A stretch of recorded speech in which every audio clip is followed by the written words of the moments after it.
is, why can't you? Beep, beep, beep, beep, beep, beep, beep, beep.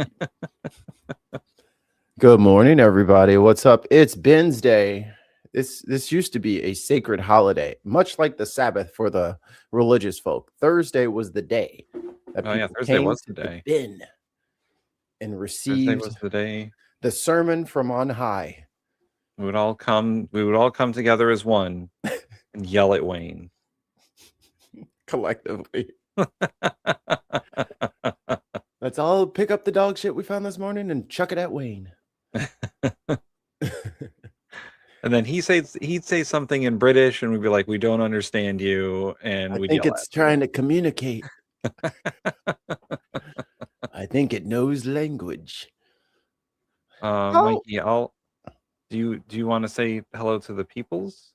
I can do whichever one you are going to do the other one of. Okay, I'll do the chat. You do the buttons. I'll ready? Let you press the buttons this time. All right, ready? Wait a minute.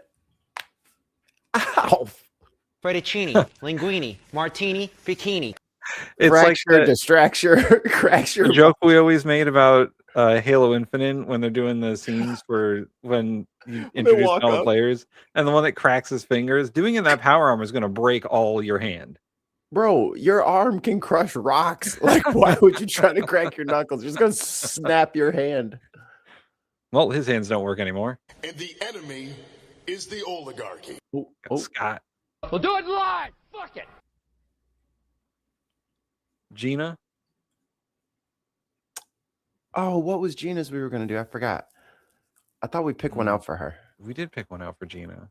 What was it? I can't remember. Yeah. We do too many jokes. I can't keep saying it. I'm sorry. I forgot the joke. Too many bits. Fucking thing sucks. That's me. I suck. Hi, Gina. Person impersonator? No fucking way. No way. Person impersonator's here? I've never had my blabbers so gasted. What? I think Pup Galaxy is a recent addition to the chat. Mm-hmm. Oh, here you go, Mikey. Which he got. Shut up, Zero. Damn.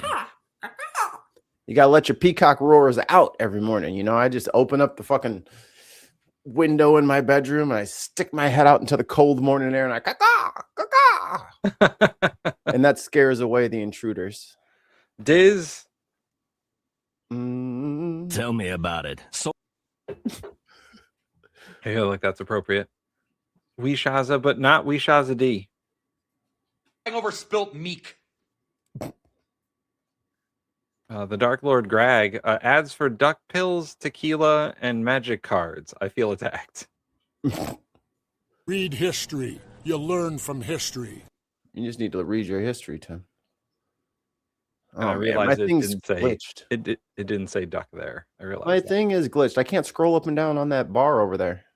What do I have to push? Want this smoke? You don't want this smoke? How do I get unstuck? I can't scroll. You know what I'm talking about? Oh yes. I think you might have to F4, F5, whatever the button is. Damn it. Yeah. Well, Progress only says, what's an ad? It's those things that non-members get. In my time, you don't get to talk. Lumber is at a 5-year low, Congressman. Reclaiming my time. Let's just have Reclaiming my time. Oh, you know, that's how my mom talks when she's being condescending. It's like, that's funny. You. Oh, and one more thing. It's Charlie Angus here from Midas Canada, the Resistance Tour, and I watch the Bin Podcast Network. You got to watch it. Sign up, follow them. Listen to that nice old Canadian man. Before they send the Mounties at us. Yeah.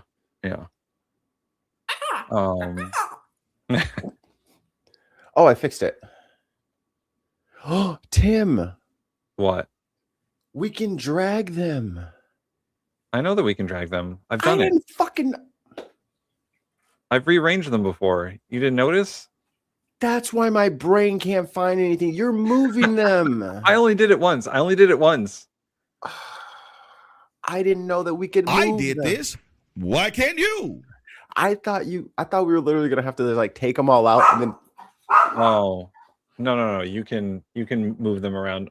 But the interface is not as. It's kind of wonky. It's wonky.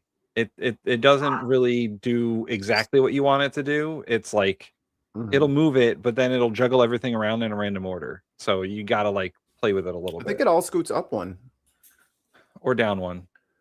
Right. But the interface gets to choose, not you. Bastards. Rat bastards. Bastards. Oh yeah, pet emojis. I gotta send you the pictures. I'm gonna send them to you right now. I have dog pictures to send Mikey so he can turn them into emojis. We're gonna do it, I promise.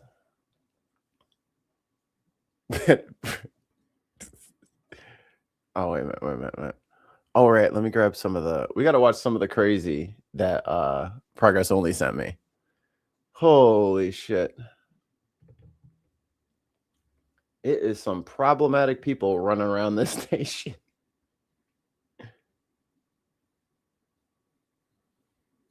Oh my God, you're the best. I didn't see that there was timestamps because the link was so long it like cut off the rest of the screen, but I could tell what it was. I didn't do it. Okay. I didn't timestamp anything. So if you're telling me that I'm the best, no, I'm reading. I agree. No, Progress Only put it's a 6-hour live stream, but he's got timestamps in there. And a psychopath showed up, and also Nazis. Literal Nazis. All right, let's get the news out of the way. Or do you want to do the Nazis first? Here we'll lead with the breaking news because it's the most relevant. Here I got it right here. Former Prince Andrew is now current inmate Prince Andrew. Oh God, Mika. Yes. Everyone's favorite show, Paper Shuffling with Mika and Joe. Before we press play, yesterday JB Pritzker gave the State of the State address.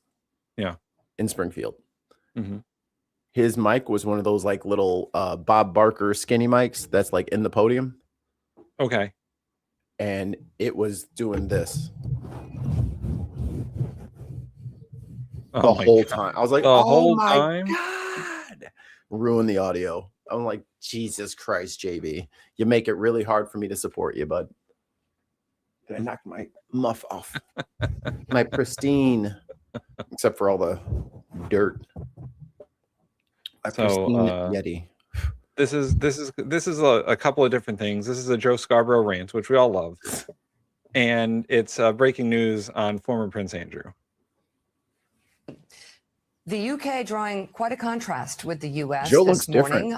In those words, that's one of their other. No one is above the law in the UK. That appears to be true. Let himself go.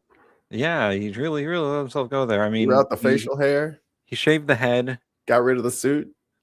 Yeah, now he's wearing a nice it looks like an indoor coat or a heavy sweater. It looks like someone at the studio had that for him because it looks like it just came off a motherfucking hanger. Well, I think he's wearing a t-shirt under it. I think he tried to come out there with a t-shirt and I'm like, oh, and here's your jacket. Go ahead and put that on over. I believe that man's name is John Heilman.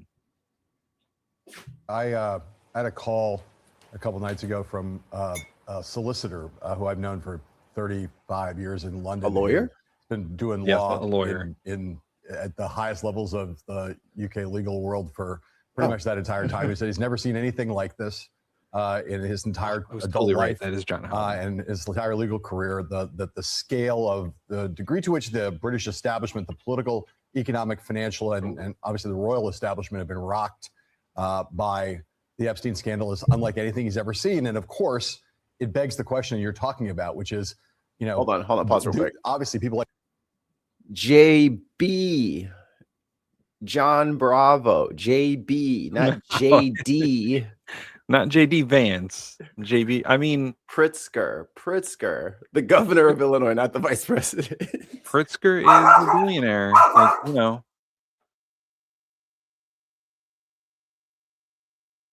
Kid's still asleep. Oh, I see. Zero is going to make sure that doesn't happen for very much longer. the fucking idiot cat is jumping into the blinds to attack the squirrels that are eating the birdseed, but it can't get out of the fucking glass. So stop fucking up the blinds. And Zero, shut your ass up. You can't either. No thumbs. I will press play. Peter Mandelson, people like the Prince, former Prince, here are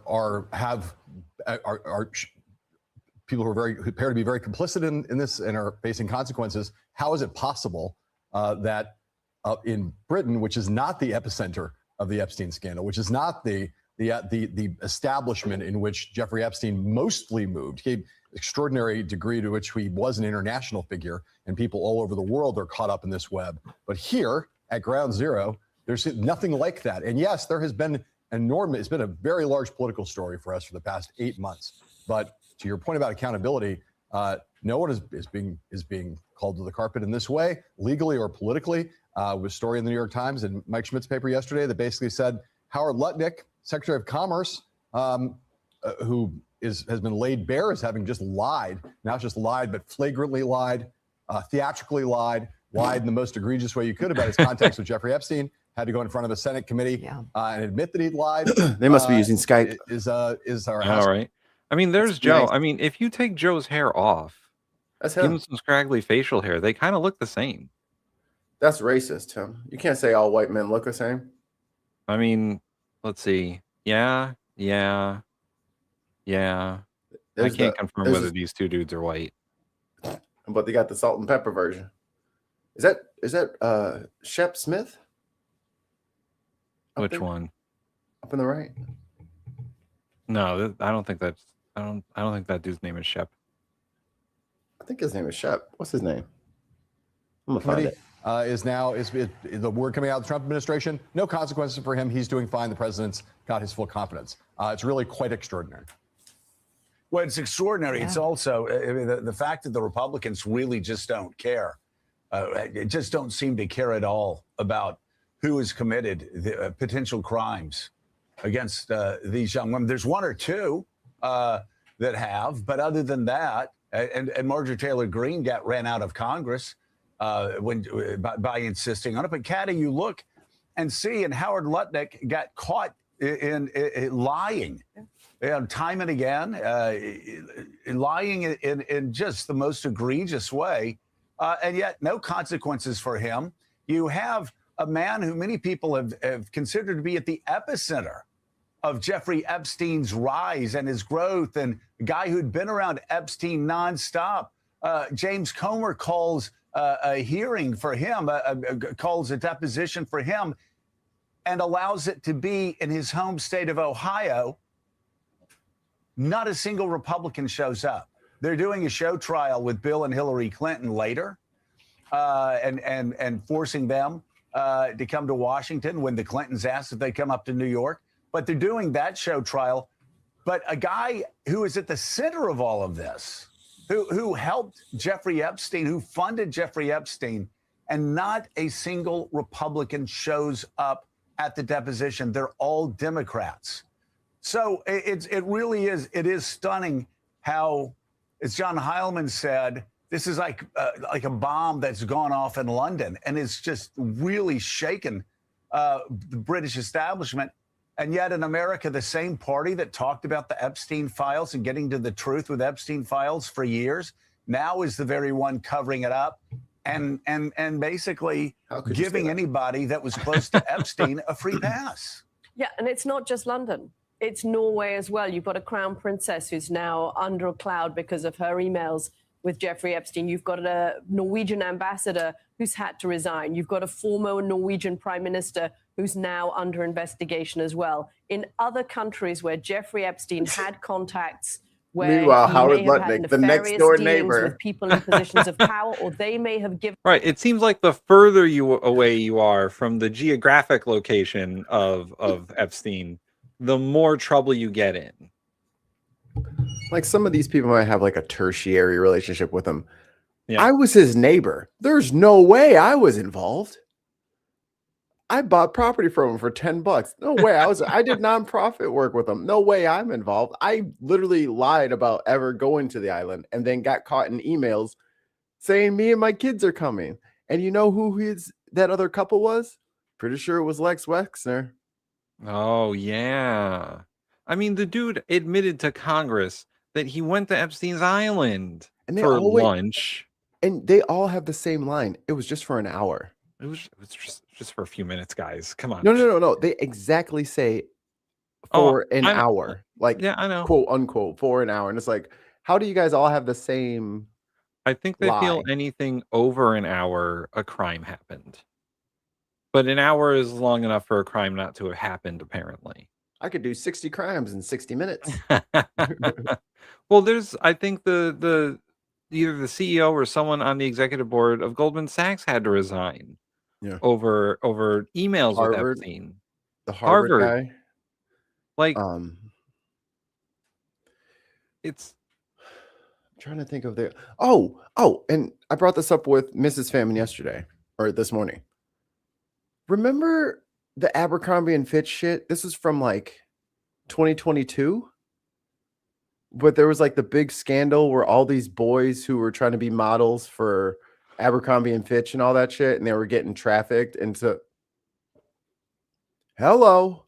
Yeah. It's the same fucking dudes. Yeah. It's the same dudes. I mean, even if you think about going all the way back to just like President Trump's weird shit, when they were talking about like what he would do at like the Miss Universe pageants and you know the Miss USA pageants, all the pageants that he owned, he would just like show up in the dressing rooms and whatever. Just walking in. Everybody okay? Hand in his pants. Fucking nasty bitch. Right. He's fucking gross. And he treats women like garbage. He always has. Mm-hmm. How many fucking ex-wives does he have? And how many of the ex-wives has he cheated on? Right, exactly. All of them. Oh, here we go. Christy says, Mikey, Tim, at least us Brits are taking action and holding people responsible for their actions. What exactly are the Americans doing? Well, that's what Joe's about to rant about. Him information he shouldn't have had that helped him get rich. People are feeling the consequences of that. But here in the United States, Which says he's been arrested due to alleged traitorous behavior. It seems no one is interested in the women and girls, unfortunately.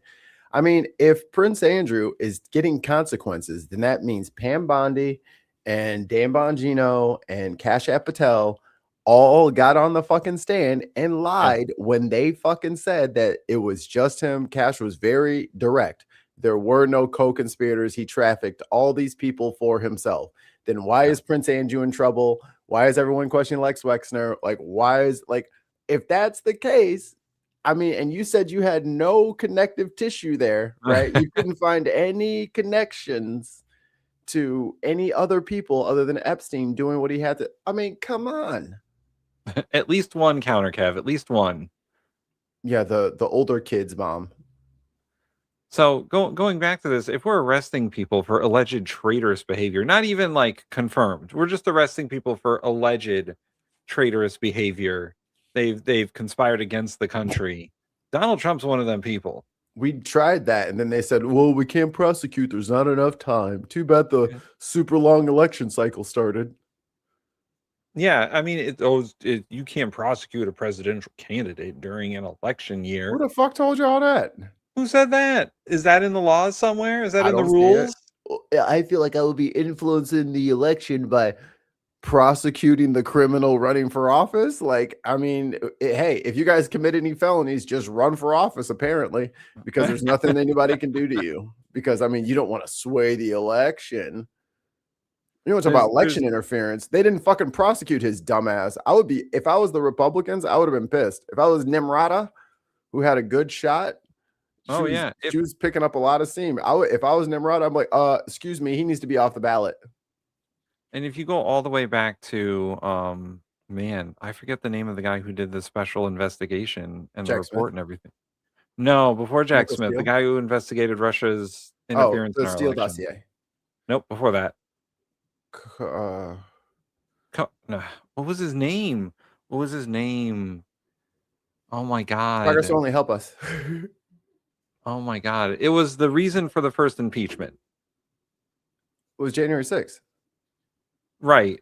But it was before the report came out before Jan 6. Bill Burr tried to get the report not to come out, and then he wrote a letter saying that it exonerated Trump. And now I'm forgetting the name of the guy who did it. Trump,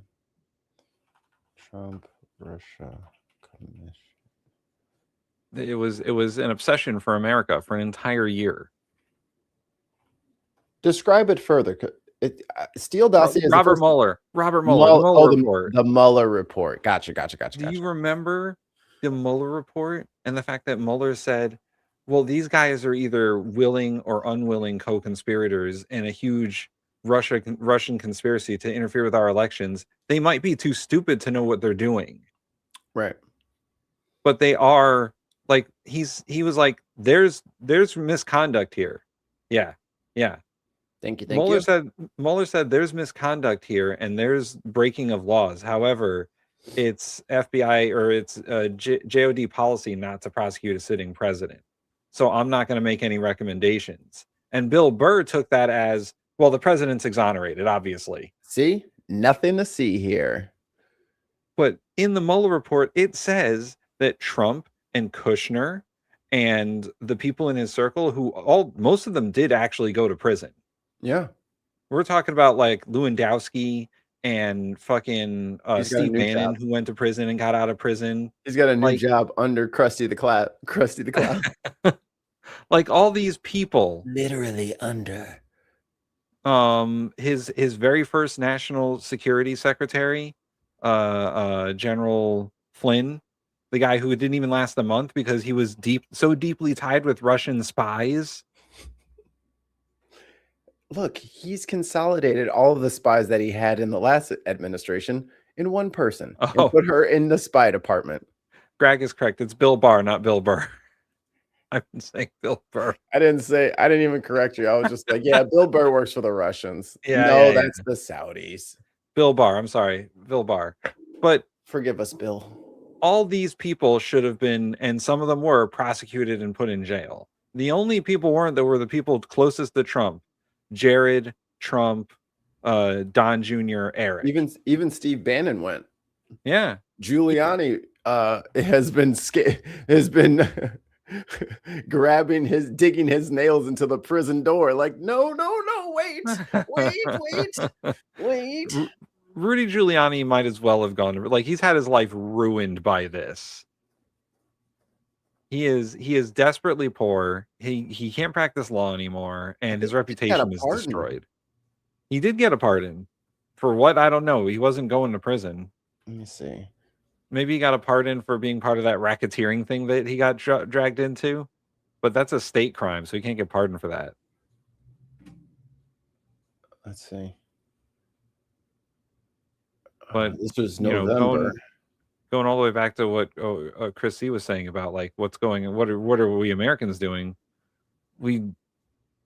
There's no recourse because Trump is the president, and the Supreme Court said he can do whatever he wants.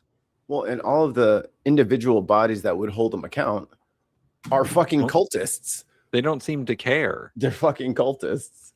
The Democrats care vaguely because I feel like the Democrats feel it's their obligation to care, and they don't actually care. Because if they actually cared, they'd be doing more. I'm trying to see what they it's got the pardon in here. Let me see if it says what they pardoned him for. U.S. President, this is from BBC. U.S. President Donald Trump has pardoned his former personal lawyer, Rudy Giuliani, and dozens of other allies who stood accused of trying to overturn the results of the 2020 election. And Mark Meadows, too. Yeah, Mark Meadows. I mean, Mark Meadows was White House counsel through all this. Others who benefited from the clemency were a number of so-called false electors who were accused of trying to hijack the process to certify Joe Biden, a Democrat, as the winner of the election 5 years ago. The whole fake elector scandal. That's technically traitorous. That's technically treasonous. What you mean technically? It's blatantly. Like these motherfuckers sent fake people to impersonate the actual electors that represent each state. Hell, I mean, that is coup, motherfuckers. And then January 6th happened. Right. And then there was because that shit didn't work. So they was like, all right, release the hounds.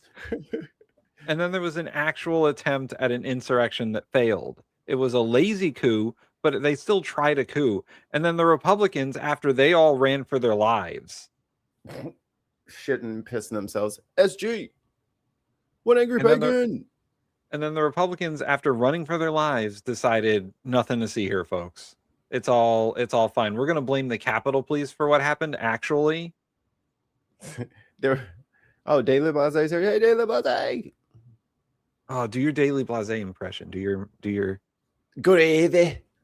Gravy. A nice northern man loves his gravy. I learned.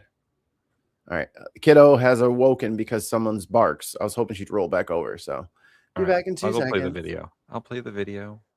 States, as you say, the fact that no Republicans showed up to that deposition, the fact that Comer didn't show up to that deposition of Wexner, and without Wexner, you don't get Epstein. Epstein doesn't get as rich as he does without Wexner's help all over those years. Suggests that if you're Republican, you're immune from this. We don't think you have any responsibility to bear for this. I mean, it's interesting that you do. We've talked on the show a lot, Joe, about checks and balances in America and the erosion of checks and balances. And you've made the point that there are lots of checks and balances out there outside the formal structures. And it seems that in private life, senior Americans who had relationships with Epstein, even if there's no indication that they had illegal dealings with Jeffrey Epstein, they are feeling the consequences. But either the White House or the Republican Party, and maybe the two are the same thing right now, they are protecting people that they want to protect. They're protecting Republicans. And so, again, if you did something horrific, or if you were extraordinarily close to Jeffrey Epstein, if you got caught lying time and time again about your relationship with Jeffrey Epstein, if you're a Republican, this same party that talked about getting to the bottom of the Epstein files, which we've been talking about on this show since 2015, when very few other people, other than Julie Brown in Miami, were talking about it. Yeah. Now, if you're a Republican, you're off the hook. In fact, Comer and his committee doesn't even care about the man who started this hellscape. They don't even show up for his deposition. That tells you how hypocritical and how morally bankrupt on this Epstein issue they are. All across the world, gravity still holds. Moral gravity still holds in government. You know, J.D. Vance always looking down the end of his little nose at Europe. Well, at least they have shame in Europe if somebody was hanging out. Europe, please confirm. Do you or do you not have shame? And is it like this kind of shame? Shame. Shame. Shame. Or is it this kind of shame? Paul's a shame. He's shameful. Or is it this kind of shame? Oh, that's a real shame. Out with Jeffrey Epstein, there are consequences. No consequences here. And again, I keep saying it. Republicans are too stupid to listen to me because they've always been too stupid to do what's in their best interest. Joe Scarborough is always auditioning for a drama on Broadway. This dude, I listen to him a little bit more now because I have a morning drive to work in the mornings. A morning drive to work in the morning, yes. And so I flip it on and I listen to it for a bit, and then, you know, when it gets too commercial heavy, I sort of get rid of it. But yeah, he has a rant like this every day, or almost every day. It's crazy. The dude just wants to yell. This is your own base you're screwing.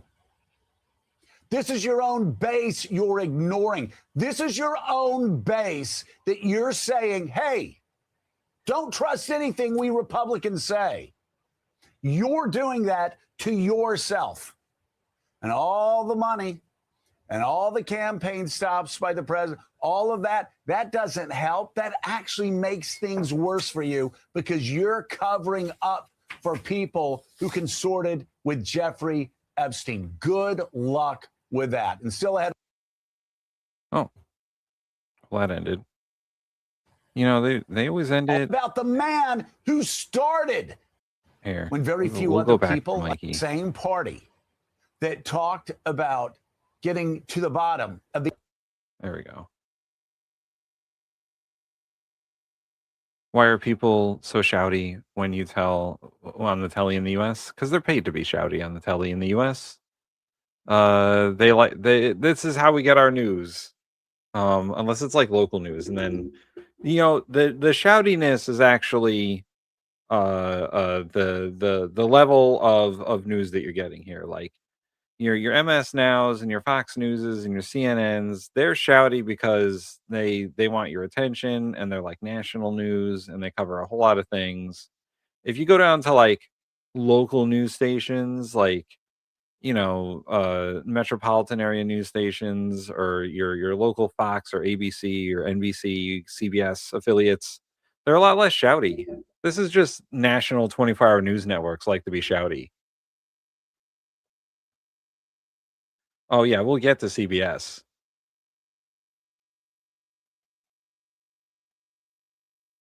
Let's see. We got some comments in the chat here while Mikey's waiting. While Mikey's coming back here, let's see. Christy says, apparently 2 large police vans have been loaded up with lots of evidence bags for former Prince Andrew. Wishaza says, Andrew being arrested gives the police the right to search and seize evidence. Who amongst us has never committed a light treason? And yeah, it's infotainment. Joe and Mika are performers for the most part. And, you know, it's the same of most of these guys.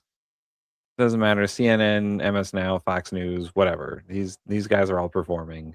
It's all editorializing. It's all, you know, the amount of news you get, I think, in this 8-minute video is like 2 minutes of actual news, and then the other 6 minutes is editorializing, opinions, infotainment. I think the 24-hour news cycle is probably like 2 hours a day of actual news, and the other 22 hours is programming and entertainment. Like that's it. We don't get, unless you're watching like PBS or C-SPAN 24 hours a day, like you're not really getting much. Yeah, on MS Now, Chris Hayes is a little shouty, but not nearly as much. I think Joe Scarborough on MS Now is probably the most shouty you're gonna get. O'Donnell gets shouty sometimes. He's mostly just angry at Trump, is O'Donnell. And Maddow is just a huge nerd, and her stories take forever to get anywhere. Like when she's doing an A story in the A block, like the first story that they do, there's always like a 10-minute walk to get to the actual story. And sometimes it's annoying because the actual story ends up being nothing. Or a little bit close to nothing. I remember back when, I think it was Trump's first term, when like a few of his tax documents got leaked, and probably why he's suing the government now. Man, I was doing a whole show on how we have Trump's tax documents and we're going to show what's in them, and there was a whole 15-minute lead up to this in the first part of the show, and it ended up being 2 pages of not like a 1040, which is like everyone's personal taxes. It ended up being like 2 pages of a financial disclosure form of something of Trump's, and it was not like, she made it seem like there was a whole fucking, she got his tax filings for a whole year or something, and it was just nothing. So anyway, we'll leave that for Mikey. We'll see what else is going on here. Oh, we'll talk about the CBS thing too.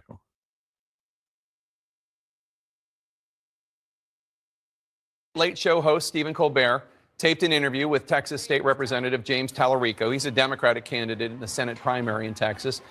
But Colbert says CBS's lawyers stepped in before the interview that they pre-taped could actually air on broadcast television.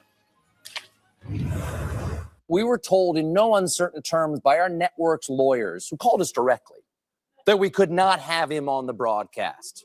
Then I was told in some uncertain terms that not only could I not have him on, I could not mention me not having him on. And because my network clearly doesn't want us to talk about this, let's talk about this. Colbert says this all stems from recent threats from the Republican-led Federal Communications Commission, known as the FCC. For background, there is an old regulation known as the equal time provision, which would require broadcast networks to give equal airtime to all legally qualified candidates for public office. So just so everyone knows, because I know not everyone in the chat is from America, broadcast networks are like the original TV network. So NBC, ABC, CBS, Fox, all their like local affiliates. Those are broadcast networks. They have to get licenses from the FCC. Hey, he's back. Here, we'll go back a second. I didn't want you to miss this. And to her point, let's see, it was about 6 minutes in. 6 minutes in. Oh no, Joe loses his cool? Yeah, he loses his cool a little bit. And everyone in the chat was like, oh, there he goes again. Just hold in the whole a little show. bit of extra light in here. There we go. There we go. I'm like, why am I gray? Fucking racist ass filter. Stop turning me into a reptile, damn it. I have beautiful brown chocolate cinnamon skin, bitch. Yeah, everyone in the chat was like, why are Americans so shouty? It's because we live in a stressful place during stressful times. And some of us are married to Mika Brzezinski. And this same party that talked about getting to the bottom of the Epstein files, which we've been talking about on this show since 2015, when very few other people other than Julie Brown in Miami were talking about it. Yeah. Now, if you're a Republican, you're off the hook. In fact, Comer and his committee doesn't even care about the man who started this hellscape. They don't even show up for his deposition. That tells you how hypocritical and how morally bankrupt on this Epstein issue they are. I didn't see Bobert at that across the deposition. world. I didn't see her either. Gravity still holds. Moral gravity still holds in government. You know, J.D. Vance always looking down the end of his little nose at Europe. I don't like how he said that. They have I don't like shame how in he Europe said if somebody. Yo, you know what time it is. You already know what time it is. All right, ready? Yeah. Holds moral gravity still holds in government. You know, J.D. Vance always looking down the end of his little nose at Europe. Well, at least they have shame in Europe if somebody You gotta have pride to have shame. Yeah, that's true. They don't have any of that. They don't have no patriotism, no pride, no honor. Oh, I'm gonna get it first. Fuck you. You have no decency. You have no honor. Just wild animals. McKinnon says in all caps, welcome to the news. It's going to rain today. We're going to die. Taco Bell discontinued the volcano burrito, which is a crime. We're going to die. No Epstein update. Guys, the Dow is up. Let's all chill. How about we talk about the Dow is $50,000? We need to get a $50,000 wanted poster for the Dow. It's just like it's like a bar graph holding, or a line graph just holding the numbers. Yeah, you said the Dow, and I quickly looked at the stock market. It's not at 50,000 anymore. It's like 49. But I just wanted to quickly, my ADHD caught this. U.S. trade deficit totaled at $901 billion in 2025, barely budging despite tariffs. So if the tariffs aren't bringing down the trade deficit like Trump promised, then what the fuck? What are we doing? Why are we paying more money when it's not even doing the thing it's supposed to do? It is doing what it's supposed to do, which is to give Donald Trump the money. He put a 10% general tax on Americans and says that's going into my pocket. Whether he wants to use 2 or 3, 10 different cups to play hide the shell with, it's hide the shell. He took the fucking money. It is a grift. He is stealing. There is no reason tariffs would get our neighbors in line. There is no evidence that that has ever worked, especially with this the modern leadership. Yeah, in 1930 with Haley Smoot. Yeah, sure. And that fucking went horrible. It made the Depression even worse than it already was. So historically, there's no evidence of it working. And then contemporaneously, there's no fucking, like, everyone is telling him to go fuck himself. And little ass countries are getting fucking 45 and 70% fucking tariffs. And they're like, what do we do? We can't buy as many jets as, like, what do you want us to buy from you? We can't purchase 60 Mustangs. We have 3 cars in this village. What are you talking about? So, not to just read the headline, so we have a little bit more context here. For the year of 2025, obviously a $901 billion trade deficit, down slightly from 2024 by 0.2%. That's not even statistically significant. Right. You could do that in any year. That might just be how you're adding. That's the 4th digit from like 3 different numbers, and then you got your 2 billion. When you're talking about $1 trillion, that's a fucking rounding error. Right. Statistical noise. But don't ADD too hard. Let's finish the Joe thing. Oh, yeah. He's mid-rant. He is mid-rant. I put my paper away. The Epstein, there are consequences. No consequences here. And again, I keep saying it. Republicans are too stupid to listen to me because they've always been too stupid to do what's in their best interest. This is your own base you're screwing. This is your base you're ignoring. This is your own base that you're saying, hey, don't trust anything we Republicans say. You're doing that to yourself. And all the money and all the campaign stops by the president, all of that, that doesn't help. That actually makes things worse for you because you're covering up for people who consorted with Jeffrey Epstein. Good luck with that. And still ahead. And then he gets cut off mid-rant because, you know. MS now is crazy. They don't know how to fucking edit the end of his little nose.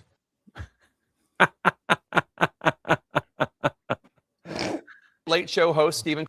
So we were going to get into this, but Mikey, your thoughts on former Prince Andrew and Joe's rant about Republicans and them being too stupid to not lie to their own base. To my friends across the pond, if you need to borrow Alcatraz, I have a plan for my administration to open it up. If you like to send any of your problematic princes and otherwise to this island, they like going to islands fucking apparently. So we got an island for their ass. It's on the other coast. It's called Alcatraz. So I think they're over here getting all these contracts to build these fucking concentration camps. Build a prison, Trump. Just build a real big empty prison in, like, I don't know, Alaska. And we don't worry about what it's for. Just make sure no one can get out. You know what I mean? And then then fucking shove him and this whole fucking admin in there.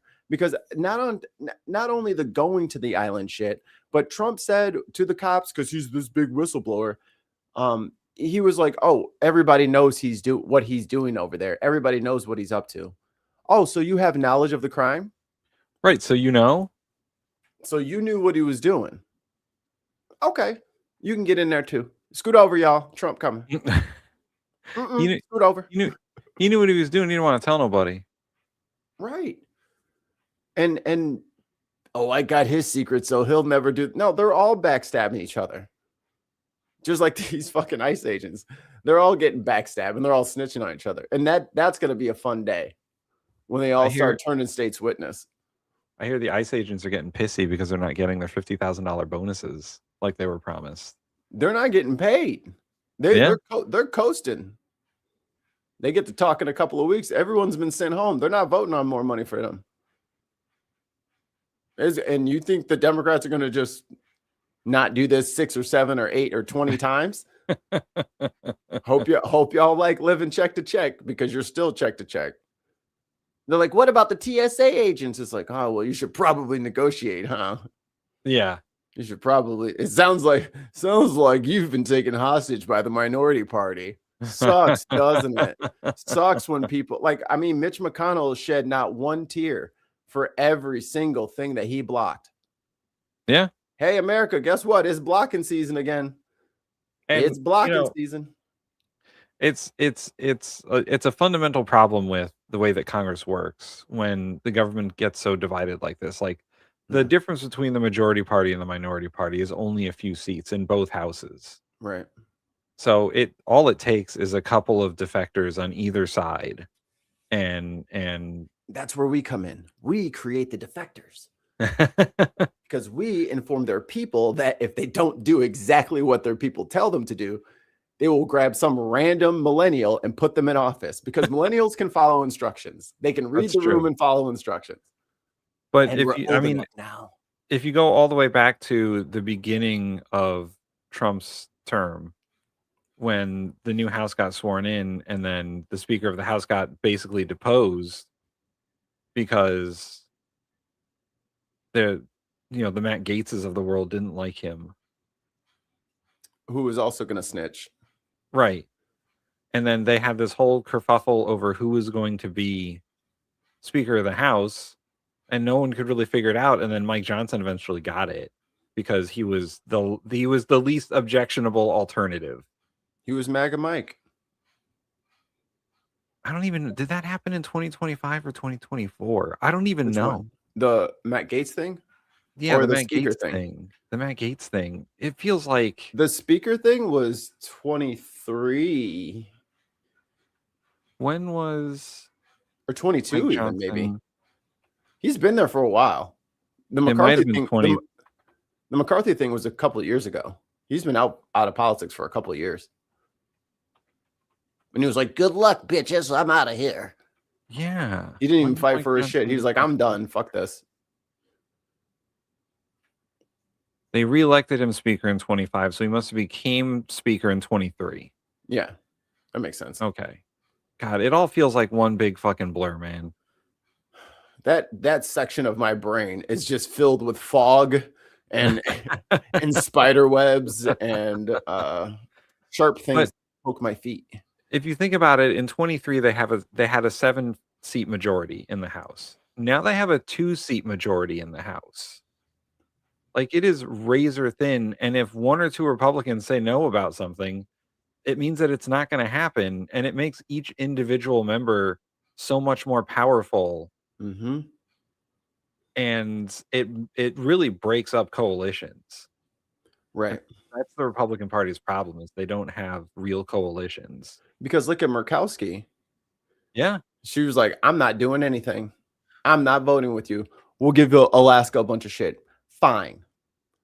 Well, then why won't the next Republican do that? I'm going to withhold my vote until I get a bridge or until I get my VA hospital rebuilt in the fucking district that I'm struggling in. You know what I'm saying? Like, people are going to start gaming this shit for them fucking themselves. Yeah. I mean, look at like Magic the Gathering and Boebert and Thomas Massey on the Epstein thing. I mean, those are the 3 Republicans that got to push through. Well, she's gone now. Yeah. She gave it up at the end of January. Yeah. But once again, it reduces their majority. It makes Thomas Massey a lot more powerful. If he convinces a few people, they're fucked. All he has to do is convince one person. One person. Oh, yeah, because one of them died. Yeah. There's 2 vacant seats in the House right now. The left and the right, right? Yeah. Yeah. So, yeah, it's Not quite the referendum on life that he thought it was going to be. But that leads us into the next story that's in our title here. Stephen Colbert. Which might be the reason for our frickin' what's it called crashing. Yes. Frickin' broke YouTube. Yeah, he broke YouTube the other day. I'm saying, I think it's literally him. They broke the internet. Dog ass. Don't be sending everybody to YouTube. I was trying to find my videos and shit. You know, I'm doing my research for the shows. You send 30,000 people at once. Jammed it up. This is the only way we could watch Stephen Colbert's segments is because it's through CNN, and they're only doing like 30-second clips. Right. With Texas State Representative James Tallarico. He's a Democratic candidate. Hey, yo, I hear you. But Colbert says CBS's lawyers stepped in before the interview that they pre-taped could actually air on broadcast television. So real quick, let's pause. Did he have a Jasmine Crockett interview lined up and she said no? Right. Like, who is the FCC going after here? The Republicans have their own primary and their own side. Right. Like, it's their attorney general versus the current sitting senator. And the current sitting senator has a big problem. Cornyn might lose to this guy. And then this guy might lose to whoever makes it out of Tallarico and Crockett. Because Ken Paxton, remember, I covered the trial last year or 2 years ago now. I'm talking about the money and the mistresses and all that. Brother is messy. So I think that might be why they're trying to go the Tallarico route. The DNC is trying to go the Tallarico route. But just a reminder, everybody, especially people of color, the DNC is not our friend. Nope. Jasmine has done everything that the DNC has ever asked her to do. Over and above. She's fundraised. She showed up for protests. She showed up for speaking engagements. She has beat the drum, and this is how they're fucking repaying her. Like, oh, you were cute when you were annoying to them, but we have a serious senator coming in, and ooh, we have a 2 British pounds. I've never had my flabbers so gasted. Do you think that the DOJ will hand over docs to the UK police? Not a chance in hell. You have to ask like a journalist or the estate. Tell them to subpoena the estate. The estate's been very willing to give up shit because they don't want no problems. We had to pass a law in our country for them to give us the information. With unanimous consent in the Senate, no less. Signed by the president who's in them. Why would he send the release if he was in the files? Why is there 1.3 million missing files? Pam Bondi is not going to give anything up unless it's mandated that she do so. I think she might get impeached. I think she's going to get impeached too. I think she might get fired at some point too. I think Trump might get sick of her. I think they're going to like rumor. This is what my call is. They're going to get the procedure started to impeach her, and then Trump's going to fire her, and she's going to just like disappear. Yeah. Yep. We're told in no uncertain terms by our network's lawyers who called us directly that we could not have him on the broadcast. Then I was told in some uncertain terms that not only could I not have him on, I could not mention me not having him on. And because my network clearly doesn't want us to talk about this, let's talk about this. Colbert says this all stems from recent threats from the Republican-led Federal Communications Commission, known as the FCC for background. There is an old regulation known as the Equal Time Provision, which would require broadcast networks to give equal airtime to all legally qualified candidates. Which we don't do here. Yeah, so I was explaining what broadcast networks were to our non-American ABC, viewers. BC. Yeah. They are like the original broadcast networks, and the reason that they're required to do this is because they have to get a broadcasting license from the FCC. From the government. From the government. And in exchange, like there's a whole bunch of caveats in these licenses. One of the caveats is they have to provide an hour of news coverage every night in prime time, which is why you get nightly news on ABC, CBS, blah, blah, blah. But the other requirement is this sort of equal time thing that was passed not too long ago, maybe like 40 years ago. And it has never truly been enforced up until this point. And it's actually technically not enforced right now. It's just that the FCC chair said that we might do this at some point, heads up broadcast news networks. And CBS took that as, well, we don't want to piss them off because we're in the middle of a merger as Paramount right. with Warner Brothers Discovery. So, and also they have a new director of their news department who is a Trump ally and blah, blah, blah.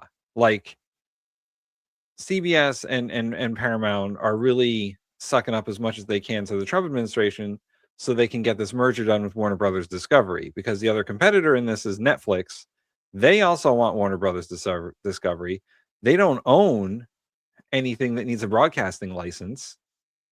So if they gobble up Warner Brothers Discovery, Paramount will lose out on being a part of a duopoly at this point.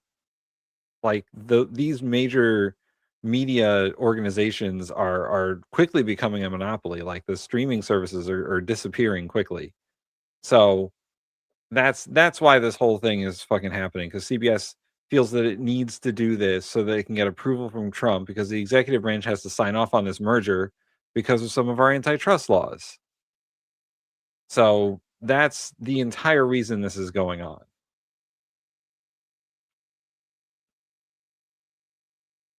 Progress only says equal time was brought up to up at the start of CNN, but then Reagan went, you know what? How about no? By the way, here's Murdoch. Rupert. So yeah, it's a whole big scheme by Paramount to get this merger through, because they've now are like in a new round of talks for it. So they're trying to be super nice to the Trump administration because they have to sign off on it. Public office, meaning if one is featured, his or her rivals have to be given the same amount of time, equal time. There are big exemptions for news coverage. And for the past 2 decades, that exemption has also been applied to late night and daytime talk shows. This all started in 2006 when the FCC officially gave that exemption to the interview segments of The Tonight Show with Jay Leno. That was a break from the previous. Who's the Tonight Show host now, Mikey? Who hosts the Tonight Show now? Isn't that him? I think Stephen Colbert's the late show or late night. So he took over for Letterman? He took over for Letterman, yeah. The Tonight Show host is Kimmel. Jimmy Fallon. Oh. I'm not gonna lie, those shows are kind of boring, and I only watched them when they had musical guests that were cool, like Census Fail. Like that was some good, like used live concerts. Trump has given these guys huge ratings. Jimmy Kimmel has never been more popular than when Trump went after him. He keeps doing this Barbra Streisand thing, and it's like, you are making it worse. And like Stephen Colbert getting canceled. And Trump going after Stephen Colbert has never made Colbert more popular on The Late Show. It was like 16 million views overnight, that interview. Yeah. Now everyone knows who James Tallarico is, and now everyone's going to be like this makes it worse. James Tallarico raised millions of dollars overnight because of that. Like he put out his fundraising numbers. It was crazy. And Jasmine don't get nothing. Like this is bullshit, bro. I told y'all the DNC is not our fucking friend. We need our own fucking progressive wing, because this is horse shit to just rob her of like every single opportunity. And we'll just, we don't know what to do. And it's fucked up. I'd be pissed. 1960 ruling by the FCC about The Tonight Show with Jack Paar. Now, FCC Chairman Brendan Carr issued guidance last month cautioning networks that regardless of the Leno ruling from 2006, daytime and late night TV talk shows will not be automatically considered bona fide news programs exempt from equal time rules, particularly if, in Carr's view, the program is a, quote, program that is motivated by partisan purposes, unquote, which, based on past editorial comments by Carr, seems to be a fairly expansive group of shows. So we should note, Carr is also not applying the equal time rule to talk radio, which tends to tilt rightward. Colbert. So he's not. He's picking winners here, guys. They're always talking about how the Democrats fucking pick winners and losers. The FCC's picking winners and losers here. They don't want this on talk radio, which is mostly conservative. That's all talk radio is at this point, right? Conservative talk radio. Like, I know Rush Limbaugh's dead, but they're all out there still. Michael Medved, Ben Shapiro, the Glenn Beck. Oh, Glenn Beck is still around. I forgot about that guy. Yeah. I don't think Laura Ingraham. I know Tucker has a radio show. Mm-hmm. Yeah. And Bill O'Reilly has a radio show. So like all those guys who are in the fucking conservative talk radio space are free to do whatever the fuck they want. Right. But late night TV show hosts who are all comedians at this point, most of them have liberal bends. I think the only exception you could really make is a non-comedian by the name of Greg Gutfeld. But they're on cable. Right. Gutfeld's on premium cable, so they don't have to have the broadcasting license. I mean, at this point, stop bitching about it. All you abundance assholes who are sitting on billions of fucking dollars ready to fucking repopulate everything and claim all of this barren wasteland for yourself, make your own fucking cable network and get it over with. But they want to use the airwaves. If you use the airwaves, then you allow Trump to fucking, stick his thumb in the pie. Stop being cheap. I mean, with what Stephen Colbert did over the last 48 hours, he's daring CBS to fire him so he can go on a different platform. Right. Yeah, get rid of me then. I mean, there's probably a big violation of that contract payout. Right. He's got 4 months left. He's got nothing to lose by defying CBS. Right.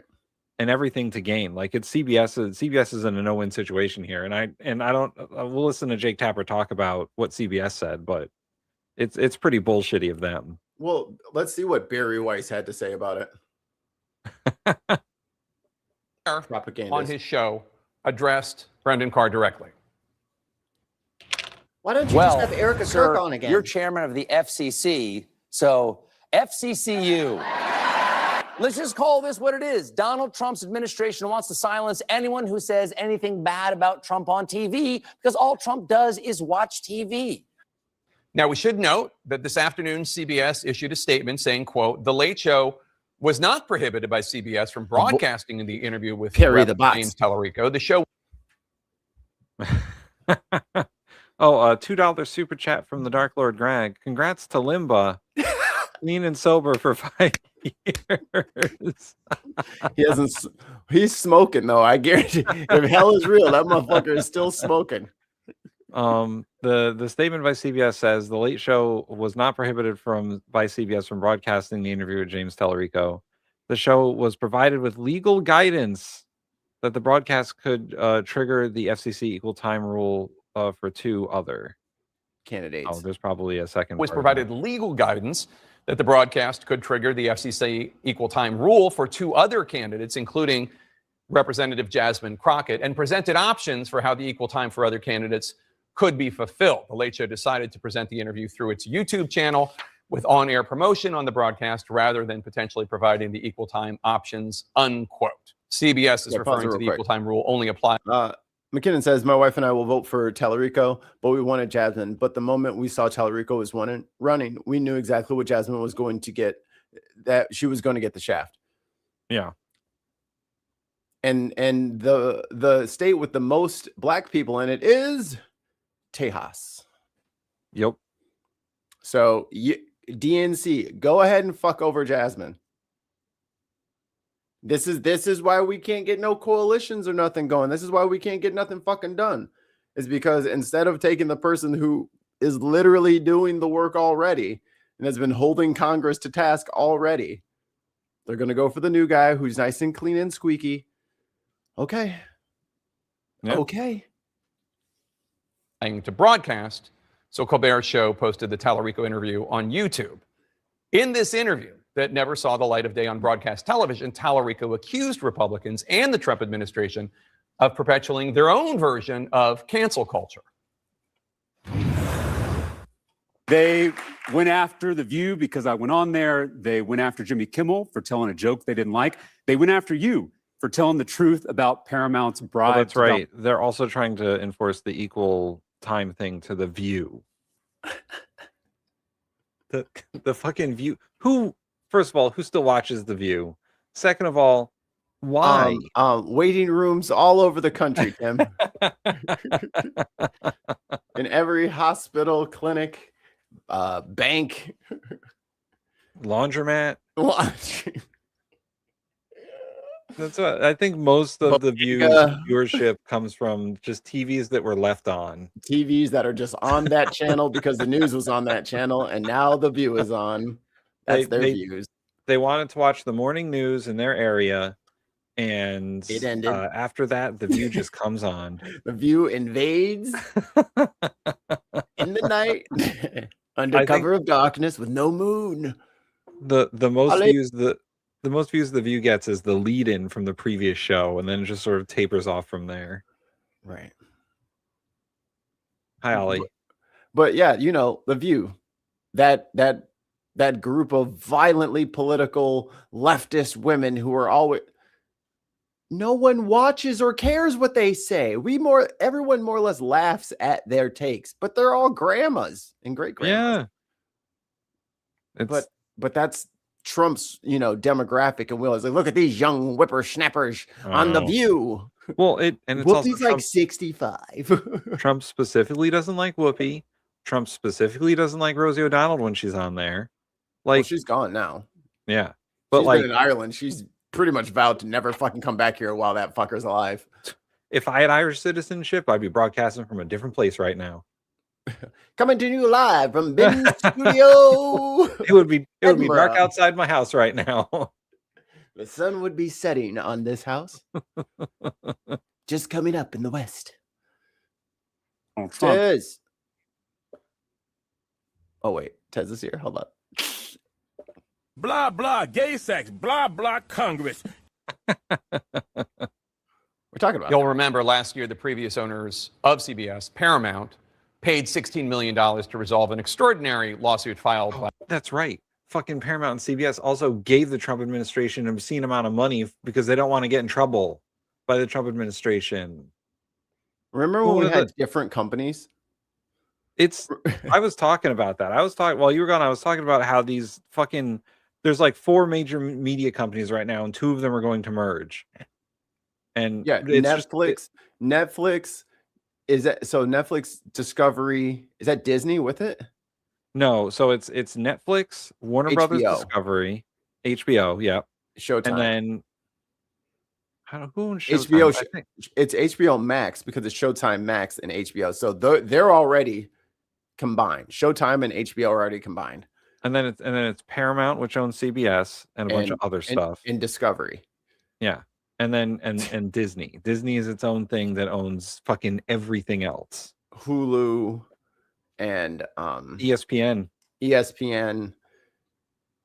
There's because they have 3 tabs on the thing. I forget what the other one, but it's like they own Nat Geo. They own Nat Geo. Yeah. So it's like, so where's the antitrust? Where's the anti monopoly? Oh wait. Trump literally doged all of them out of existence. All of this shit should have been blocked. There should be 9 different streaming services instead of 3. Soon to be 2. Right. Well, I hope they're so happy about all this because I'm canceling all my shit. And I'm gonna fucking send an email to somebody. My little remote for my TV, it's got all like the little buttons on there. I'm gonna need new buttons. And I'm gonna need them to go to the correct designation on my remote. You can't keep. I mean, what the fuck? Why do I have a Netflix and an HBO button now? Mm-hmm. Send me out an HBO, a Netflix Max button, and install it on this remote. I'm sick of this shit. And what are they going to call it? They call it maximum Netflix. I'm just going to send one company $10, and that's all y'all are getting. Since y'all want to work together, cool, then you don't need money for it. You should have stayed separate and just kept it. Yeah. Should have quietly just owned it. I already dumped, let's see, I got rid of the NBC one, Peacock. I got rid of that one. And Peacock was asking the most. Yeah, Peacock used to be free for a lot of stuff. You could just like download it and then for the Olympics. I got it for the Olympics, the Summer Olympics. For like the NBC programming, you would get it mostly free. And then like WWE said, we'll put our content on Peacock. And then they started charging money. Gotcha. Because they wanted that premium fucking sports money. Sweet, sweet lucre. And now I got rid of it, and now nothing is free. You have to pay the minimum to get something. I'm not sure what kind of landscape that they're thinking they're going to have. Motherfuckers are about to start going back to DVDs and YouTube. Like, yeah, I mean, like at the end of the day, fuck y'all. Oh, did you know your fucking computer won't just play a DVD anymore? My computer does not have a DVD player. Well, anything that like the licensing is gone. Oh, so your Windows thing won't just play a DVD. I was like, what? That's funny. You whores. We have a DVD player and we have the Xbox to play DVDs on, but that's it. I can't leave my Xbox plugged in anywhere because somebody is a little monster and she pulls all the cords and pushes all the buttons. Don't talk that way about your wife. That's not nice. Freaking threw the switch. I was like, what are you doing? That's not how you fucking use the nunchucks. But yeah, I think that most of the content that I get now is YouTube. Damn right. YouTube or podcasts on for free on free platforms. What a world! What a world! What a world! What a world! Like Trump over a 60-minute news report, an interview with Kamala Harris. Some Democratic senators and critics called the payment by Paramount a bribe or a backdoor deal, so Paramount could get Trump administration approval, FCC approval for the Skydance Media merger. The president denied that the 60-minute settlement had anything to do with his administration's approval of the merger. We should note the current owners of Paramount want to buy Warner Brothers Discovery, which is our parent company here at CNN. Let's discuss with Bill Carter and Jonah Goldberg, editor of the hard Dispatch. reset, Bill, that motherfucker, though. do you think the CBS lawyers were overreacting by however aggressively they gave that guidance to Stephen Colbert about giving Tallarico's opponents, or do you think the concerns are legitimate given how the FCC has been? We can fix it. Ollie. We got to send you. We got to send a repairman over there. Yeah. Xboxes must run for the apocalypse. out into the remote Canadian wilds. Across a 700-mile bridge. Jesus Christ. Did he tell you about that bridge? They got like the second longest bridge on Earth going out to his island. With a hill in it. It's got a hill in it. That's funny. So I don't know if Jake goes into the second part of this, but Stephen Colbert responded to CBS's little note there about he was given options and he didn't have to do what he did. And CBS didn't actually try and cancel it. And Stephen Colbert said, well, that's all bullshit. That is a lie, and you're a liar for saying that. And he said that I'm aware that I can book other guests for this show, but I've never been in an adversarial relationship with my network before. Like, obviously, when he was on Comedy Central didn't really give a shit. Like, Comedy Central's premium cable, the Colbert Report, he could do whatever he wanted, really. He didn't have unlimited money like maybe John Oliver does with HBO, but there was a lot less restrictions on him. Even when he went to CBS, he would make fun of CBS all the time about censorship and all that, but they had like a relationship. They had a nice business relationship. Now that CBS has basically fired him in a few months and told him that he can only book the guests that they approve, right? He's like, well, fuck it, and he took a paper copy of their statement and threw it out. I think he put it in like a dog poop bag and threw it out. Like, so he is officially saying, fuck this. That's what I mean. What do you want people to do? And I mean, just like they wanted to shut up Candace Owens, so they fucking fired her and then did this. So she got to play victim, and she averages like 105K concurrent viewers. Tucker went rogue, and now he's making like he's already rich, but he's raking in money hand over fist. Hey, let's see how many views this 7.6 million views for that interview as of right now. Good. And the other clips with him in it can be added onto it too. So they split it up into a couple of different parts. So we got multiple millions of people who have watched this shit now for something that you didn't want to get out. Streisand affect anyone? Yeah, you can talk about like even the clips of Colbert talking about it are millions and millions of views, and that's not his normal audience. Right. Just like Jimmy Kimmel got he got a deluge of fucking support out of nowhere because and you decided to pick on him. Look at all the media he's getting picked up by. He's getting picked up by every CBS station. He's getting picked up by the USA Today, the AP. Late night television. Well, who else is getting picked up by? C-SPAN doesn't matter. But all these local news stations are now picking up Colbert. He's getting all this media coverage that he wouldn't normally get. And so is James Tallarico. And James Tallarico even said it, like, this is by trying to shut down my interview, they've given him a lot of power. This is why you don't platform people you don't unless you have a specific way of thumping them on the head, because if not, this is what happens. You can't limit people's speech here. They don't like it, and even if they don't agree with it, they'll get pissy about it because it's inherently unfair, and people don't like to think of themselves as biased or anything like that. They in their brains, they think that they are these calm, rational creatures that make only decisions based on logic. We all know that's not true, but you can't let them know that they're not making those decisions. They'll revolt. Right. And also, if you're over on the Twitch or if you're on the YouTube, click that link right there. Go give a follow to Progress Only. Yeah, go do that. Or else the dog gets it. So, and like we were saying the other day, the primaries for the Texas primary have started. Like early voting has already started. So this is the perfect time for James Tallarico to get all this media coverage and all this money. So he's as they say in politics, he's peaking at the right time. And KHOU 11, which is I think it's one of the subsidiaries for like one of the major companies, but it's local to Houston, which is her district. 26,000 views 2 days ago. 24-minute interview for Jasmine Crockett. So they nuked it, right? It's done now. There you go. It's pretty much been. It's just like they did with Bernie.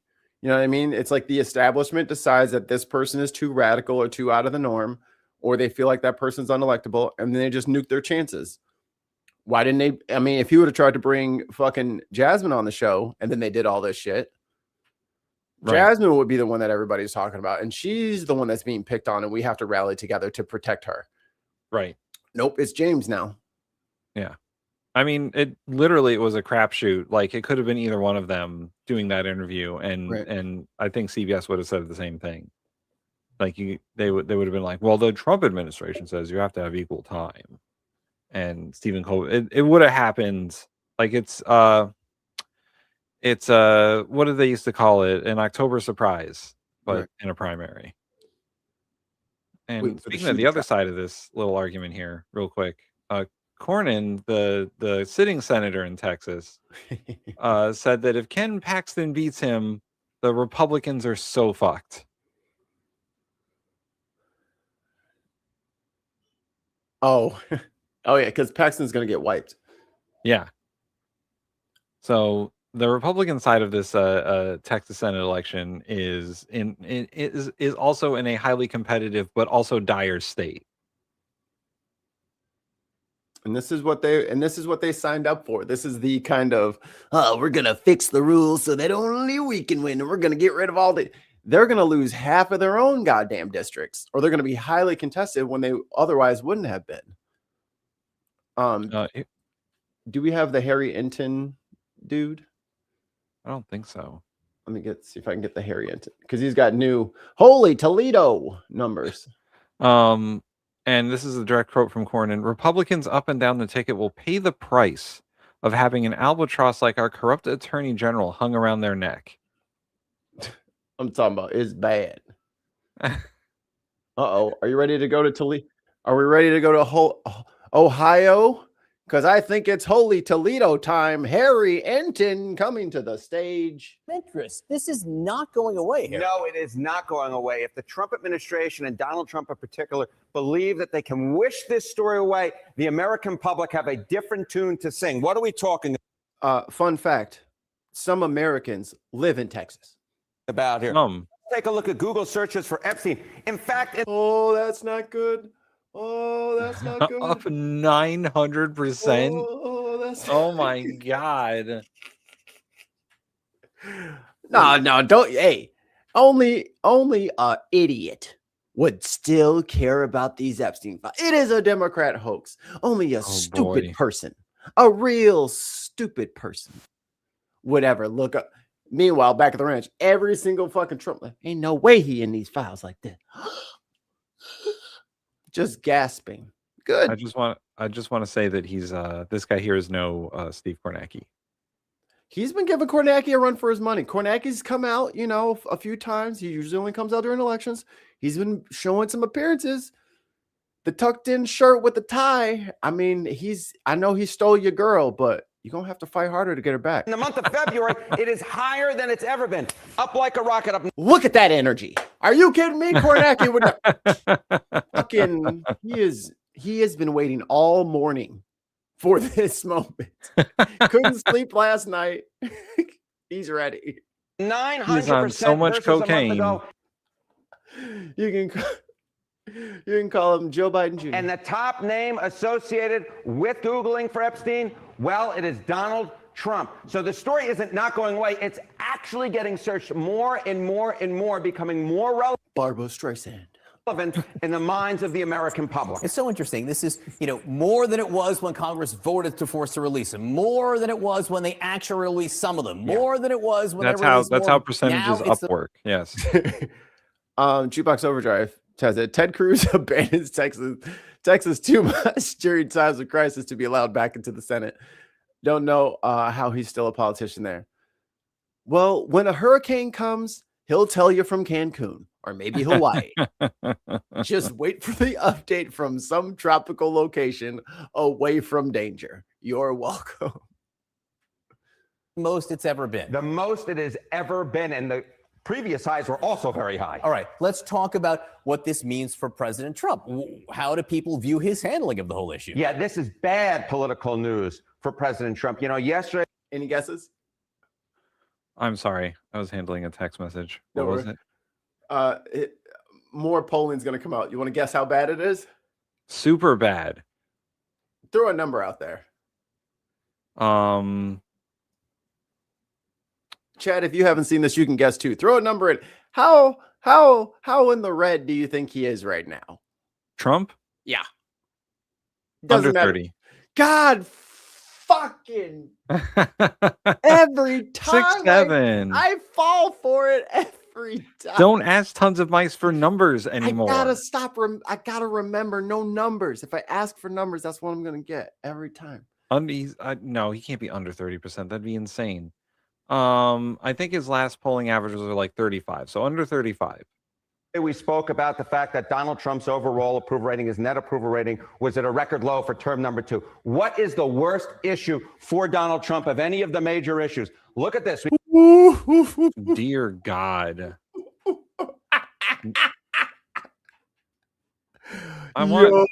Everything is shit. Everything is shit.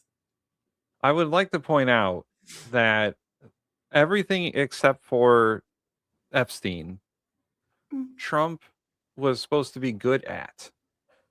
That's why he's there.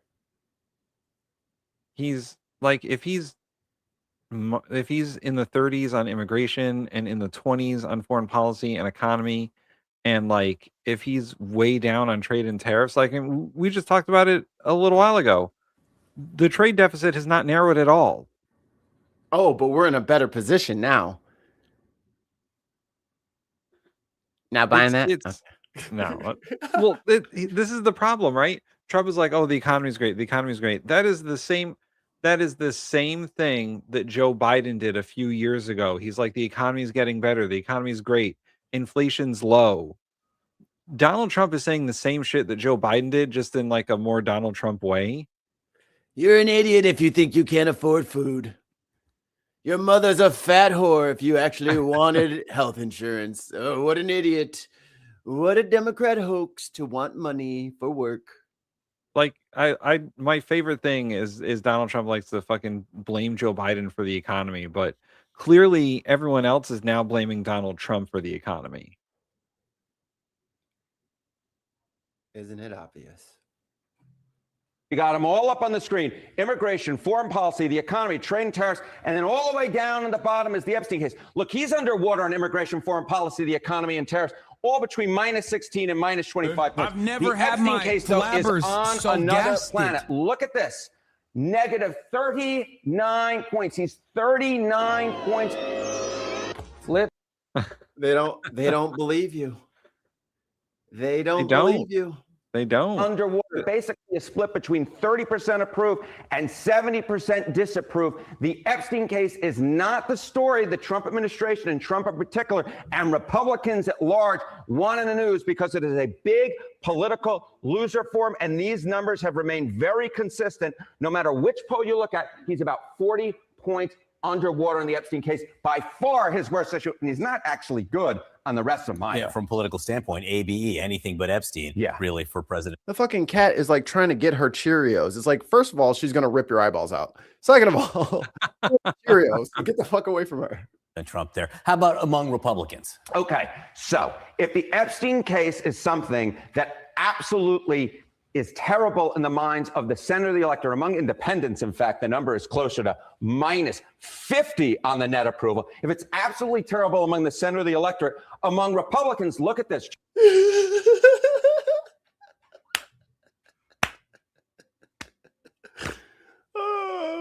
GOP who approve of Trump, immigration, the economy, foreign policy, trade, tariffs, oh my all of them basically God. between 77 and 85. But look at the Epstein case, just 55%. So look at the sycophants. They can keep praising it all they want, but they're like, yeah, he is lying about that Epstein thing, though. Even when they cap for him on immigration, the economy, for foreign policy, trade, and tariffs, even when they know they're fucking lying or they're stupid and they don't know the difference. Is he lying or is he stupid? Put in your votes now. Even they don't believe that he's telling the whole truth and nothing but the truth on the Epstein case, because he isn't. And there's only so much bullshit they can eat before they're like, okay, I'm protecting pedophiles. 2 British pounds super chat from Tim Ballum. We have to find his previous comments to figure out what the super chat actually is. Oh shit, hold on. Let's see. I will see what was blocked. Yeah, go find it. Go find it. Oh, Republicans approve of Trump on. It's crazy that like it's 55% of Republicans. So you're going through the numbers maybe a week or so ago about how many actual Republicans are registered as Republicans. And I think it's about like 28% of the country of registered voters are registered as Republicans. It's about the same for the Democrats too. It's always within a percentage point. Yeah. So that means half of them don't believe Trump. Right. So 13% of Americans who are registered to vote believe Trump.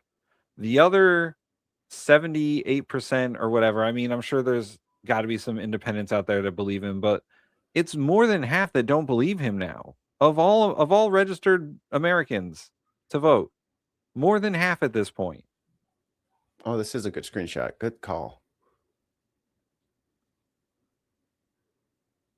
That's an excellent idea. Thank you. Get your boy Harry in there too. But I mean, it's not even like a Republican issue that Republicans can like agree on, like immigration or economy and all that. Like, also his numbers are tanking on trade and foreign policy too. Those should be in the high 80s. He's losing ground on all of this. I think it was like 4 or 7% polling on Greenland. on annexing Greenland, and then Canada was even less.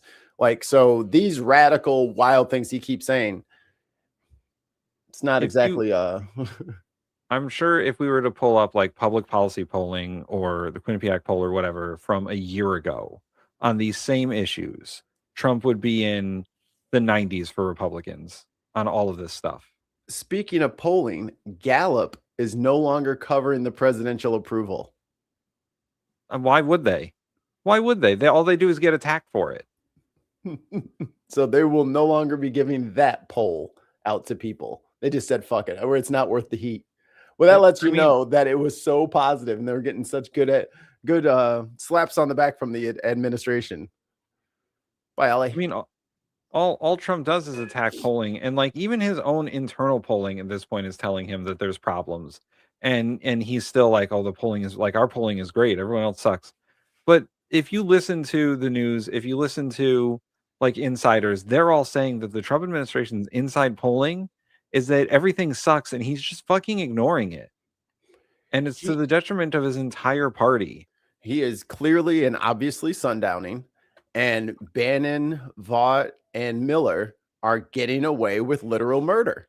They are stealing everything. They're putting everything that isn't nailed down in their fucking pockets, and they're carrying out every single racist dream that they've ever had. Yeah.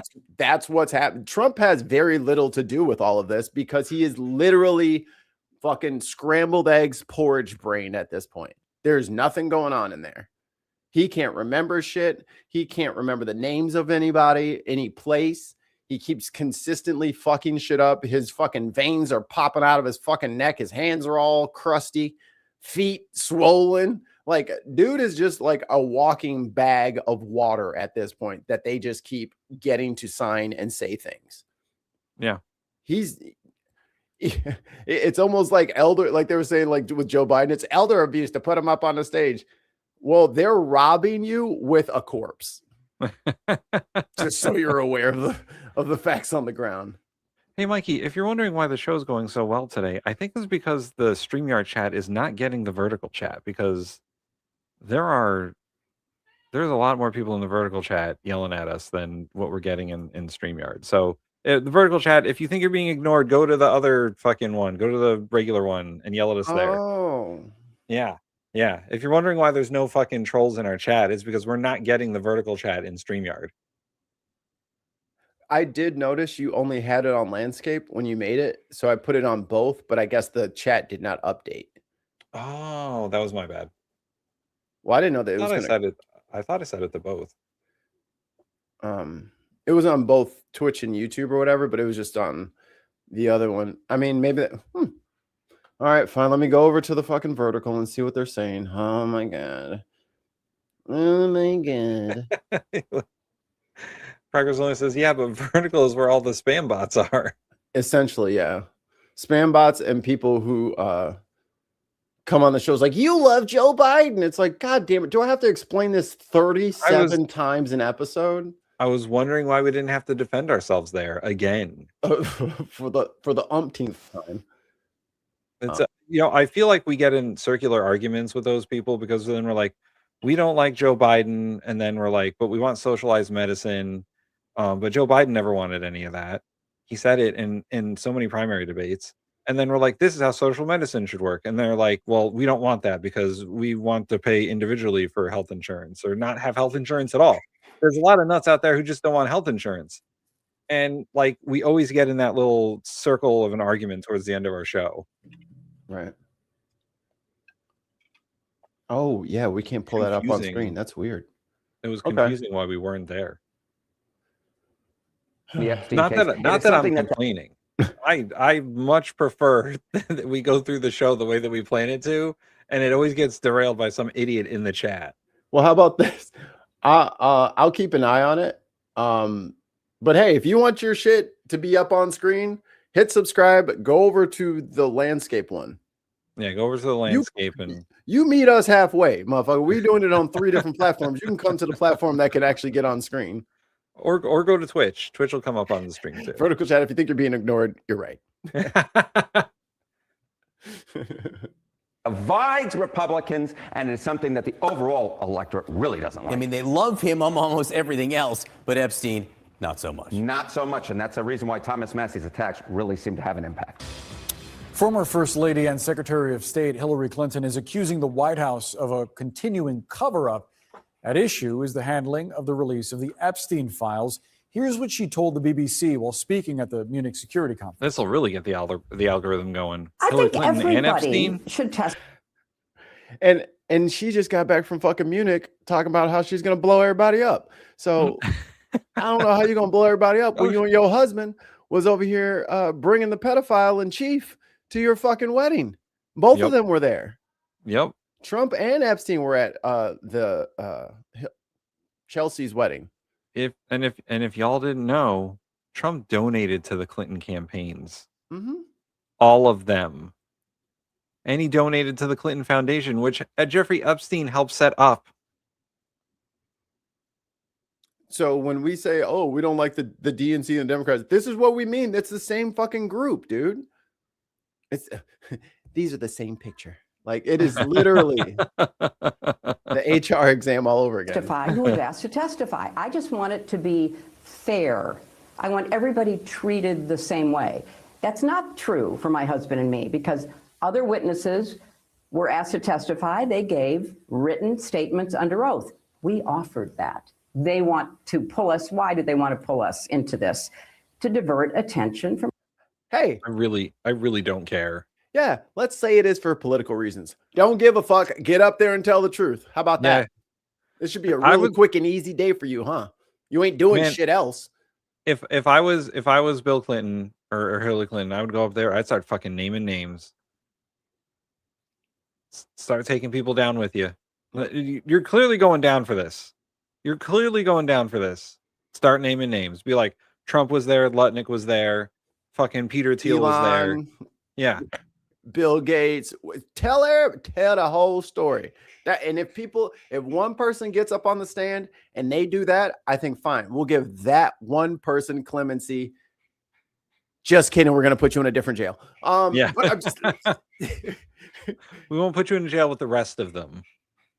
That'll be your prize, is you get to not go with the rest of them. We'll put you on the puppy ranch if you help us get all the rest of them. But unless you're giving us all the rest of them, and just saying she got the puppy ranch and she didn't say shit.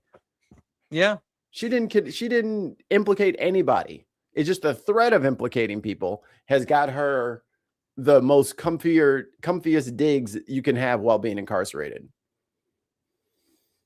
President Trump. This is not. Yeah, I was gonna say, but hey, if you're fucking going down, start fucking naming names. Start dragging motherfuckers with you. Yeah. I don't want this cat in here. He is bored and he's being bad. You're being a bad boy. Now get out of here. You're not allowed in here. You're gonna make Mikey sneeze. No, I won't sneeze. I'll just be like fucking like Malcolm's friend in the wheelchair. Tim, we should press play. Complicated. CNN's Annie Grayer joins us now with her latest reporting. So what else did... I feel like they're about to tap dance. Like, what's going on right here? Yeah. Why are we zoomed out so far? Why is CNN so obsessed with not having desks or chairs or people sitting? Why is everyone standing in like a green screen room? What's going on here? I think they're trying to like, I watch a lot of international news. This is very Al Jazeera, very BBC World, very Deutsche World. Like, I'm just saying, this is how everyone else is already doing it. Funny that you guys finally caught on. Boring, Huey. Did they really just do iCloud just did a pop-up, say, would you like to do a survey to say how much you like our app? You lucky that shit didn't come up on the screen. I would have uninstalled it in front of everybody. I hate you for that. I have to say. This is a really interesting interview, Boris, because it's the most extensive comments we've heard from Hillary Clinton on her views on all this. And of course, she doesn't mince words when it comes to her views on how the Department of Justice is handling this, accusing them of a cover-up. But she's also very critical of the Republicans on Capitol Hill, accusing them of singling her and her husband, former President Bill Clinton out here saying that others in this investigation who were subpoenaed were able to provide written statements under oath, which they did. But the Republicans on Capitol Hill insisted that the two of them appear for in-person depositions, and she's arguing that's not necessary. Now, she was asked explicitly about the photos that we've seen from one of the Department of Justice releases of the former president in what appears to be a hot tub with a woman whose face is redacted that the Department of Justice says could be a potential. I was told by the FBI that they only redacted victims. Victims and minors. I mean, I think it's been proven at this point that they were also redacting the co-conspirators, which is what happened. But but they told me this was him with the victim, not him with a co-conspirator. Pam Bondi admitted it.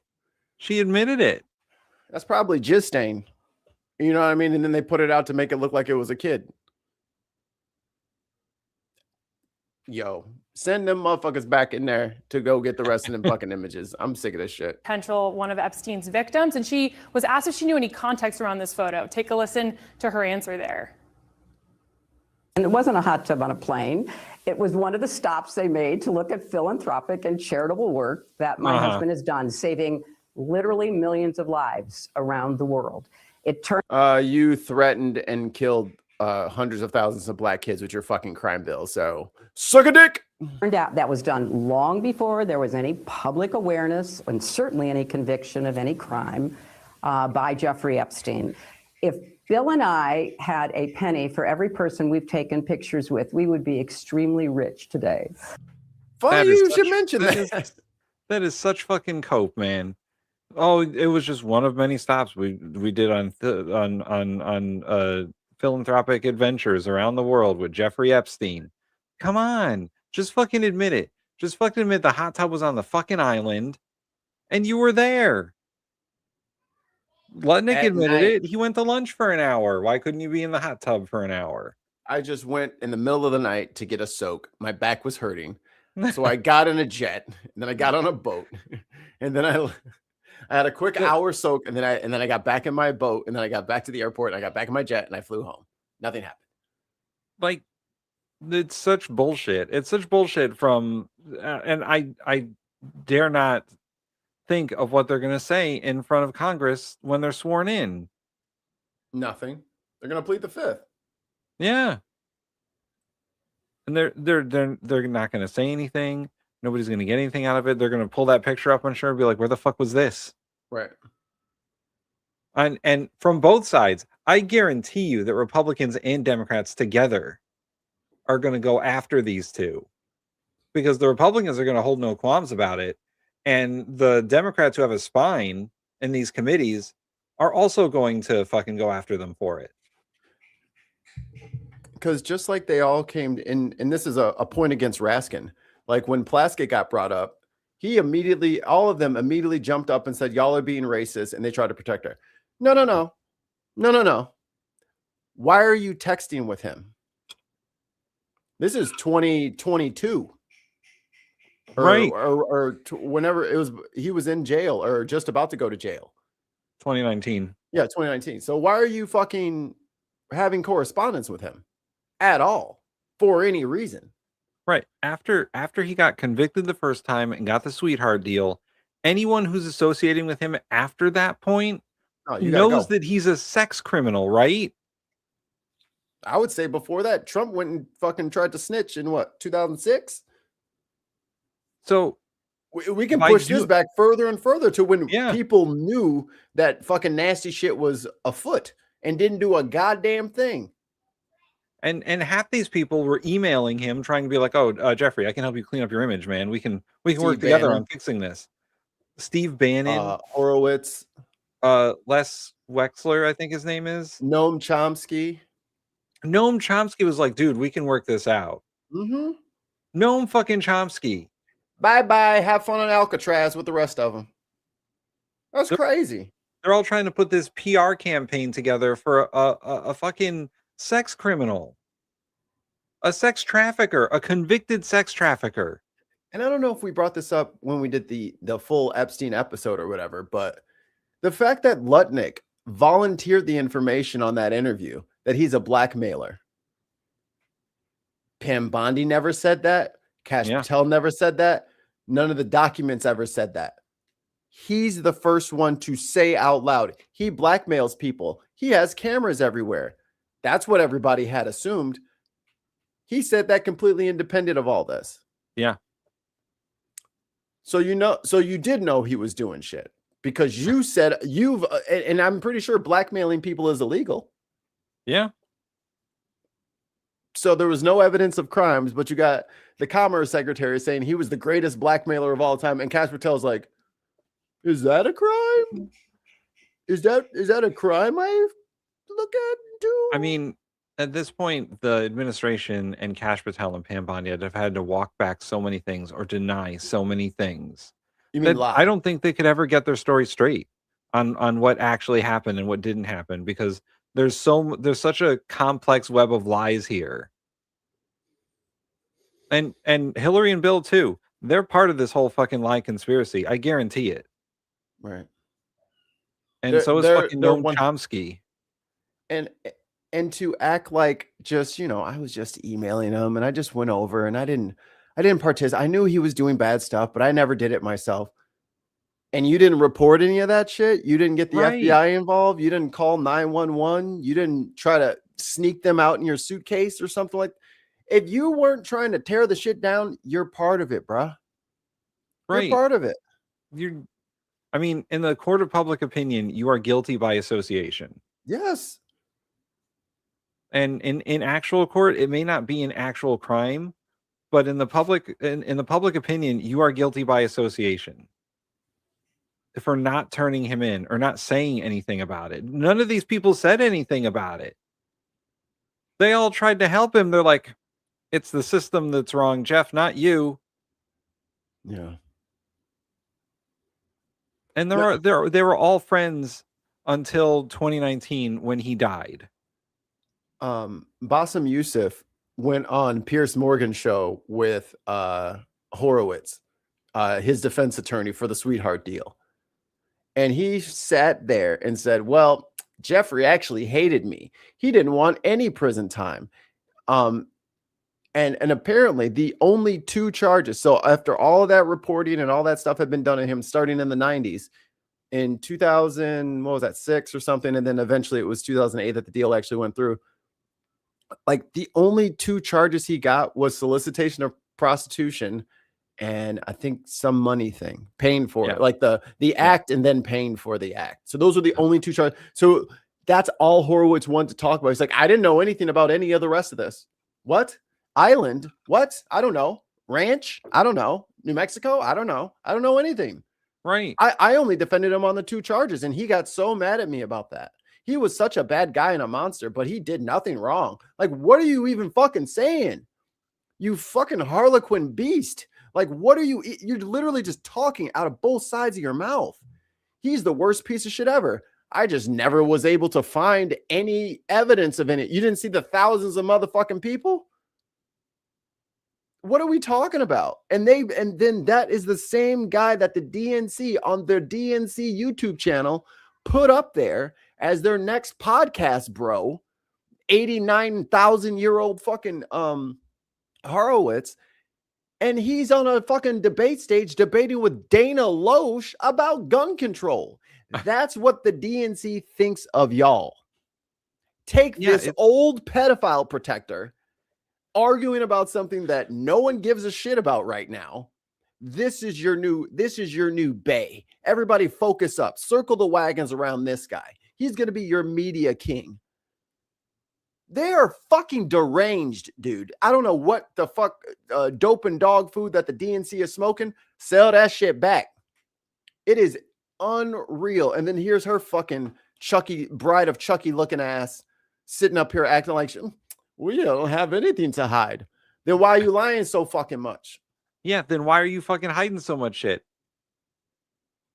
Why wait for them? Put out your own shit. Yeah. The Clintons have everything to hide. Mm-hmm. They've always been hiding shit.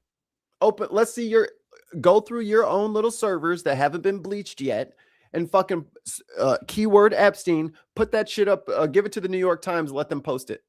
Yeah. Give it to all the media and let them post it. If you ain't got nothing to fucking hide, crack open your own shit and let us see what you said back and forth to him. Or do we have to fucking find it in the files? All redacted and shit. Lying ass bitch. I hate the Clintons. Now, also in this interview, Hillary was asked directly twice if she had any regrets about her or her husband's interactions with Epstein. And she said, you know, I've never met Epstein, and she had only limited interactions with Ghislaine Maxwell, Epstein's former girlfriend and co-conspirator, and said that her husband's interactions with Epstein are well documented and that neither of them had any knowledge of their crimes. So a lot to unpack from this interview. Now, both her and the former president are set to appear for closed-door depositions in the House's Epstein probe later this year. She's pushing for those to be made public. What's the likelihood that that happens? So we got some new insights from her comments in this interview as well, where she says that... Yeah, Dershowitz. Sorry, not Horowitz. Horowitz was the guy asking about him. She will show up for her In, deposition, but she would prefer it to be an open hearing. Now, saying she's going to show up, I think, is all Republicans on the Hill are looking for. They've said, we want to do this deposition first. Maybe we could do an open hearing in the future. They haven't ruled that out, but it seems like all signs are pointing toward these depositions being on for the end of this month. Both Hillary... Here you go. Share this instead. One of the most concerning... Is the government hiding a client list? Or oh, look, a Cuomo. Remember the Cuomos? Boy, oh yeah, in New Mexico said, yeah, go start checking out. He had a whole fucking ranch out there at the highest point and all that shit with another fucking weird concentric circle, fucking weirdo culty shit with another weird building. And these motherfuckers, like, he was not that bad of a guy. He's just not. I just do philanthropic work with him. The motherfucker's got 17 fucking cult ritual buildings, and everyone's just like, seems legit.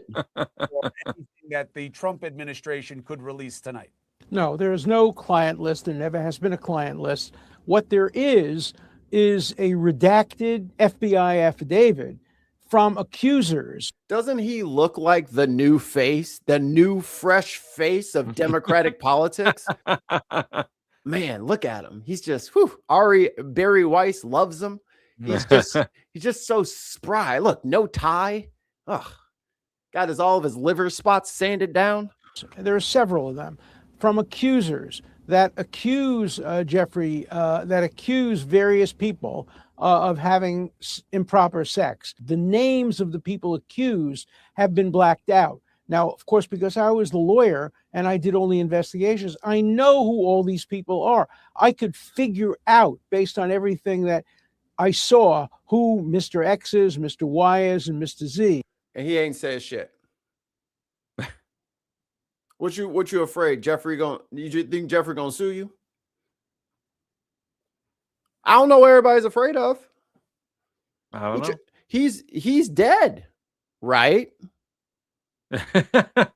Right? He died, right? How come y'all ain't snitching? Because they don't want to go down like the former prince. Well, look, whether it's today or whether it's tomorrow, you're going to jail. Oh yeah, that is for sure. You can delay justice, but you cannot deny it. Like they're all delaying even Lutnick knows, I think, at this point. Like, that's why he admitted that to Congress.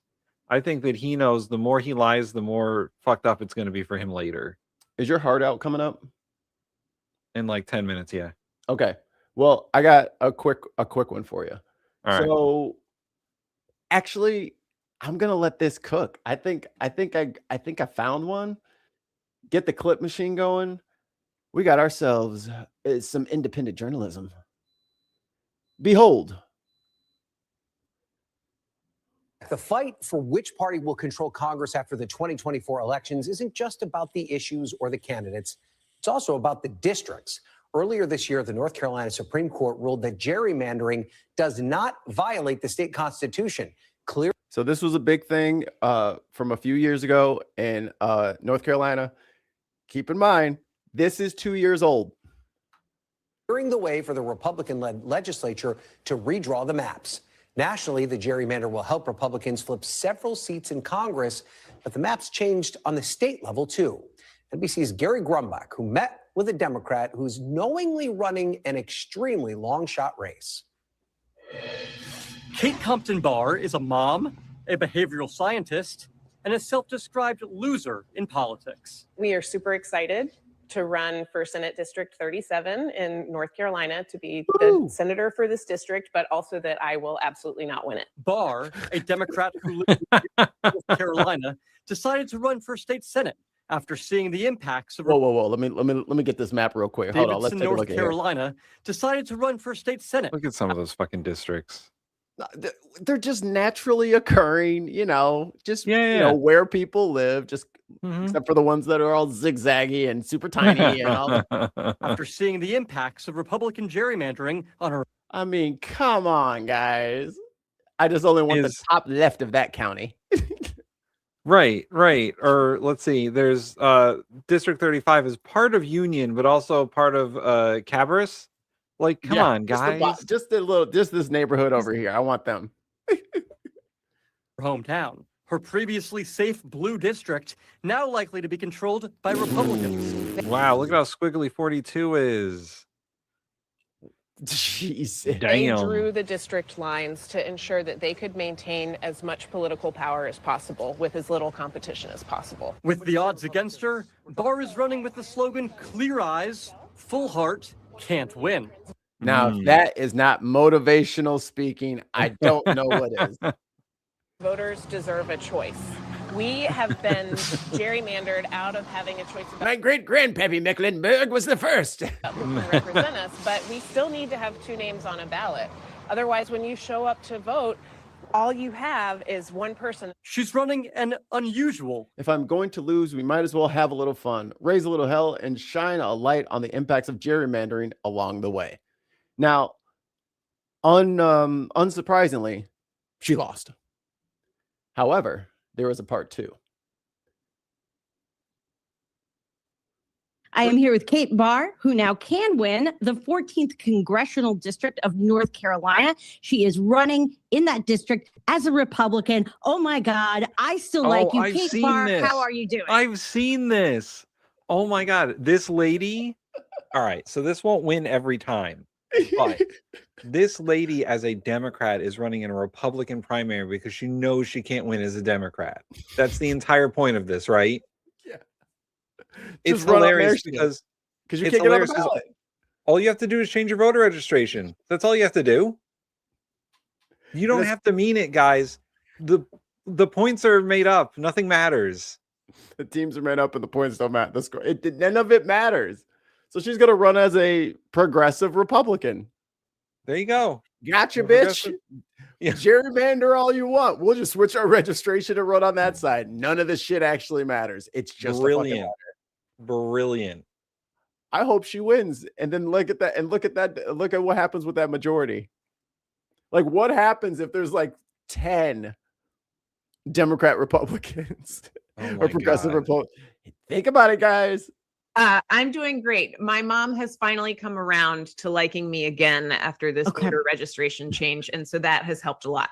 Okay, that's good. We're all gonna work through it together as a team, and remind everybody why you are running as a Republican in the Republican primary, where there's a perfectly, good other Democratic primary, or is it perfectly good other Democratic primary? Well, we should come back and talk about that Democratic primary a little bit later, but I'm running as a Republican because, just like the rest of North Carolina, Congressional District 14 is gerrymandered AF, which means that it is virtually impossible for the Democrat to win in November. And we can't wait for fair maps. We have a Congress that is not doing its job, that's not exercising congressional oversight over an authoritarian fact. She's following everybody else rules. trying to be. Oh shit! I moved up way too far. Sorry. She's following the rules set by the fucking parties, and she's like, "All right, I'll just register as a Republican then. Whatever. It doesn't matter. It literally doesn't matter. It's literally just a letter for the Democrat to win in November. Fascist president. So I just swapped the letter next to my name to hold this congressman accountable. And we are in a deluge of not being able to wait for fair maps in all different flavors all over the country. It means a lot of different things in a lot of different places. And so you're out there, you're running. And why is it important for the people of District 14 to listen to what you have to say about, what they need, and also why maybe the person who's in office now isn't giving it to them? So I'm running against a man named Tim Moore. He is a freshman congressman, but he has been in the North Carolina State House for a decade. He actually served as Speaker of the State House for a couple of terms as well. He's responsible for our voting maps. He drew this district for himself, and he is. Wow. Yeah. The guy who draws the maps suddenly decides, I think I'll run for Senate. Politicians choosing their voters. It's also exceptional. That must be nice. I know, That's right? Nice. That is nice. I'm like, I want to vote I want to make up stuff for myself that only I am qualified then to get. Right. Like, I want to make up like lotteries that like only I can win. That is amazing. Well, it's like I need a pension, so I've drawn a district so I can live in DC for a while and then retire. Lots of, there. Well, I was on your dollar, people, on your dollar. So there you go. And I fucking run as a Republican. Fuck it. I think there's a couple of news clips of that lady going out and knocking on doors and saying, I'm running as a progressive Republican. And people are like, wait, what? And she's like, yeah, I'm a progressive, but I'm running as a Republican. And they're like, I don't understand. What are you doing? But it's in a heavily gerrymandered district, that is a decent strategy to at least get attention. Because you're probably not going to win a Republican primary like that, but you're at least going to get attention to the fact that the gerrymandering is so bad that Democrats have to run as Republicans, or vice versa, right? Because go ahead. There are districts that are like 20 plus on the Democrat side too that no Republican is ever going to win. The district I used to live in, Rosa Dolores district, every 2 years, it's like what fresh meat are they throwing to the political machine of Rosa Dolores? Who wants to get grilled today, baby? her percentages are like 70-80%. Any Republican that goes up against her is just meat to the grinder. North Carolina's like, wait, is being a progressive Republican even legal? Hell no. You can't conceal carry your D. You know what I mean? You gotta open carry that bitch. In terms of electoral politics, the gerrymandering is so bad that like 80% of these House districts are considered safe for whoever wins them. And you're only up for maybe 50 House seats are competitive every year, not even guaranteed to switch, just competitive. And I think 2026, I only got a few minutes left, but 2026 is going to be what they call a critical change election. Yeah. The coalition is shifting, guys. The Republicans in 2025, we're losing by a lot in these special elections, a lot. And you could see in Jersey and in like Kansas and some of these other states where like they thought that Republicans had more of a chance, they got absolutely stomped by margins that they shouldn't have lost by. And anyone who thinks that they're in a 10%, 15% safe district, you're not. Guess again. If you're a Republican and you've got comfortably 10, 15% in all of your previous elections, you should be worried. The MAGA glow is gone, baby. You should be worried because in districts that Donald Trump won by 17%, he's now losing by 17%.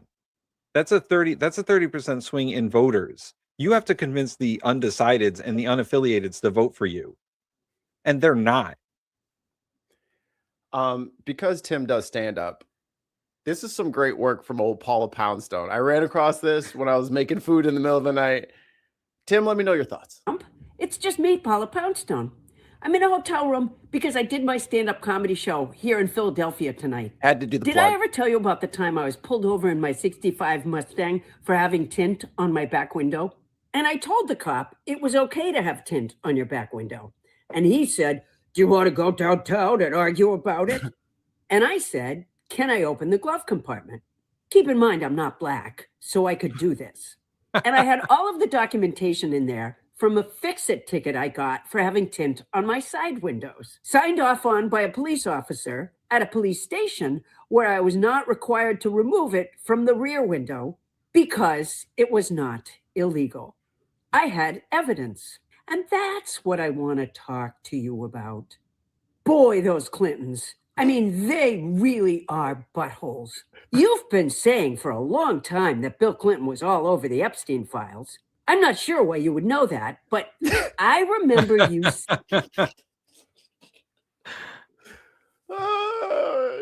I mean, they forgot that they didn't know anything, so they just started pointing fingers right away. And it's like, I mean, allegedly.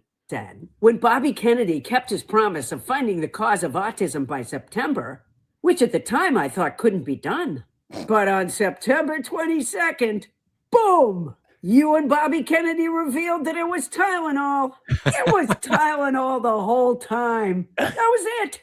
Tylenol. All these years, scientists and doctors were banging their heads against the wall. Metaphorically, not like ICE detention centers banging heads. It's just an expression. But they couldn't solve the problem. And then along comes you with the former heroin addict who had a worm in his brain, who no other president would ever have considered for the job of Secretary of Health and Human Services. But you did, and he cracked it. And I remember in that press conference, you said, it's turning out that we understood a lot more than a lot of people who studied it. That's how you roll, right? You just know stuff. You're endowed by your creator. You don't have to study anything. You don't have to have seen the Epstein files, and you certainly weren't on the guy's stupid island, and you didn't have to be in order to know that Bill Clinton was there. I mean, that's it. It's done. It was Clinton. Look no further, right? And now that rat bastard tells you to release the whole file. Where does he get off? And you could, right? That's not a problem for you. You just have to say the word. But you're not gonna give him the satisfaction. You've hated the Clintons ever since they sat through your wedding ceremony with Melania and they didn't object. That's funny. Yeah, you're not going to give those filthy Clintons the satisfaction of releasing those files. That's just what they want you to do. That's just what they want. Well, we got one more. I'll do the super chat and then I'm out of here. Okay. 5 British pounds from Tim Ballum. That's all. There are plenty of things that are bad and wrong, but it doesn't make them fascist. If you are a registered Democrat, your vote will be challenged and you will have to take days off work to attend court to challenge this. I don't think the problem is going to be registered Democrats. I firmly believe that the problem that Trump and the Republicans are going to have in 2026 is going to be unaffiliated voters. Because Democrats aren't going to vote for them anyway. They're saying that they're going to try to throw away the Democrat votes and like disqualify the votes. I mean, they're not going to have any. They've already lost every fucking court battle there is to lose over this. Yeah. I'm going to send the guard. I'm going to send ICE. They lost what, 63 out of 65 court cases, and the 2 they won were like technicalities. Like, guys, you lost. You're going to lose. And Trump trying to nationalize elections isn't going to work. All the Republicans were like, whoa, bitch, shut up. Yeah, they're like, you're not supposed to say that word out loud. What do you talk? Shut the fuck up. Shut up. The only thing they could come up with is the SAVE Act. And most states already have voter ID laws. As terrible as they are, Connecticut has voter ID laws. So I don't know where they're going to go with this. They didn't read the rest of the page. You know what I'm saying? They just kind of read the headline, went for it. The SAVE Act is never going to get through the Senate. It's just not. It's going to get filibustered by the Democrats because it's not an appropriations thing. And there you go. You lose. Again. You lose. But I gotta go. I will see you guys later. Have fun. Mikey. What? The chat and the verticals calling us old again. How dare they? Are we old or babies? Which is it? Make up your mind. We're either old men or we're tiny little babies whining at this camera. Okay. I'm going to take this time Ooh. Ooh. Okay, there it is. All right. Bye, Tim. Bye. Okay, let me get situated over here because I got some stuff for you guys coming out of Bay City, Michigan. Scenic, historic Bay City, Michigan. Let me correct my parlance here. Don't want to defame the greatest city in Michigan. Well, I don't know. Okay. Oh, Bruce showed up? Oh my God. Thank you for the timestamps. You are the homie. Okay. Okay, here it is. I got it. There it is. Boom, boom, boom, boom. Haha. Oh, wait, Tim's gone. Ha ha. I can do it the old way because Tim is gone. And you guys know what that means. You should know what that means. It means it's back, baby. All right, Tim's gone. Let's talk about him. Okay, here we go. All right, first timestamp. Special speakers 2/14/24. 2/14. Oh, come on. I went off of the thing. One pixel. All right, 21:20. Okay. Let me click here. Detroit man was sentenced to 60 years. Oh, Lord have mercy. Lord have mercy. What is this? Oh my God. What did you do to me, Alex? I'm gonna have to watch this whole thing. Okay, I'm gonna start at 2:14. 2:14 on the dot. There we go. Oh my God. Wait, I'll just wait. I'll go with the start of his. Oh my God. This is gonna be good. Thank you. Say, oh, you think you bought that? You think it's a game? This is the city council meeting from, what was the date on this? 2 days ago. Bro, what you writing down? Sir, this should go into his time. Monday. Yeah, this should go into his time. Don't be coming up here writing. Sure, is the green light on? Yeah. Okay. Yeah, you guys need to work on this because I listen from home and a lot of times you can't even hear what people are saying. Because you're not talking in the mic. I know there's a solution for it. Oh, okay. Do you have to do that before you talk? Like he could just start talking.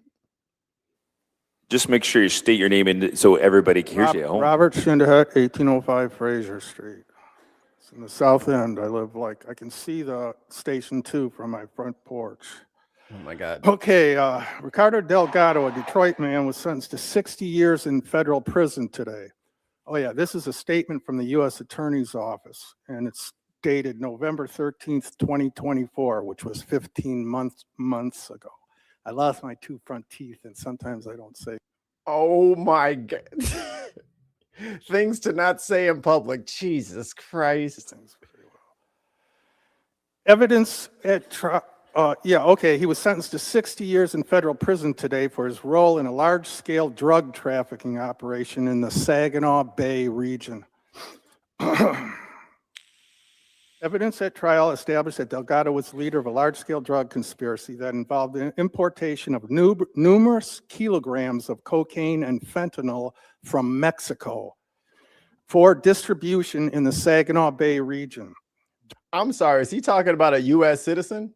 Like, what are we talking about? During the course of the investigation, FBI agents learned from a court-authorized wiretap that Delgado was seeking retaliation for the theft of his drugs from a subordinate and that he ordered other subordinates to exact revenge.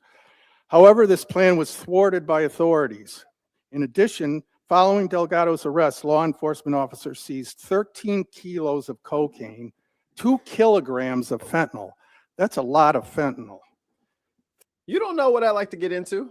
12 firearms, including 2 machine guns.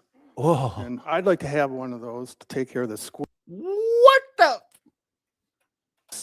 Machine guns. And I'd like to have one of those to take care of the squirrels that keep digging up my garden. You're gonna machine gun them? Brother, your roses and daffodils will be shot the fuck up if you're gonna use fucking... You think your tomato plant's gonna take an AR-15 to the fucking stem and survive? You're crazy. They also seized 2 silencers and over $200,000 in cash from Delgado's residence. Radagast, the toothless. So the special agent in charge of the FBI in Michigan wants to sincerely thank the dedicated professionals at FBI Michigan and the Bay City Department of Public Safety. Okay. Also, the Saginaw Police Department and the Bay Area Narcotics Enforcement Team and the Michigan State Police. This investigation was conducted by special agents of the FBI Detroit Division out of their Bay City office. A lot of people don't know we have the FBI here. Special agents, it was conducted by the Bay City office, also special agents of the Bureau of Alcohol, Tobacco, Firearms, and Explosives, otherwise known as the ATF, and law enforcement officials from Michigan State Police, the Midland Police. Bro, just fucking hit share on your Facebook page. You don't have to print out the post and read it to the fucking meeting. You know what I'm saying? Like, everybody else read that shit when they were fucking on the toilet too. What are you talking Police, about? Saginaw Everybody's part of the Bay City patch. Everybody else saw that too. Police, the Saginaw Township Police, the Bridgeport Police, and the Bayonet, Bay Area in narcotics. Oh boy. Bay Area Narcotics. Oh boy. And you lost your spot. Sting, which is the Strike Team Investigative Narcotics Group. The case was prosecuted by assistant U.S. attorneys. So this is how our law enforcement agencies cooperate to keep us and our children safe from dangerous and evil people. You know who he didn't bring up? ICE. So it sounds like there was someone committing crimes and then the police took care of it because they're the ones that solve crimes. Crazy. It is also a recent and sobering example of how dangerous drugs are trafficked across our borders and into our community, and most certainly involving dealing with cartels and illegal aliens. Although ICE is not mentioned specifically in this news release, it is their job to help monitor and control this type of activity. No, it's not. So beside the one I just mentioned, there have been 2 large-scale drug busts in Bay City recently that have received relatively minor attention in the news. And real quick, because Tim's not here and I can interrupt as much as I want. You got to stop blaming the people who sell drugs and start taking accountability for the people who are on drugs. Like, he wasn't selling that shit to other undocumented people, I don't think. You're talking about he's got kilos and kilos of the stuff. That means Americans are buying it. How about you start getting on Americans' asses and tell them to stop buying fucking drugs? If they just stop buying drugs, maybe the cartel wouldn't have anything to sell. Or how about this? Stop if you deregulate a lot of this shit like they do in Western Europe. And you kind of take all, like, I don't understand why weed isn't federally decriminalized and unscheduled. Because if you did, you take a big chunk. Like, if you guys say the cartels are so bad and they make all this money from running drugs and from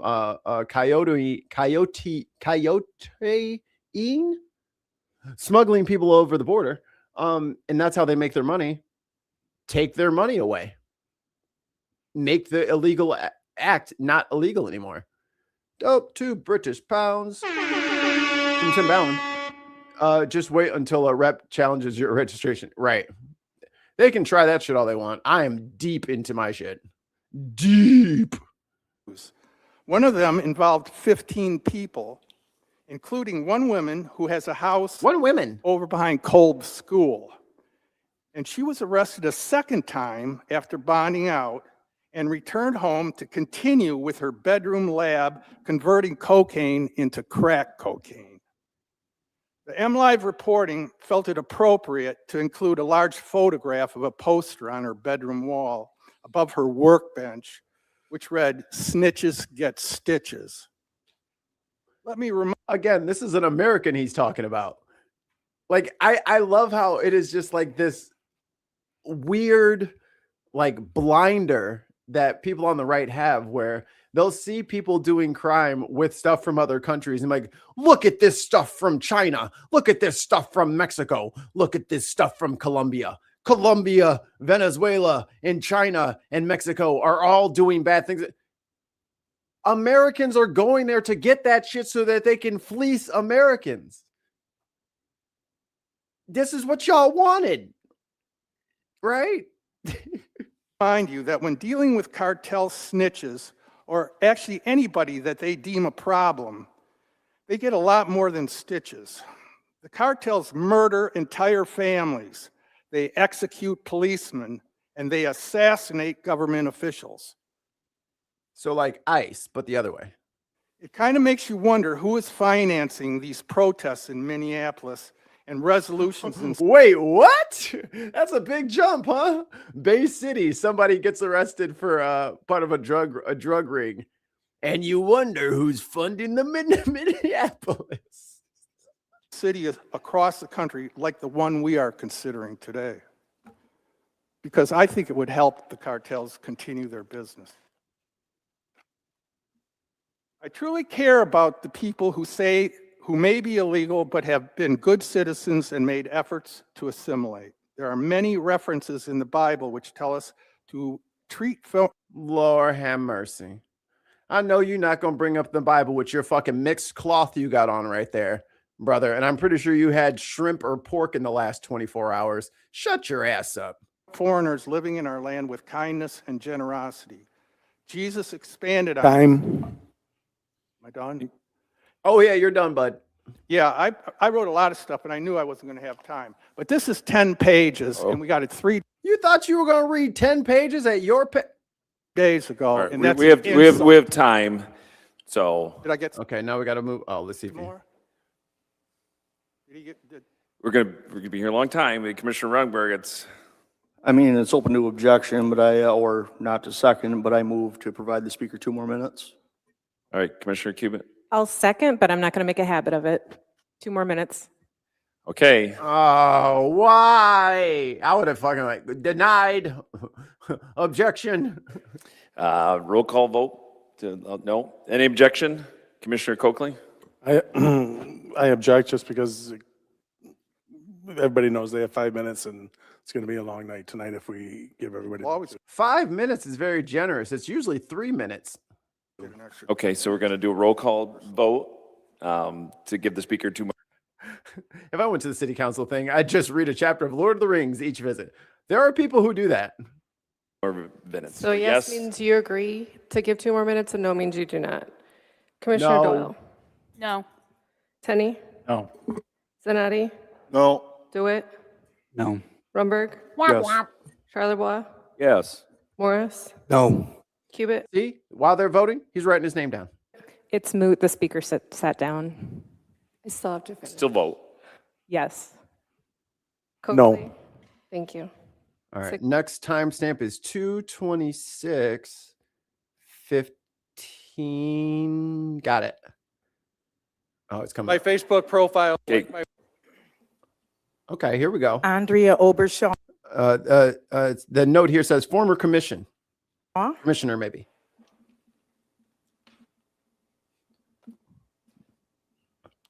And who brought the LED sign? State and address. 1341 Jarrah Road, Birch Run, Michigan. I am Thank a you. native of Bay City, Michigan. This is my city. When I see things like this going on, I got to come back and fight for my family.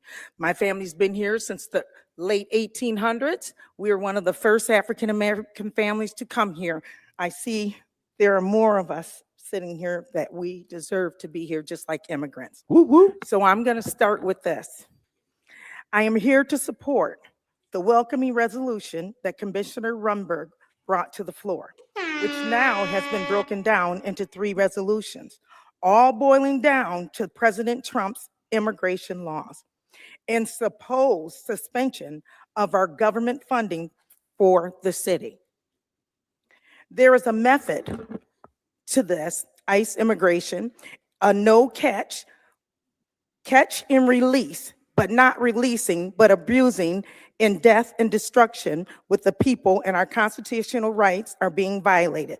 We are dealing with a distraction, right? In fact, Michigan is building more detention centers and being privatized and owned by rich, and I know a lot of people from Bay City investors. It seems the people involved with these detention prisons are becoming wealthy on the backs of immigrants and the citizens, for they are getting funding from the government. We could even say low-income Section 8, low-income housing program funding, because they are stealing, killing, and destroying a lot of dreams of innocent immigrants. Oh yeah, and if y'all thought, you right-wingers, if y'all thought that these were just like, you know, benevolent companies that were just like, oh, I'll help you set up a detention. Oh no, just like there was all that Medicare fraud that you guys fucking hated up there in fucking up in Minneapolis with the fucking daycares and shit like that. Oh, these private prisons, it's way worse. It is so much worse. I'm talking about, like, this is like, they'll get like a defense contract and billions of dollars will disappear and you will never hear a peep about it. Never. Because they can just claim national security and then they don't have to tell you how much money they've been given. Like, you're signing yourself up for the biggest tax drain that you can think of. They need the money. You people, the rich up top. Whoa, what you mean, you people? Billionaires, they need the money. You have to cover for the lie to get richer and richer. Mayor Gerard, you say that you will veto this resolution before it was even supposedly on the desk of the city attorneys that were to look over it and give us advice. But instead, you hand over the same letter from the attorneys from last year, which only shows you have not learned transparency is what the people want, and deceitful lies is unnecessary. And you even said in the news you would veto, but you had not even looked over what the people want here. Going against the people is a But risky yet, proposition. ahead of time, you say veto. Shame on you if you veto. You feel that ICE should have free reign over our city and public safety, as if they are not capable of taking care of people. Officer Roel, I commend. Please address the. I commend him in your police public safety. I am sorry if anyone is saying you can't do your job. So they want to send the ICE in to teach you how to communicate with the people of the city of Bay City, which I know you are more than capable of doing. ICE is off. Hey, if there's one thing ICE is good at, it's fucking public relations. So I mean, come on. They're great at public relations. The rails.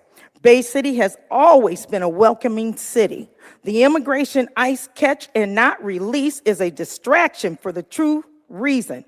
Privatized detention centers have become a big business for the rich owners and investors. With this being said, Mayor, you want to, again, veto the immigration resolution. The city can't get funding. President Trump already had stated cities in the blue states are getting nothing. But guess who gets the funding? FYI, just announced Mayor is going to have a one-on-one interview with a right-wing podcaster tonight. Exactly. Private owners and investors of these detention centers. And see, this is kind of like for the Europeans and stuff like that. This is kind of where the rubber meets the road. Like, as much as people are trying to like kiss up to Trump and like be his little sycophant and all that shit, you got to do this on a local level. They're having this meeting every week and they're going to be talking about your decisions and what you do and who you're showing up with every week. The congressional members who get to fly out to DC and get away from everybody. Yeah, if you're a local official, you don't do that. If you're a state level, you don't get to do that. These people will see you at the grocery store and be like, yo, what's up with you? Uh-oh. Call them landlords getting Section 8 or the big, beautiful bill for the millionaires and the billionaires, desperate to stay on top at the cost of chaos and brutality. by building detention centers of hell, claiming that they are making jobs. I bet if you start searching who owns these hellholes, you would find we have people of authority right here in this city that are upholding people to build these catch and never release immigrants like they are animals. I am asking you, Mayor, to not veto. If you, Mayor Gerard, veto this resolution, you are telling the people you are not for them.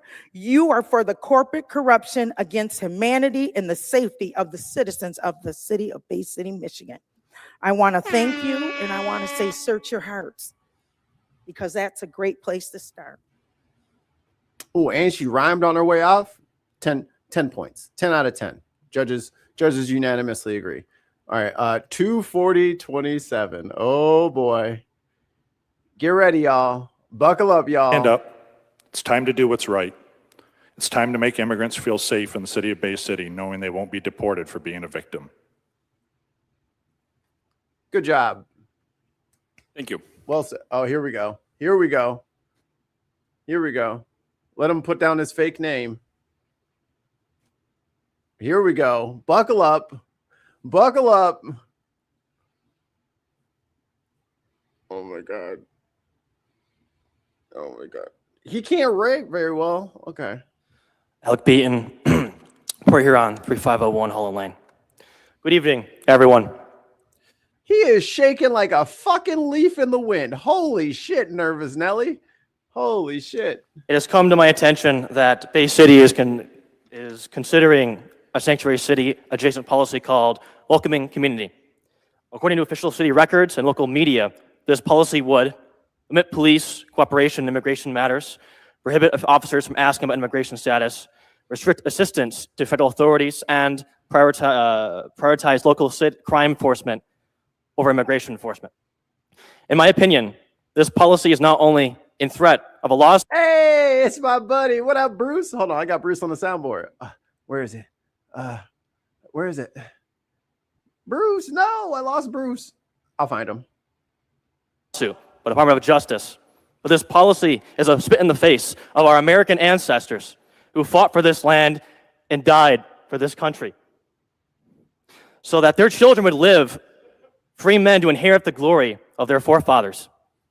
Every day Americans. So what we got, fentanyl coming in, you've got all these undocumented sex harassment people coming in, sexual hang, they're coming in and not doing nothing about it.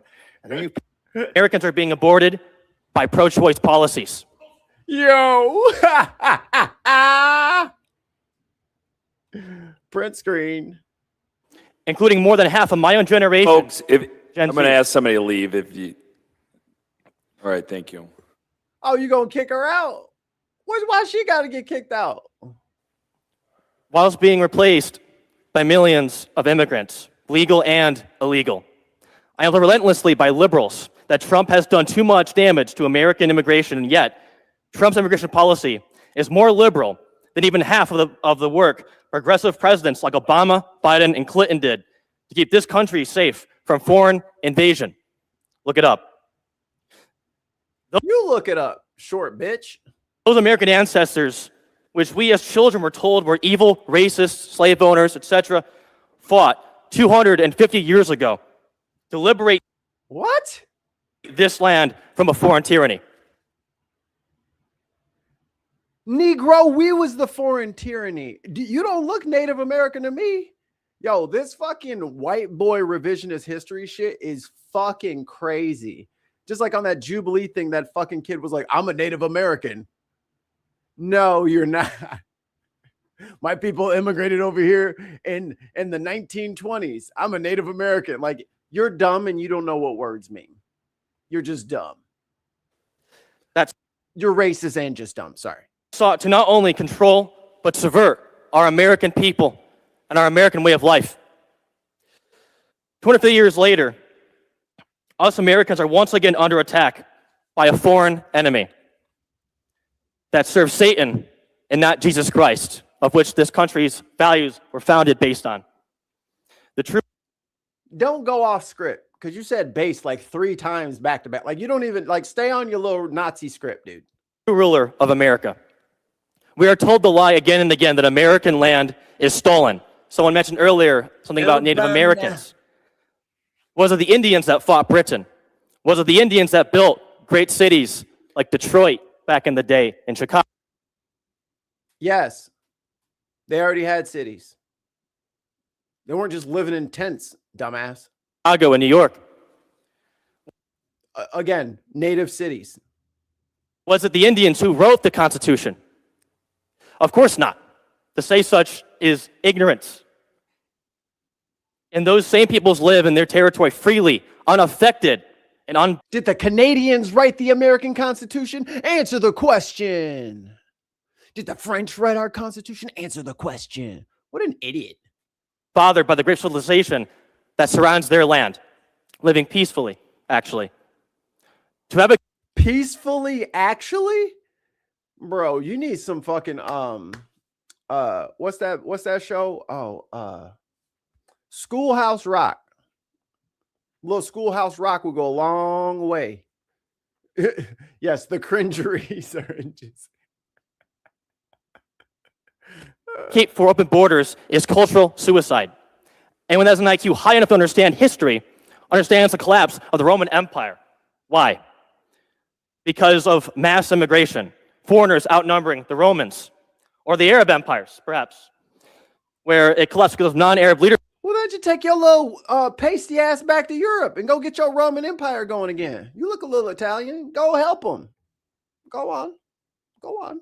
Taking over. This is a basic world history lesson taught to me actually by a liberal, yet doesn't apply to America for some reason. Culture version is a real thing that leads to the collapse of great empires, and we're seeing it live right here in America.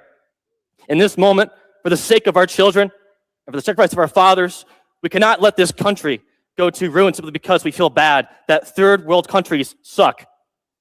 Liberals say, bro, your coat is made in China. What are you saying? America is selfish as to not welcome these people in.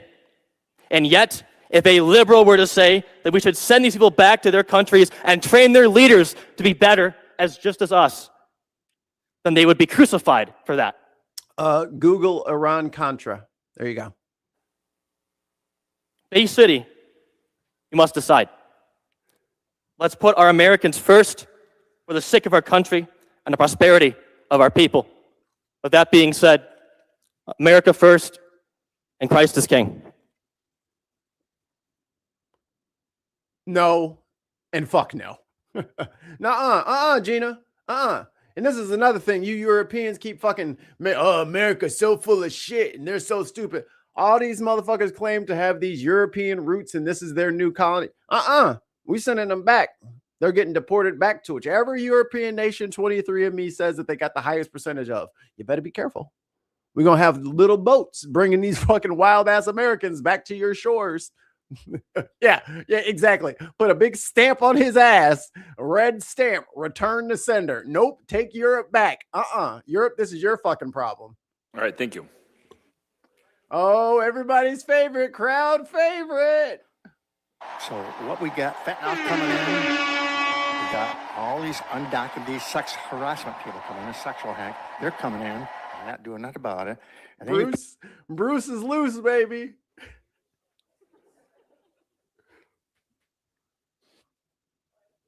Come on, Bruce. Let him know. Bruce is ready for this. He got a new jacket just for the occasion. All right, folks, please. Hey, Bruce want to know if y'all like his jacket. He got a new jacket, y'all. Y'all like it? It's yellow. He got yellow plaid. It's cool, right? You like it? You like it? Fuck yeah. Just saying, hello, you hear me? Yep. All right. I might want to take that. You hear me? Just saying, hello, you hear me? Yep. All right. I want to tell you right now, I don't have 10 pages to read. I don't have a teleprompter. So. If you could start with your name and address, that'll be a great start. All right. He was getting to that, damn it. But he forgot. But also he was getting to that. Bruce Lee Eckhart, 810 Germania. What would have happened if we didn't open the borders? We wouldn't have that problem today, would we, people? How many billions and billions and billions of dollars Trump has to spend to get all these undocumented people out there that are terrorists, killers, rapists? Easy, Bruce. You're going to blow a gasket. Don't put the pedal to the metal quite yet. You know you got to ease into this. We're lucky. This man here, what's his name? Commissioner.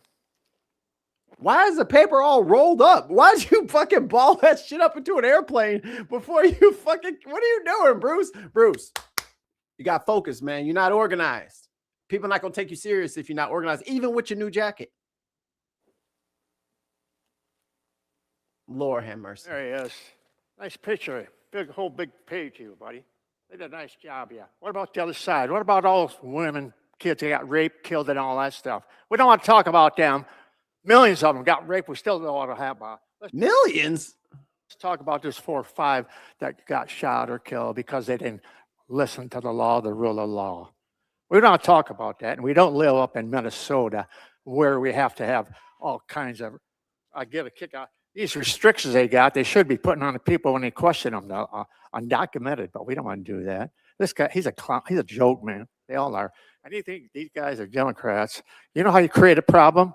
You ask the Communist Party. You create a problem, and that's what they did when they opened. Your fucking dude just said, let's federalize the elections, but we're the communists. This is awesome. Up the border, because the Democrats don't have. Holy crap, is that a newspaper? Is he a time traveler? It all is starting to fucking, you know what I'm saying? It's all locking in. Bruce is not from this timeline. That's why he's so confused. He's like, the border was open. Enough people votes, so they want undocumented illegals coming in. You look at Minnesota, oh, the Samoans, all the billions. The who? I'm sorry, the who? The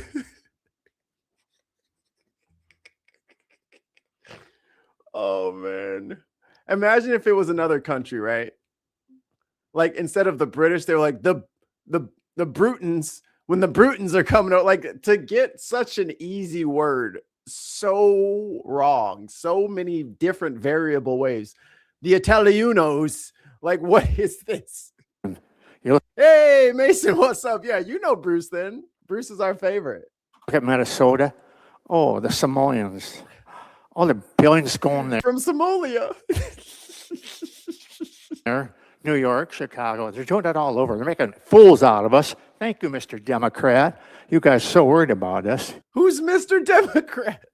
Look, all that money could stay here in this country. Now Trump's got to go and do the dirty work. Oh, yeah. And if you guys are first time watching Bruce, don't watch Bruce. Listen to Bruce, but watch the crowd reaction around him. It is always a treat. Everyone's just like, what?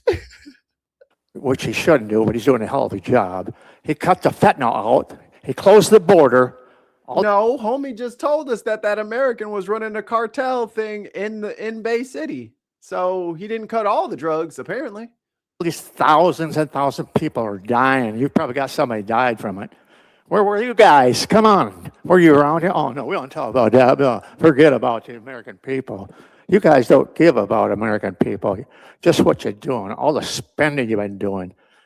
If I had a between you and me, I would not trust a Democrat as far as I can throw him. Look at the background of where these guys spend so much money. They break us down. We get back up, looking real good. The economy's looking good. The stock market. Look at what's going on. It's beautiful. The other guys gets back in, way down. Open the borders, let everybody in.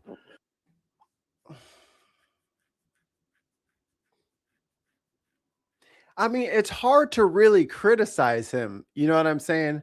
Not because I agree or disagree with what he says. It's because he doesn't use any proper nouns. Everything's he, they, them. Well, if you're talking about presidents, there's only been he, so you could be talking about fucking anybody. And I'm not precisely sure which administration he could be talking. He's seen quite a few administrations in his day. So I'm not exactly sure which one he's talking about because he never used proper nouns. So just want you to think about it, you people, especially you young ones. You could, I don't know, but I don't think we have that many undocumented here in Bay Mason, should we watch your stuff? I don't have a timestamp for it, but I'll watch yours if you're here. City. I don't know where they're coming from. You might have a couple ISIS people. A big deal. I want ICE around me because I don't want to have a neighbor or somebody hiding illegal. He shouldn't be. It should be against the law. Well, I'm just saying, Bruce, careful what you wish for because your English is not perfect. You know what I'm saying?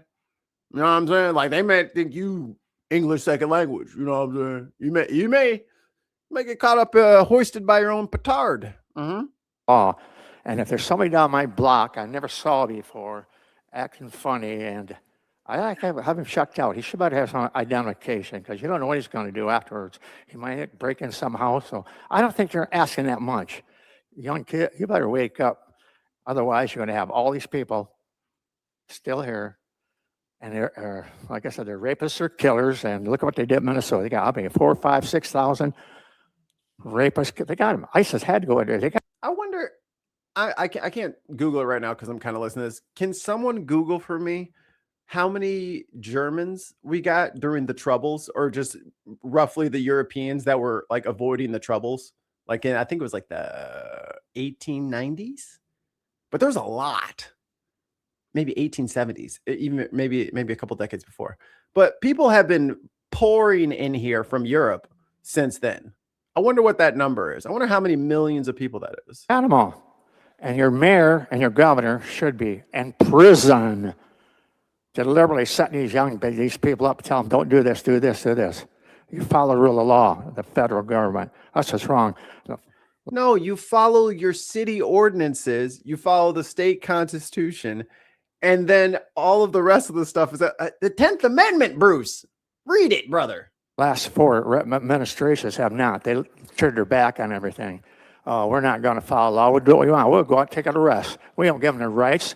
Just like January 6th. Those guys didn't get their rights. They threw them in jail, give them 4 years. That was the other party. Well, we can't do that. I wish we could throw these guys in jails right away, but they won't do it. They want to do it right. Everybody catching strays. What they did over there.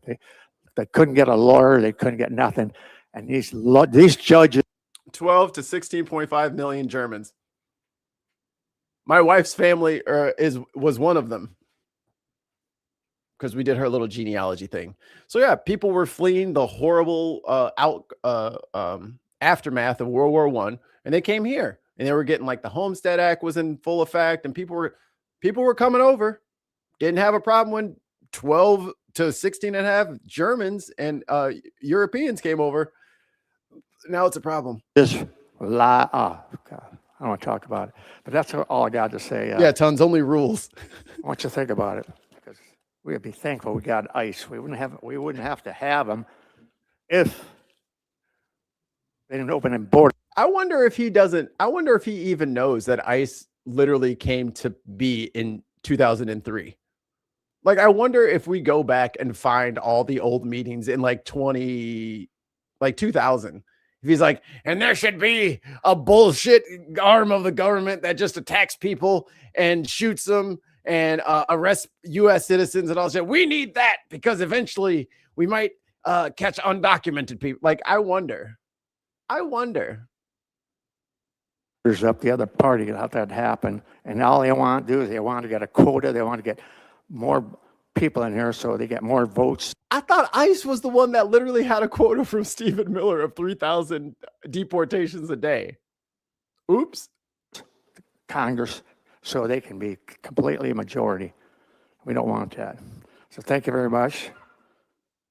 Thank you too, Mayor. Vote what you did last time. You're on the right track. Thank you. Thanks, Bruce. Bruce thinks 2003 is a liberal conspiracy. You're right. All right. Next time stamp. 255.54. Oh, I got very close. Okay. Sanctuary cities. A proposal this week about sanctuary cities. And the reason being is, I went to Delta College for criminal justice. Okay. And then my life drastically changed in 2002. Okay. I was sent to prison for home invasion.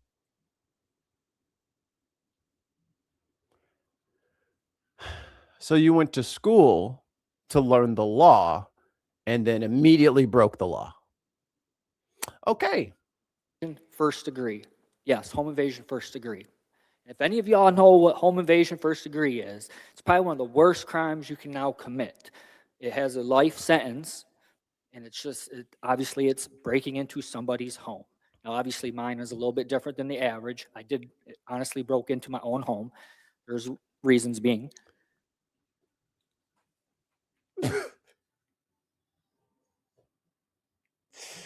I feel like you're not telling me the truth, because if you broke into your own home, I don't know who is there to arrest you. Who called the police on you if you were breaking into your own home? Did you call? Did you dress up like a robber?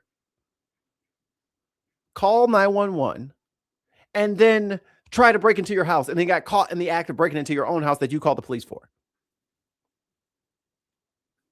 Oh, here we go. He and his GF were dapping up the Nazis and shit. Oh, shocker. Shocker. This guy went to home invasion school. That's the problem. He thought it was criminal justice. Tons goddamn homeschooled. However, it was a home invasion first degree.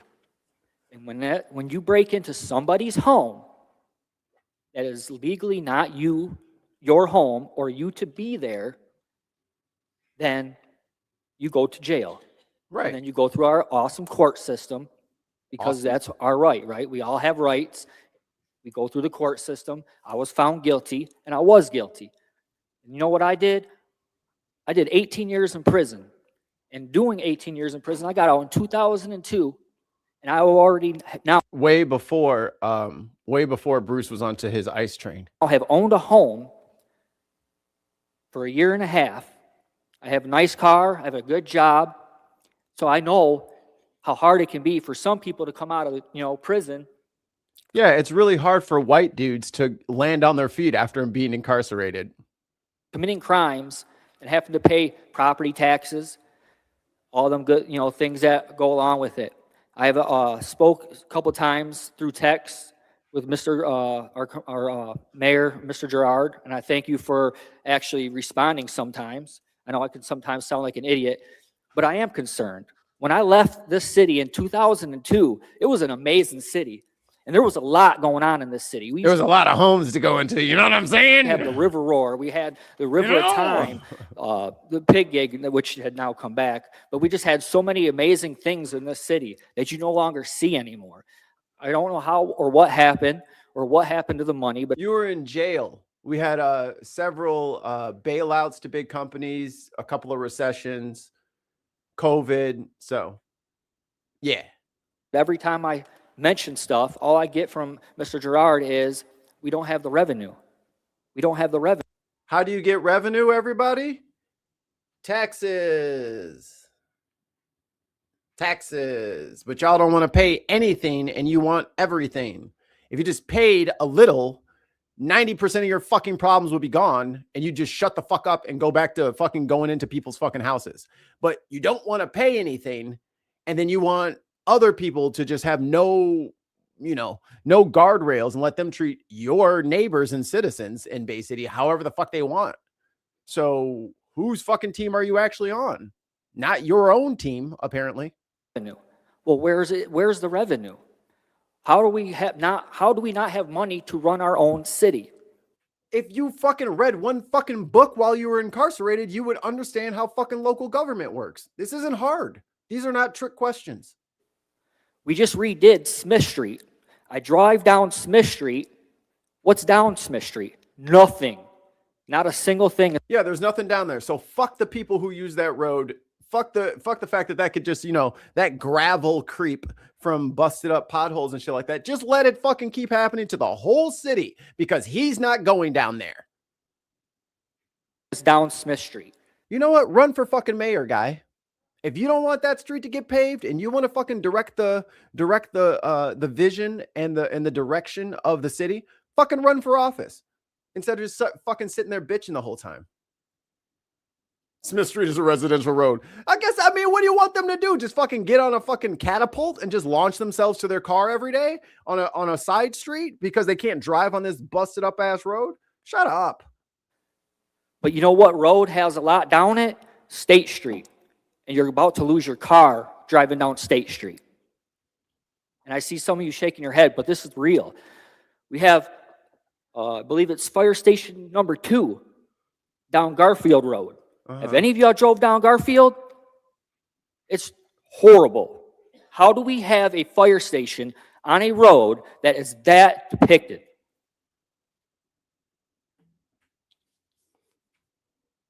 Decrepit, man. Not depicted. Decrepit. Decrepit. So what am I saying up here? I don't know. What I'm saying is, if we're going to possibly lose funding for making this a sanctuary city, which I don't know if we will or not, but I do know that someone has mentioned in the future, which these bridges will all have to pay in 2028. And y'all may think that, well, we'll drive over Vets Bridge, or when Lafayette's done, we'll drive over Lafayette.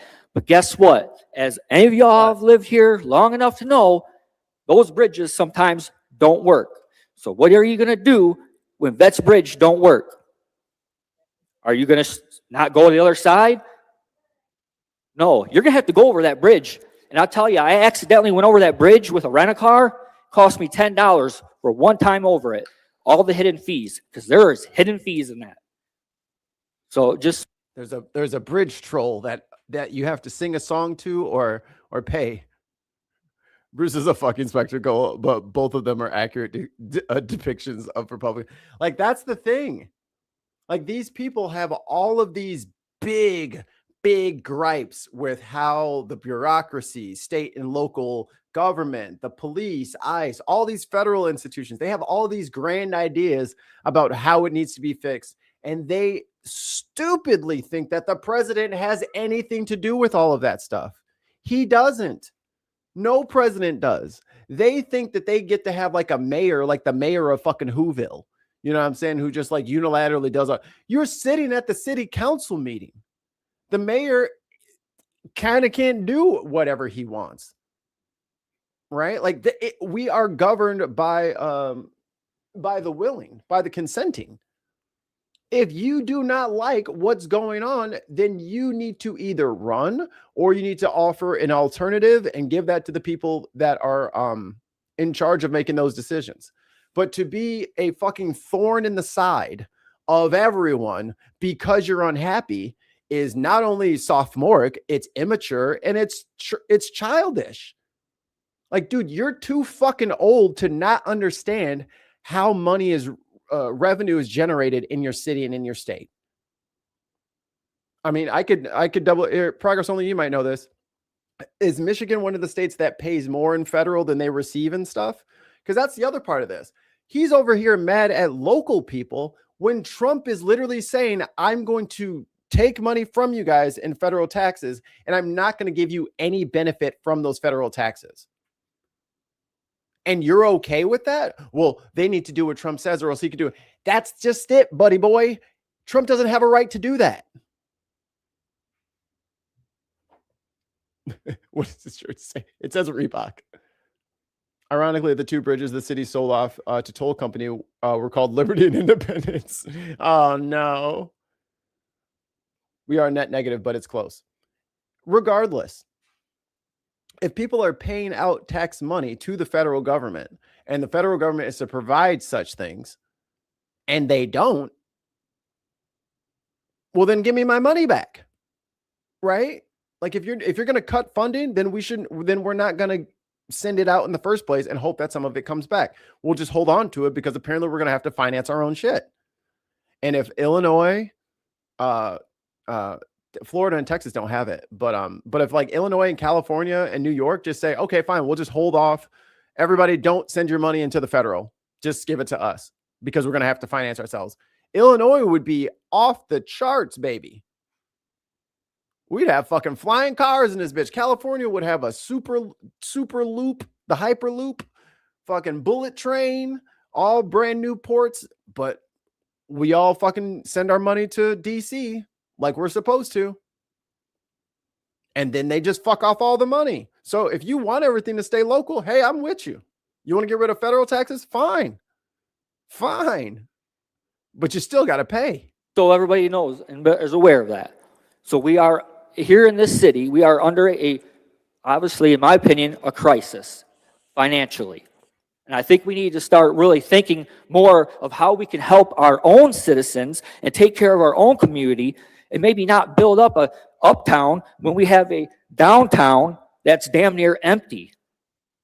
Maybe we could actually start making it to where people want to invest or give them tax cuts.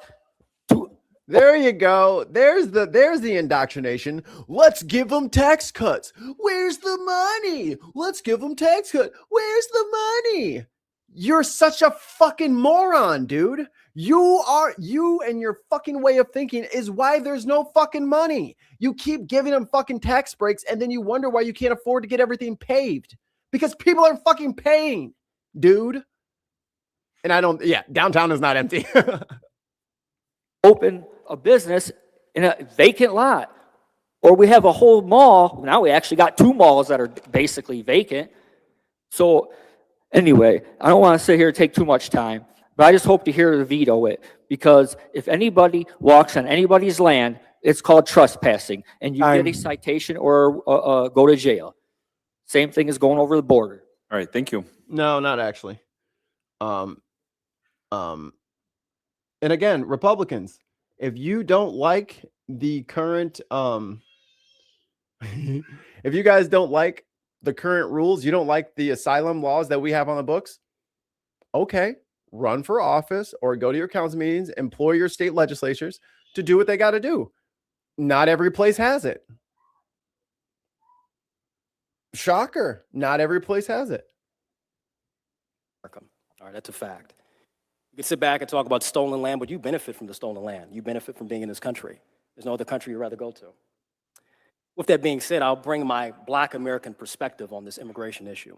Here we go. I don't want people in my country that are incompatible with our way of life and existence. Immigration, statistically, lowers wages. Big billionaires, big corporations, both parties, use illegal immigration for their own benefit to stay in power. And we get nothing. The working class gets nothing. It hurts working class. No.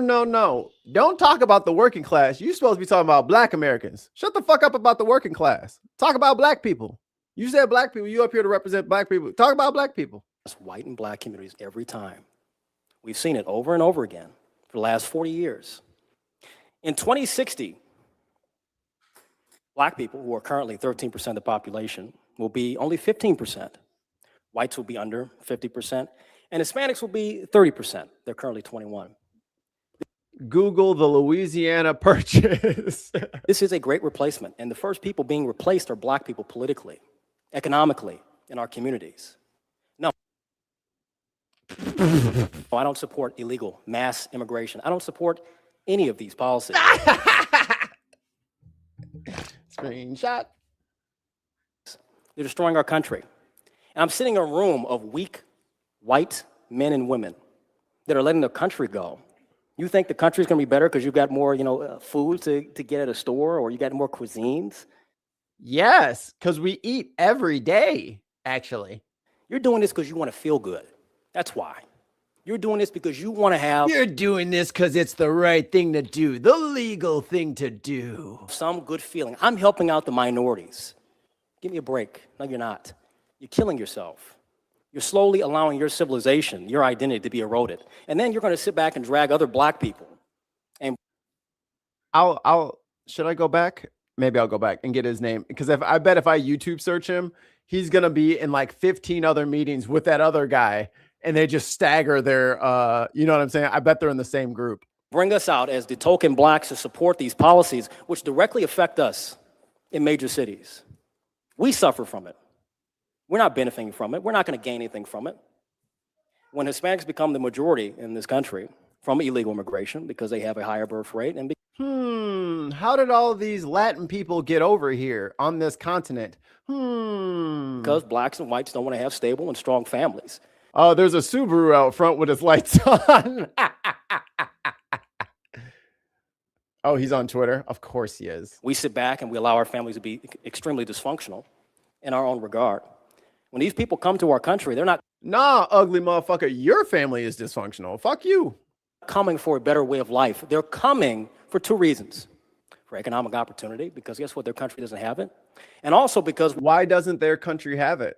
What happened in their country that has caused them all to flee us? You know, these Venezuelans, it's almost like they weren't part of Tren de Aragua, and they were trying to get away from Maduro. They were trying to get away from Maduro, the guy who you said was not bad until you sent helicopters and bombs to his to his bunker, and then you stole him, and then you brought him to America so that you can charge him with crimes. So was Maduro bad or not bad? You said they liked Maduro, and now you're saying we had to capture Maduro. So which is it? Did they have a justified reason for getting out of that country and fleeing up here seeking asylum? Or are we just grabbing Maduro for no reason? You kind of shot yourself in the dick there, buddy.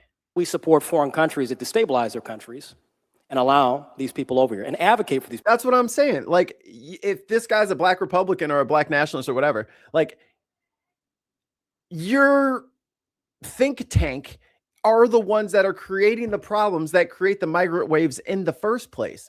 Perhaps if we left them the fuck alone, and if you guys actually were America first, like you fucking claim to be, and you stop meddling in Latin America, you stop meddling in the Caribbean and in Europe and in Asia, if we stop meddling with other fucking people, and we actually built the fucking bridges that they're talking about and did the shit that, if they actually did the work instead of wasting money trying to punish other leaders, maybe you'd have the shit that you're talking about.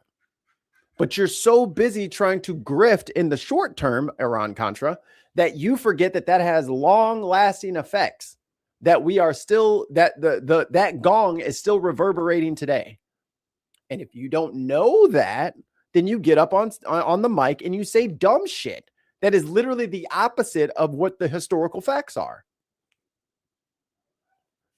Oh, wait, I have a button for this. 2 reasons. For economic opportunity, because guess what? Their country doesn't have it. And also because we support foreign countries that destabilize their countries and allow these people over here and advocate for these people being over here. I'm going to mention Israel, America's greatest enemy, not ally. Oh, so now the crowd has split. Well, to sit here and have white men and women, along with black people, I'm seeing on TV constantly support these policies, you are slowly destroying this country. You're an idiot. Black Gen X, you're slowly destroying this country. White Gen X, you're slowly destroying this country. White millennials that want to sit back and talk about they're for the working class, they're for socialism. Well, guess what? Sir, make sure you address. Just address the commission, please. Of course. Well, guess what? Stalin and Mao, they deported millions of people. We don't talk about the Holocaust. You know what? Wait, do you want them to do this or not? Like, I wish I was, because like you're like Stalin and Mao deported people, and I want to deport people too, and that's why it's bad that you liberals are like you gotta pick a side, man, or you gotta maybe you got 2 scripts in your head, you know, and you thought you got it. Stalin and Mao, they deported millions of people. We don't talk about the Holocaust. You know what? I wish I was the Gestapo.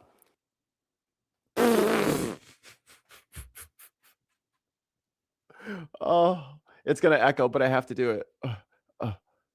Y'all just being numbnuts right now because you forget your own history. They're gonna get you too, Blackie. What are you, stupid? Oh my God. We get these people out quicker. I don't want people. Yo, black ass is going with them. What are you talking about? They're not on our team. Lord have mercy. Somebody help them. Somebody send the boy a lifeline.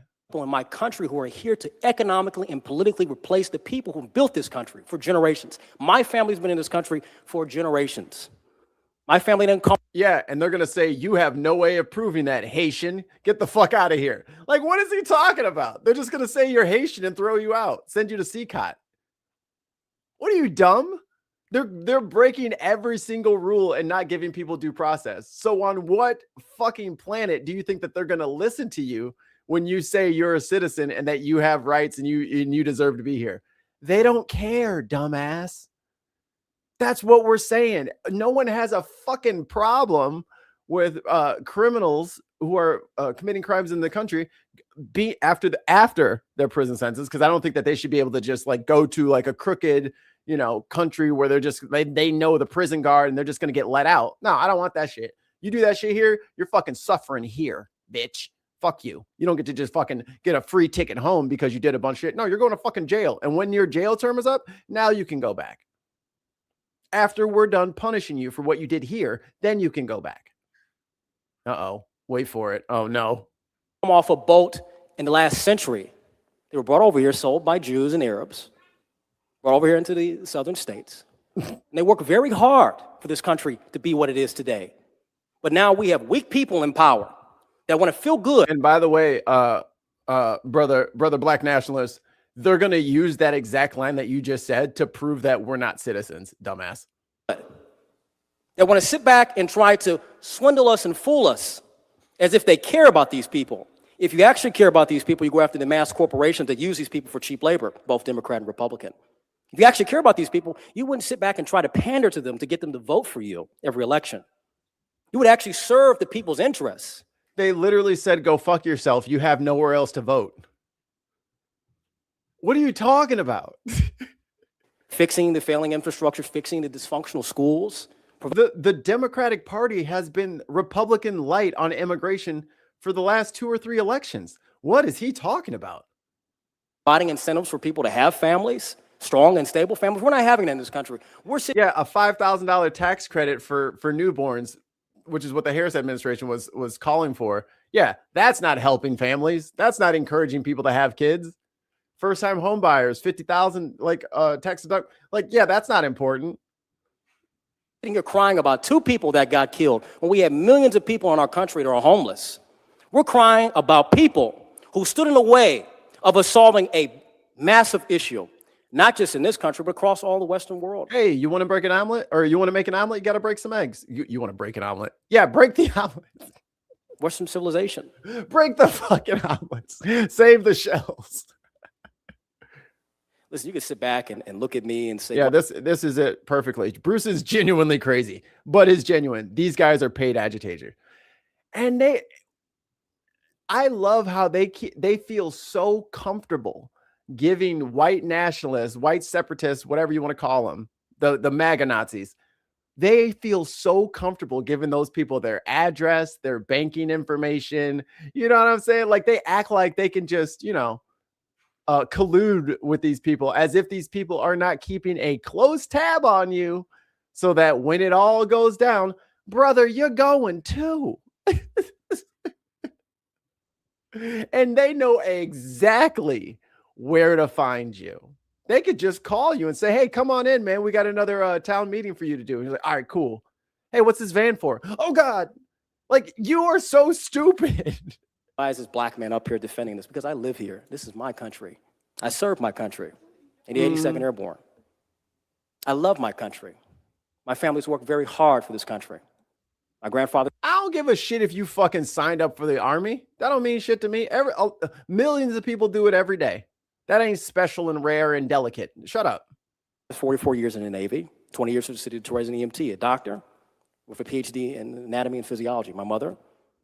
No one gives a shit about your parents. Working in real estate and insurance.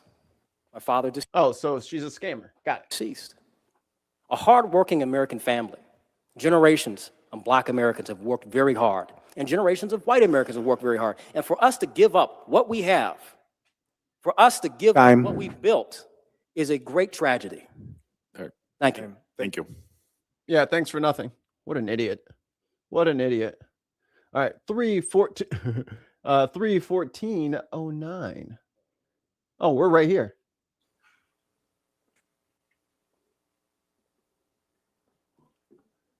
Yo, his beard and hair proportions is throwing me off. Like, when people they'll do like a handkerchief or something, and then they'll paint their nose to look like a mouth. I feel like someone's done that. Like, his face feels shifted because the beard is so much closer to his face than I thought it would be. And then the hair is so much higher, like Marge Simpson. Like, I don't understand.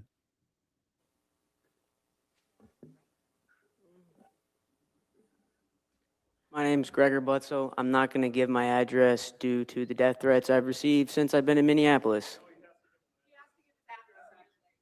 Yeah, give it up, bitch. I actually can. You actually can. So, Point of order, you do have to give your address when making public comment, Then walk away from the mic. The rules are not good for you. don't you? We asked. We can ask, but it can't be mandated. if I'm gonna die, I have to put it on record? Yes, bitch. Do it. Really? Don't nobody, dude, ain't nobody finna come kill you. Don't nobody care about you. All right. At the exact address. All right. Back to the point. I'm here to announce that George Soros' war on the localities. What? He said, hey, what's to say on your shirt? Yeah, put your name down. These people, but now keep in mind, these are the same motherfuckers who are ready to take over America, and this is going to be the next greatest civilization. You mean I have to put my address? I have to tell people where I'm at? I have to put it down on a piece of paper? Oh. So fucking, like, you're so fake tough. You're so fake tough. That's it, Gina. His face is too low on his head. Thank you. That's the problem. It's like that shit got straight. Like, remember in Mario 64 and you had like the little hand, like woo, and then you could like pull on his like mustache and like drag his mustache down over his lip. Like it's like someone just grabbed his forehead and just pulled that bitch up like 6 inches. Did you state your name? Please state your Yeah, my name is Gregor Butzel. I His face is too low on his face. do live in Bay City, and I Bullshit. You live in Bay City. am trying to help You just said you was in Minneapolis. You lying. the community. So, You a liar. All right, folks. She's right. Whoever yelled at everybody else has to do it. He needs You know what? Please. You can leave. Please leave. Please. You gonna put them out for fucking it? See, this is some bullshit. Alex, you better than me. I'm like, you're putting down your name, or I'm sending out some of these 10-year-old boys to come in here and beat your ass. Order out. I'm the only person in here who is actually in Minneapolis. So you all are talking about ICE, talking about this, talking about that. You're talking about signal. Nah. Don't change the subject. Put your name and your address on that paper. Chats. I'm the only person who's been there and seen it. Hold on, sir. Yes. The sign was perfectly placed. I asked her. You're all talking like you know what you're talking about. You haven't even seen it. I was there, yeah, I am. Assaulted over 100 times by you. Brother.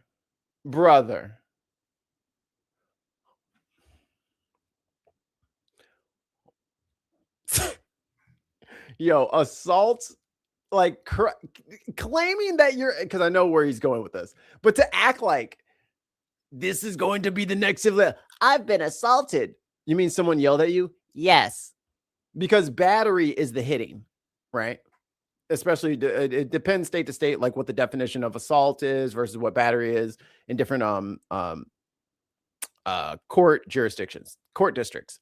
But I'm fairly certain people yelling at you is not, I've been assaulted 100 times. People. So I'm here to declare that George Soros' war on the localities is over. Yeah. Is this how we're going to do it, really? Yeah, bitch. You know, need you guys that's how it needs to work. There are rules, and you cannot bend the rules because you are afraid of shit. Why don't you put a mask on your face while you're talking? saw me. You know what we're up against. Hold on one moment. Right. His little brittle ass bones would not have survived 3 assaults, let alone 100.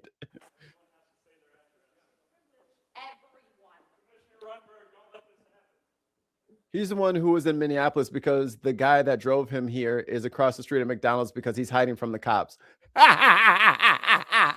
That's why he don't want to give his address to go pick up his boyfriend. Yeah, Commissioner Runberg. Yeah. Okay. Yeah. Okay. Yeah. I'm glad you stole the show today. Yo, I wouldn't let him talk. I would be a fucking dick in this instance. I would not let him talk. He fucking tear gas himself. Night too, buddy. Oh God.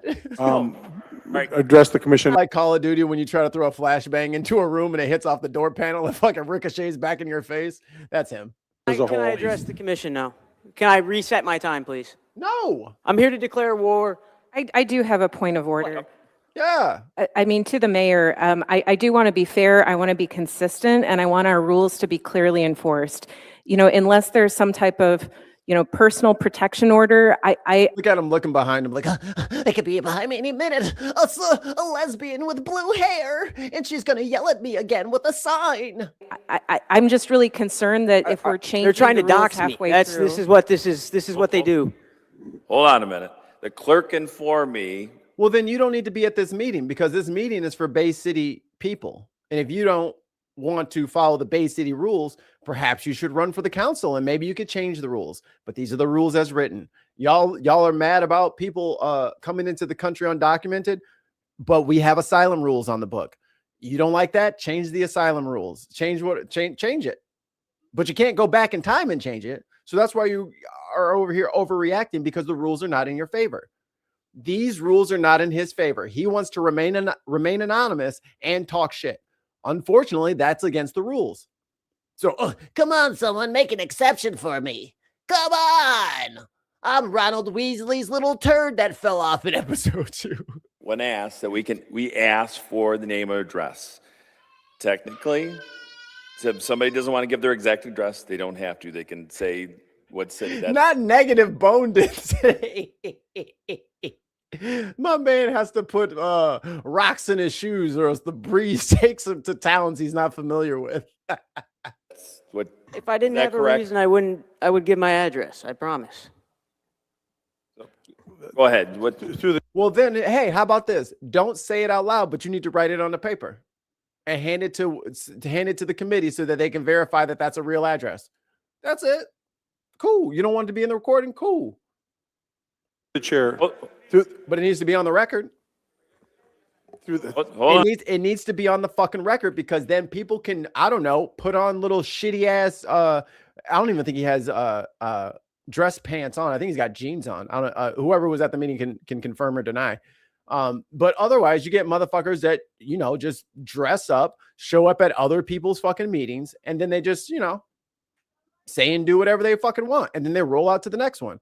This is their way of ensuring that you're supposed to be in the city. I mean, because if you're an undocumented Bay City motherfucker trying to get up on the mic, how can we allow this undocumented speaker?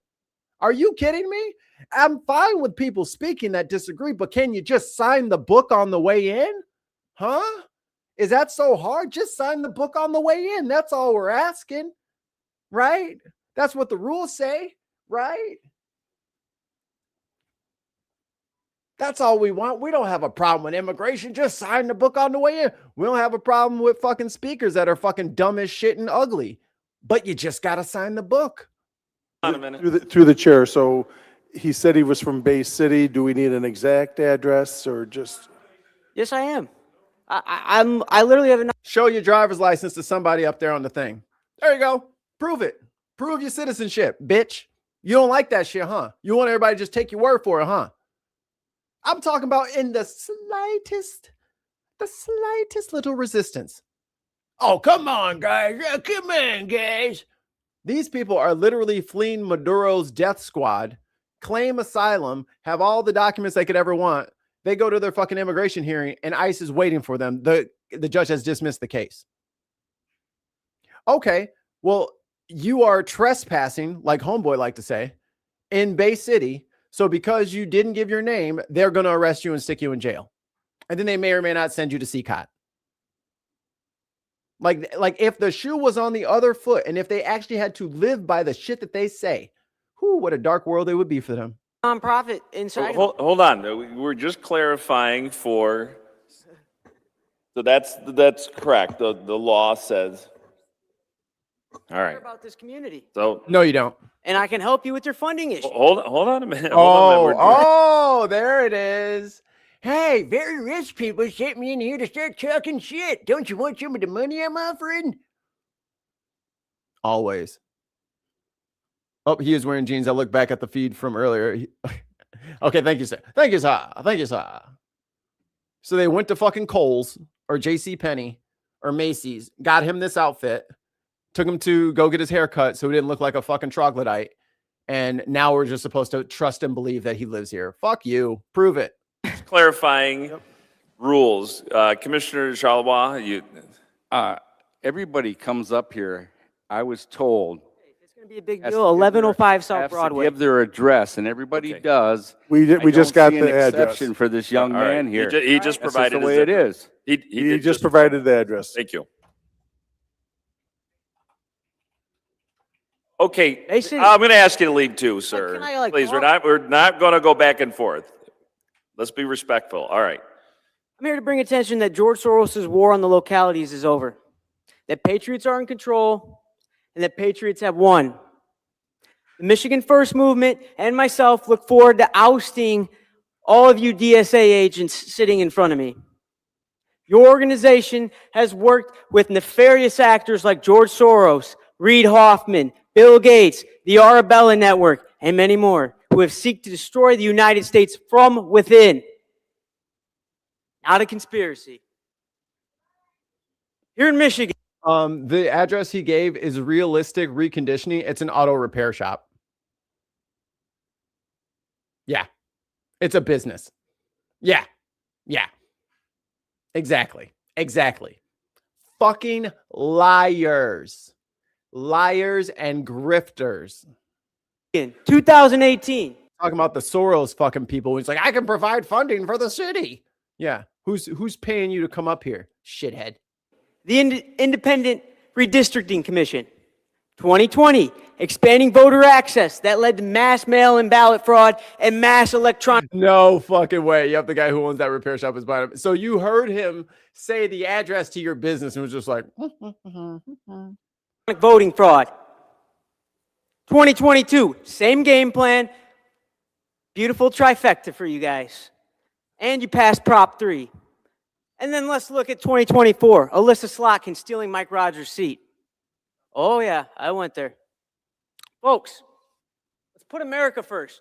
Let's put Bay City first. Let's put Saginaw first. When I look around, I don't see an area that's obsolete. You guys are in here crying and groaning about ICE. I see a place that can be revitalized, that can build ships again, that can lead the automotive industry again. yeah, with your fucking help. Fucking leprechaun in a cheap suit. Shut that can your innovate ass up. again. If you don't take your ass back to Baby Gap and put that fucking shit back on a hanger and put it back on the shelf, ain't nobody back on a rack. Ain't nobody got time for this. That can inspire the world again. So I'm going to stand up here and I'm going to fight. I'm never going to surrender and I'm never going to back down. And as far as that portion of things, I'm moving on. To address you, since you know so much about ICE. Why are you so afraid of ICE? Point of order. Whoop. Nah, can't do that. Order. I do have a question. What is the fear of ICE coming here? If there's not a problem with the legals, then why would ICE be here sniffing around, scaring you guys so much? This is a. Because there's idiots like you who are encouraging them come here because there's Hispanic people who are citizens, but you don't like them and you want them gone. That's why. One-way conversation to us, so that's all. We can't answer questions. Okay. So I'm just raising the question then. I thought you were from this city and you understood how all this shit works, but you didn't want to give your name. You thought that you could get an exemption, and then you gave a fake address. And now you don't understand how the proceedings go. So you're incorrectly talking to people like you're not supposed to. I thought you were from Bay City. I thought you cared about Bay City, but you haven't learned how to interact with the board. Able to do that? That's my question. You have a signal chat to impede officers that are going to be here if you guys have an illegal problem? Please address the commission as a whole. Used for like Minneapolis, the one that we busted. Okay, buddy. Okay. You want to play these games? You guys have run. Your time limit. The game's over. Game's over, Christopher Weinberg. Point of order. PSA. Thank you for your time, you guys. Sorry the address was a big deal. Because you're not fucking, oh my God, because you're a paid agitator. God bless America. God bless you all. And I look forward to working with you all. We're going to have opportunity zones. The president. Who is we? Who is we? And this is another thing I want people to be on the lookout for. He keeps saying we and us and we and us. Who is we and us? He hasn't said one group's name that he's a part of. Progress Only has probably correctly surmised it's Michigan First, which is a right-wing super PAC and organization. So why don't you say the name of the group? Huh? But you just all come in unnamed, unaddressed. It has said time and time again, he wants to work with Saginaw. He wants to work with Bay City, build ships here, revitalize the area. You have dead infrastructure. You guys come here and complain probably every week. Look around you. There's people who were willing to invest here years ago who have gone away, who tell me there's no talent here. I don't believe that. I mean, I'm just saying. You didn't say like this is my hometown, right? Because if everyone thought they were like you, maybe that could be the hesitation to invest. Is there really no talent here, Mayor? Not on the mic right now. That's all I gotta say, guys. And I'm very disappointed at how I was treated tonight. Shut up. I want the best for the. You guys are crying and crying and crying. Also, I'm really upset about how I was treated tonight. Shut up. Damn. This area. Doesn't matter who you are. I'm a patriot, and patriots will not be disrespected anymore. You guys have a great night. Shut up, bitch. All right, thank you. How about that? Corny ass dwarf. Shut up. Go make some toys. Okay, folks. 3:35:09. Okay. Got it. Oh boy.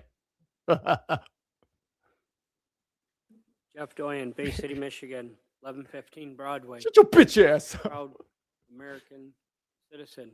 Make sure you're speaking to the mic. Proud American citizen. Been in Bay City my entire life. I love that's my favorite fucking thing. Hey, can you make sure you talk directly into the mic? Oh, yeah. Okay. So anyways, guys, I was just about to say that, I would totally like to, this is the realistic reconditioning owner. 1105 Broadway, baby. Bay City. I love working here. My job is here. My friends are here. This is true. This I'd is like new to quarterback. take everybody through a little imagination for just a quick second.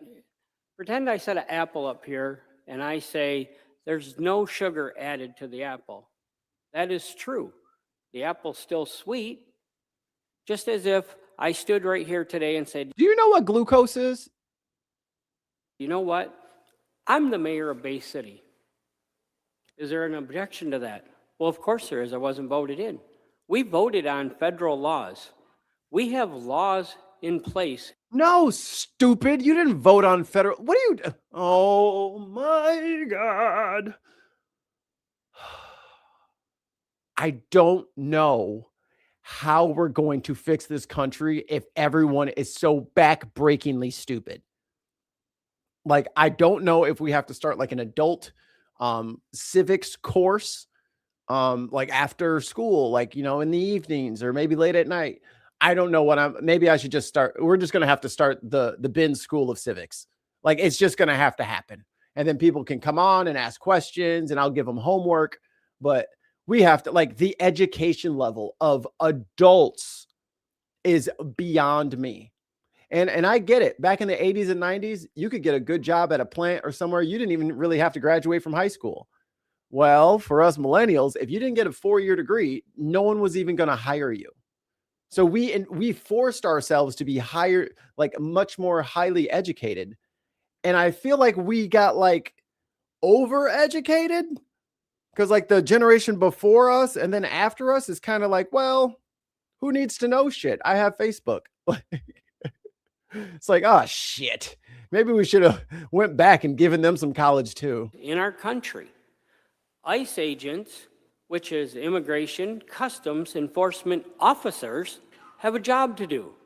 And when silly people do silly things and put themselves in harm's way, I'm sorry, obstruction of justice, disorderly conduct with an officer, if I walked over to any one of the officers that's here today and start fighting with them, start screaming. See, I told y'all, you got to watch out for the reframing. You catch that reframe? If I walked over to one of these officers and started fighting them, did we see that in any of the videos? Oh, so then it's a complete red herring misdirection. Screaming at them. Sadly, I could end up dead. They have a gun. You don't do that. They have a job to do because. And most cops will just beat your ass back. They're not going to kill you, or they'll tase the shit out of you. Because us, as the U.S. citizens, all voted for all of these laws to be upheld. Right, including the asylum laws. So if you don't like the asylum laws, then fucking get your ass out of this meeting, shave your beard, and run for Congress. And then you can try to get rid of the asylum laws that we have on the books.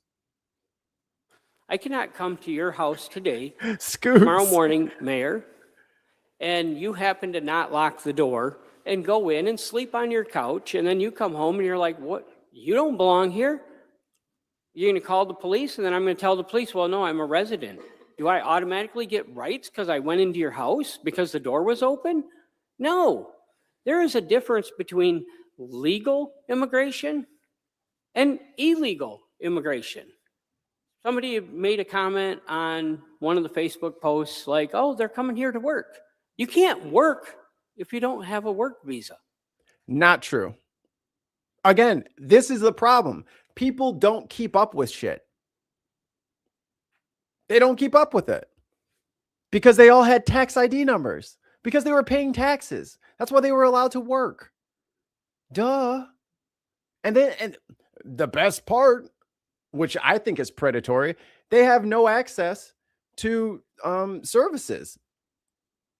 So they have to work because they have to feed themselves, and they have to pay taxes because if they don't, they can't stay, and then they don't get anything for it. I think that's predatory. I don't even think that's fair to them. But you're saying they can't work, which is just untrue. Illegal immigrants, illegal aliens don't get work permits. Sanctuary cities, welcoming cities, any immigrant doesn't need that because legal immigrants can live anywhere in the country. Not true. It's illegals. So now you want to bring Oh, he needed a sip. people to our little town, and as we all know, our funds aren't the greatest. We don't have. So if only you could bring in people who will work very hard, don't commit crime because they'll get deported, pay their taxes because they'll get deported. So you're saying having all of these people in the workforce is bad? Maybe you could find somebody to get rid of that tire problem you got. Have enough to support them. So we're going to continue to bring more people in who can't afford to support themselves. They don't have a legal right to work. So is everybody here who's on one side is like, oh, but we can hire them. So now you want to hire illegal immigrants, but you're not supposed to. So breaking one law, leading into another, they broke the law when they came here illegally, not legally. There's a huge difference. Sadly, we live in a society, 9/11 changed the entire world. You tried to hide them. Every country you go to an airport. Who are you? You show your ID. You cross through customs to get on an airplane. For goodness sakes. Remember, there is literally an app made by the Biden administration where you could apply for asylum. Every time I've brought that up, that the government had an app that helped people sign up for asylum, they say that never happened. And then I show them where Trump got rid of the app and they say, well, he was supposed to. I'm like, but you just said it didn't exist. not that long ago, the guy was on an airplane with a bomb in his shoe. We don't know what tomorrow is going to bring. Any one of these officers go to work, they have the right to go home from work. Incorrect. There's 1,000th of a second in between each second. It takes it's only 1,000th of a second to either be on the receiving end of a bullet or the giving end of a bullet. And I'm sorry that I believe the officer has the right to shoot the gun instead of receiving a bullet because he deserves to go home. You don't go in if the The guy had 6 ICE officers on him, and the 2 dudes mag dumped on him. What are you talking about? And it was in a holster on his back. He's got a phone in one hand and his hand up to block the pepper spray with the other. Does he have a third hand that was not seen in the footage?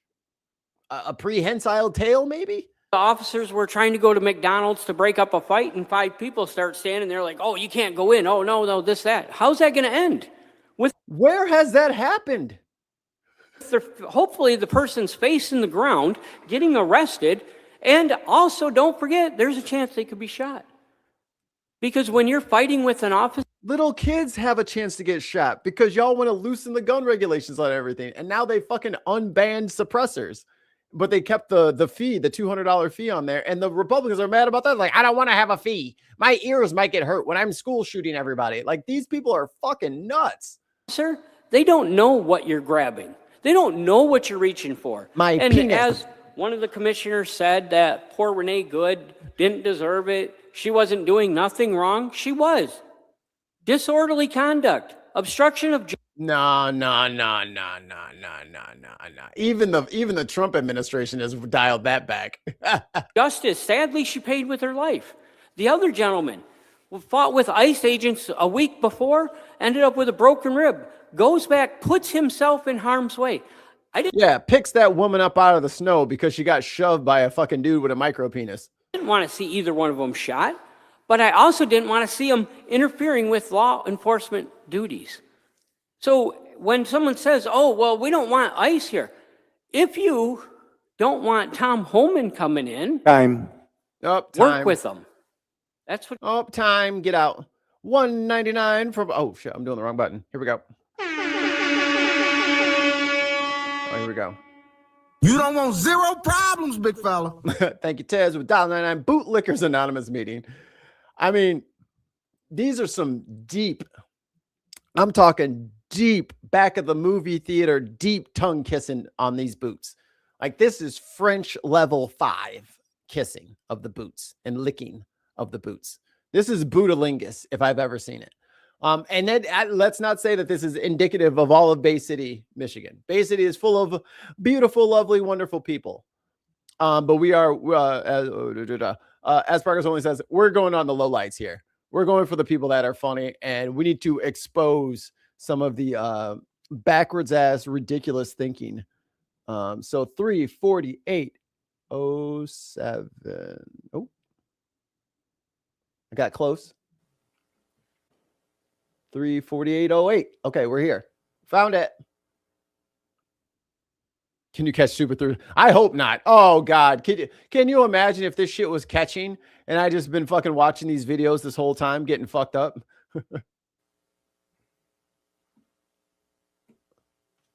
Okay. Hi everyone. Happy Monday. My name is Debbie Rogers. Hi, Debbie. And I heard a lot tonight, and I'm really hurt and disappointed. But what people fail to see, we're talking about our immigrants. Well, the first people in America. Name and address too. Oh, 854 North Pine Road. I thought I said it. Oh, I'm sorry, I missed that. It's okay. People talk about immigrants, but the first people in America was Native Indians. The people just don't understand. We pledge allegiance to the flag. I didn't even get up because I feel like it's hypocrites. I watched everybody stand up and pledge allegiance to the flag with liberty and justice for all, but that's not what we're trying to give. I hear people saying the funding is more important than people. That's not what God meant. He created everybody to be equal. Yes, they came over here for a better life, and they have made life better over here. There's bad people everywhere. But if you really check the jailhouses and you do your statistics, there's more white people causing crime. What? How dare this uppity black?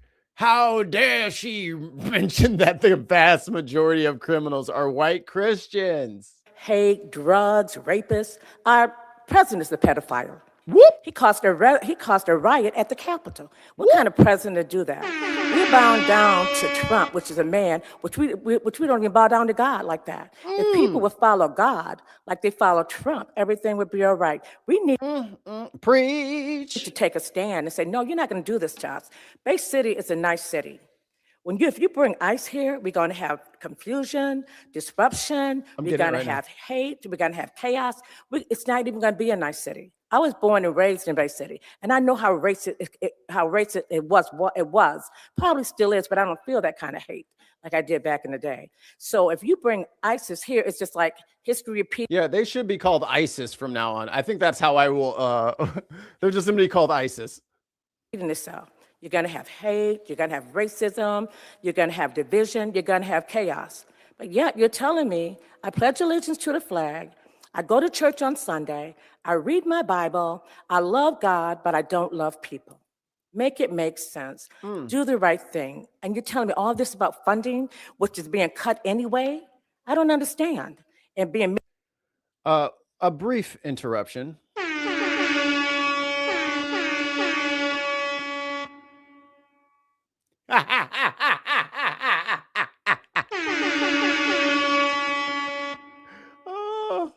Wait, where's my throne sniffer? Politicians, well, that's about the only sin I've never committed. I mean, the one thing I've never done is sniff the throne of someone in power. I find that repulsive. I've never done it. Love in boots is easy 'cause my brain is small. It's appropriated. So tell me that funding is more better than people, and it's people that's trying to live a better life. All immigrants are not bad. And then it makes me wonder, since the Native Americans was the first people on America, even though we was born in the United States, are we immigrants? I just have to look that up and see. But for people to really understand, Native Americans were the first people in America. And Bay City is a nice city. And I think that we can walk downtown, we can go out, we can meet neighbors and new people and feel free. So now I got to worry about, if ISIS come, can I go downtown? Can I have my Mexican friend with me without her being grabbed, or they want to see it for deportation? And then I wonder if I'm going to act on human nature and say, no, don't do that to her. She's okay, because that's my human nature. So I'm looking at you guys and I'm wondering what kind of heart you guys have. Do you even have a heart of God? It's not even about funding. It's not about money. It's about doing the right thing. And then you guys tell me about these drug people. You even said you was a criminal.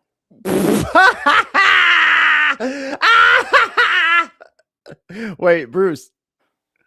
So what we got, fentanyl coming in, you've got all these undocumented, these sex harassment people coming in, sexual hang, they're coming in, and they're not doing nothing about it. And then you... Yo, if I was on the Bay City Council, I'd be like, yo, I want to deport homeboy with the home invasion. We don't like him. We don't like that shit here. And then you guys tell me about these drug people. You even said you was a criminal. But he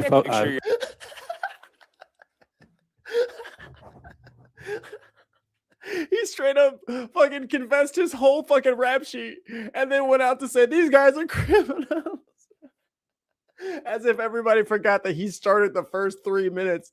Yeah, I did a whole bunch of bullshit. Make sure you address the body. Okay, someone said that they went to jail, so you're a criminal. But I guarantee you, if it was a black man, the black man wouldn't be out right now. So don't tell me it's not about color, because it is. And I just think that we need to just put a stand to it and say no. So Isaiah Martin, real quick, quick distraction from this great question, or 5 minutes. I'm not sure about him. Something feels off. You know what I mean? Something feels forced. It doesn't, he hasn't appeared on the scene in a way that feels 100% organic. Is that, if that makes any sense? And it's very, because I think I covered it last year when he was in Tennessee and he got like thrown on the floor or whatever. You guys might remember it. And I was like, oh, okay, he's got a Jubilee thing now. And I was like, huh. They didn't get Marjorie Taylor Greene. They didn't get any of these other people. It just makes me wonder when certain voices get elevated so high so quick. No more hate here. We're going to stand together. We're going to stand firm, and we're going to stand our ground. And if you guys telling me you can be bought, and that's what's wrong with our legislation now, with Congress and our senators, because they're being bought for dollars. I wonder what you guys are going to say when you meet God face to face. or when you meet the devil face to face. Woo! Thank you. Let me get a motherfucking air horn up in this motherfucker. Oh, wrong one. She crushed that shit. Okay, we only got a few left, guys. Only a few left. 4 hours, 19 seconds. Oh, almost got. Oh boy, we got a biggin. I thought he didn't have a shirt on. Thought my man was out here bare chested. Was it 9 seconds? 19. Oh, he takes a long time writing his name down. Here we go. My name is Scott Doyen. I live at 2371 Dwys Road. I'm here as a business owner. I'm a contractor. And I hear and see the immigrants that are coming here who are not licensed, not insured, and they're taking jobs that I could potentially have. And that irritates me for one. I also hear the people that are here looking for a veto or voted down. This resolution is full of hate. But yet when I walked in through that protest that was out there, all I seen was a bunch of hate on them signs. F Trump, down with ICE, F ICE, all that stuff. Yeah, all this First Amendment shit. That sounds like they're really... There's like 90 birds outside my window right now. I'm a little afraid. That's why I'm a little distracted.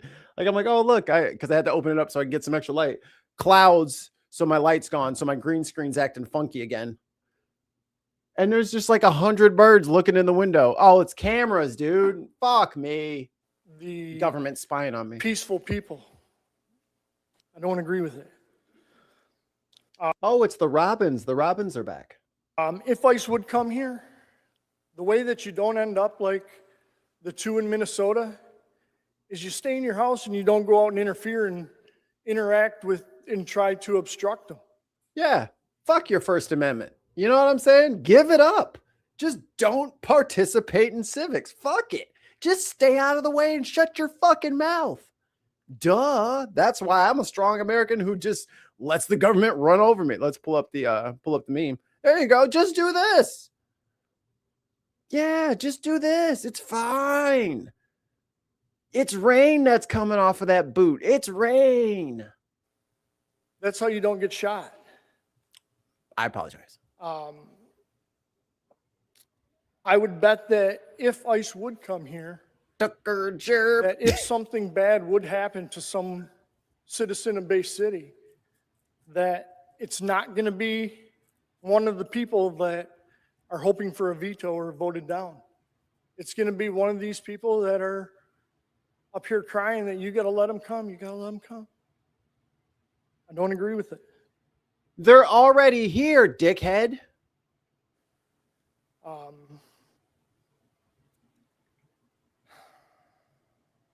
Motherfucker, you only got 3 things written on that piece of construction paper and crayon, so don't act like you got all these notes. Out of the people that are here looking for this to pass. Yes, abducting people is bad, but you know what is worse? Yelling at me about it. You know, don't use hurty words when I'm kidnapping people who are citizens and dragging them out of their house in the snow. Like that one dude was from where was it? From some Asian country. Some far, I can't remember where he's from. But anyway, the dude had been here since the 80s, had his fucking citizenship since the 80s. And just because his English wasn't great, they just dragged him out in his fucking drawers and a fucking blanket around him in the fucking freezing temperatures. He's like, what did I do? What do I go with you? What happens now? Like, they don't even know like what's happening. So crazy. I'd like to know how many of them are opening their doors to the people that are coming here because they're not going to have a place to live right off the bat. They already have places to live. So what are they going to do? Live in a box under the bridge? Yes. Are they going to be on welfare? Are they because they can sign up for that with their non-citizen ass. going to be stressing our system already more than it is. Oh, our perfect healthcare system? Is that what you're protecting? Oh, I just want healthcare to be cheap and affordable. That's why I want my person to vote for the triple B. Like, these guys are so stupid. I just hope that this gets voted down, and I hope if it doesn't, I hope that you veto it, Mayor Gerard. Thank you. Thank you. Yeah, good job, dumbass. 41304. Couple left. I mean, there is a horde of birds outside my window. I think they're planning something. But what?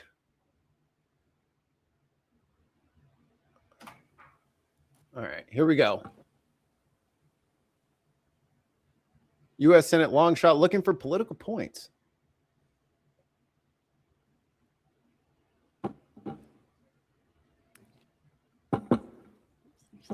Just put it somewhere. It doesn't matter. Hi, Genevieve Peters Scott.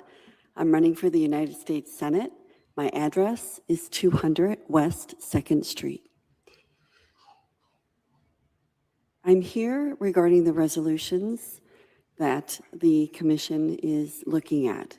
And although they pursue worthy goals, upholding... And shout out to Progress Only, because this is 4 hours into the meeting, which he probably showed up half an hour early for. So it's been a long day. Institutional values, ensuring transparency, and prioritizing local safety, good intentions aren't enough when policies stem from emotion and rely on misinformation and create genuine dangers for our...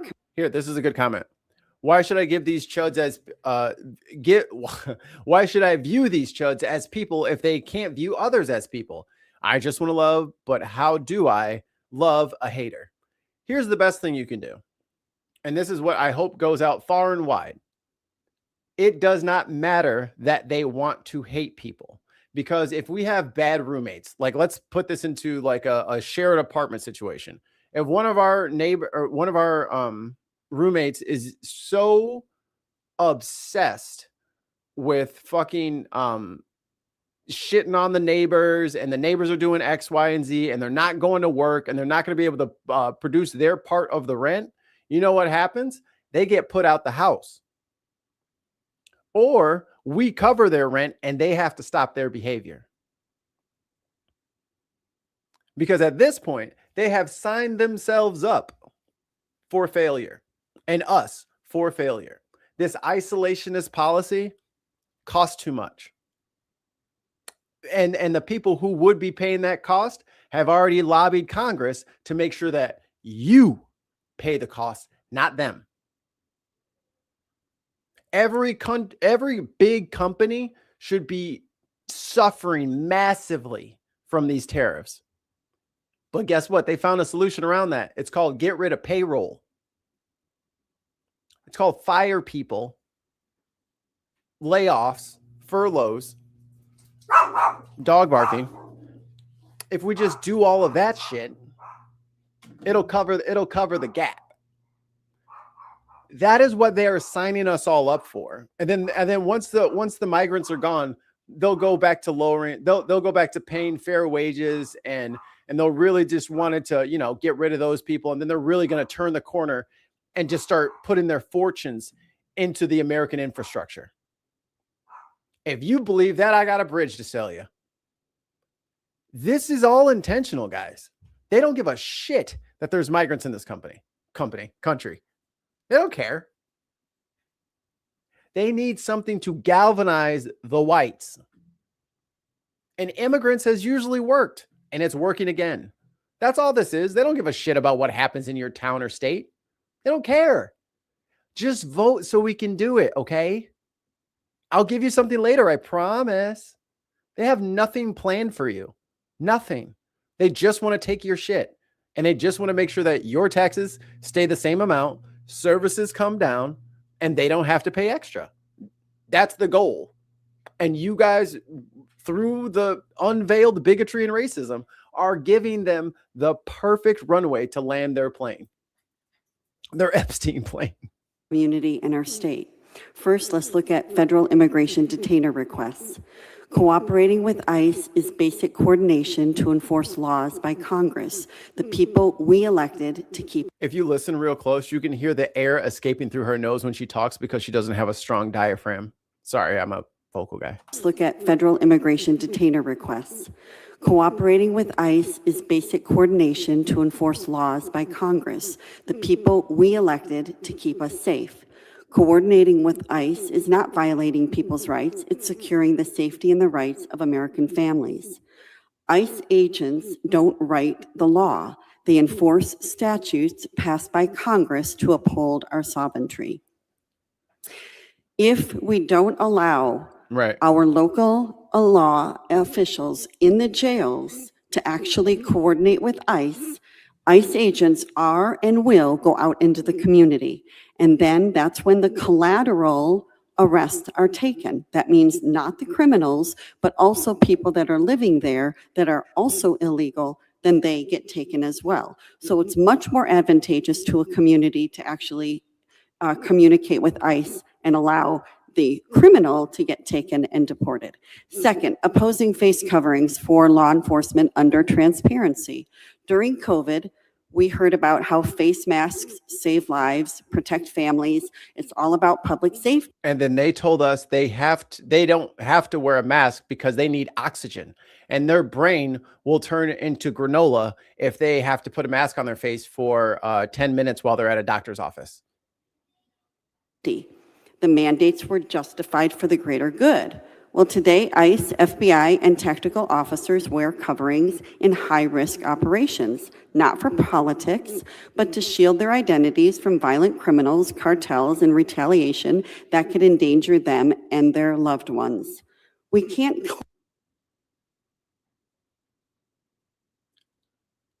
Hello, we have a police department. There's tons and tons of police officers. They got their name, badge number, the city that they're at. I can get footage from any body cam anywhere, and I can almost pull it down to the street, the cross street on Google Maps, exactly where they are. But no one does that because these people are held accountable if they do anything wrong. It's almost like they're wearing masks so that we can't tell which one is which. Wonder why they would do that. Claim that they save lives for everyday Americans, then call them unacceptable when they save lives for while officers are facing real threats.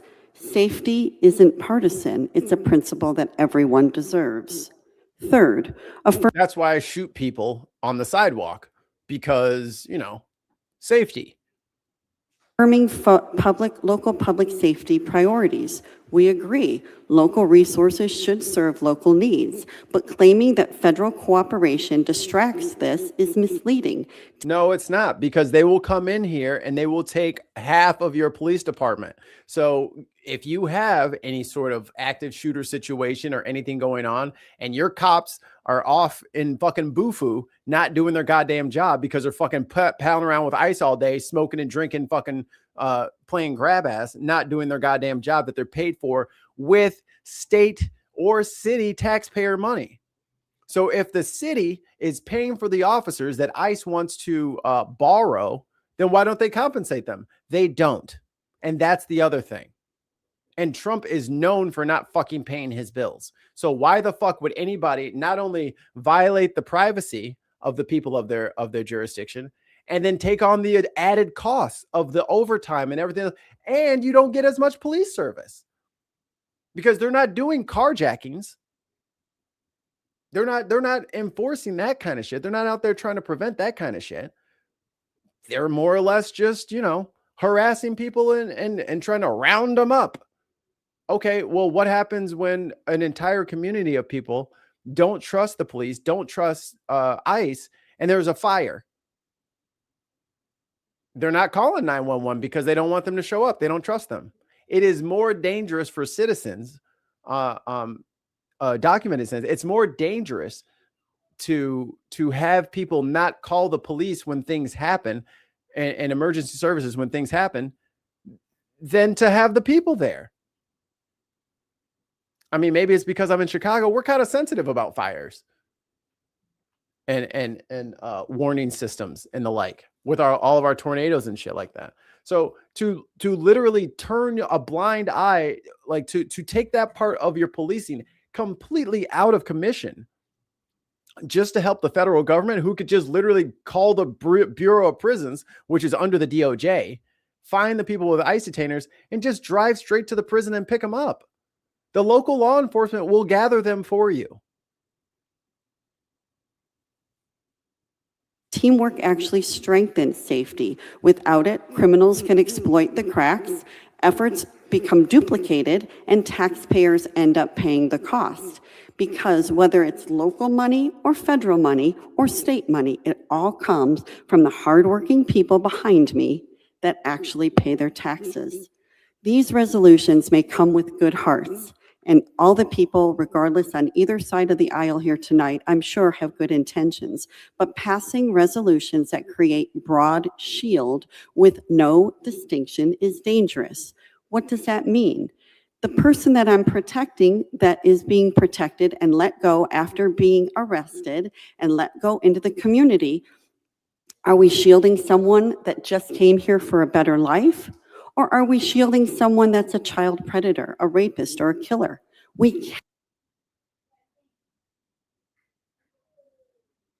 Epstein, right? Like everyone's thinking of Epstein. What are we talking about? We got a whole treasure trove of evidence of fucking criminals, but that shit, no one did anything. Back to this abuelita. Let's get her off of this fucking elote cart. That's what needs to happen. Like, this is so full of shit. We cannot cherry pick. It's a blanket shield. They all get shielded with this resolution. Commissioners, do you want to take that risk with your neighbors, with your children, with your spouse? No, it sounds like you're threatening to starve everybody unless you let them be racist. That's what it sounds like to me. Who you protected? Because we already seen that the fucking criminals sometimes are white dudes.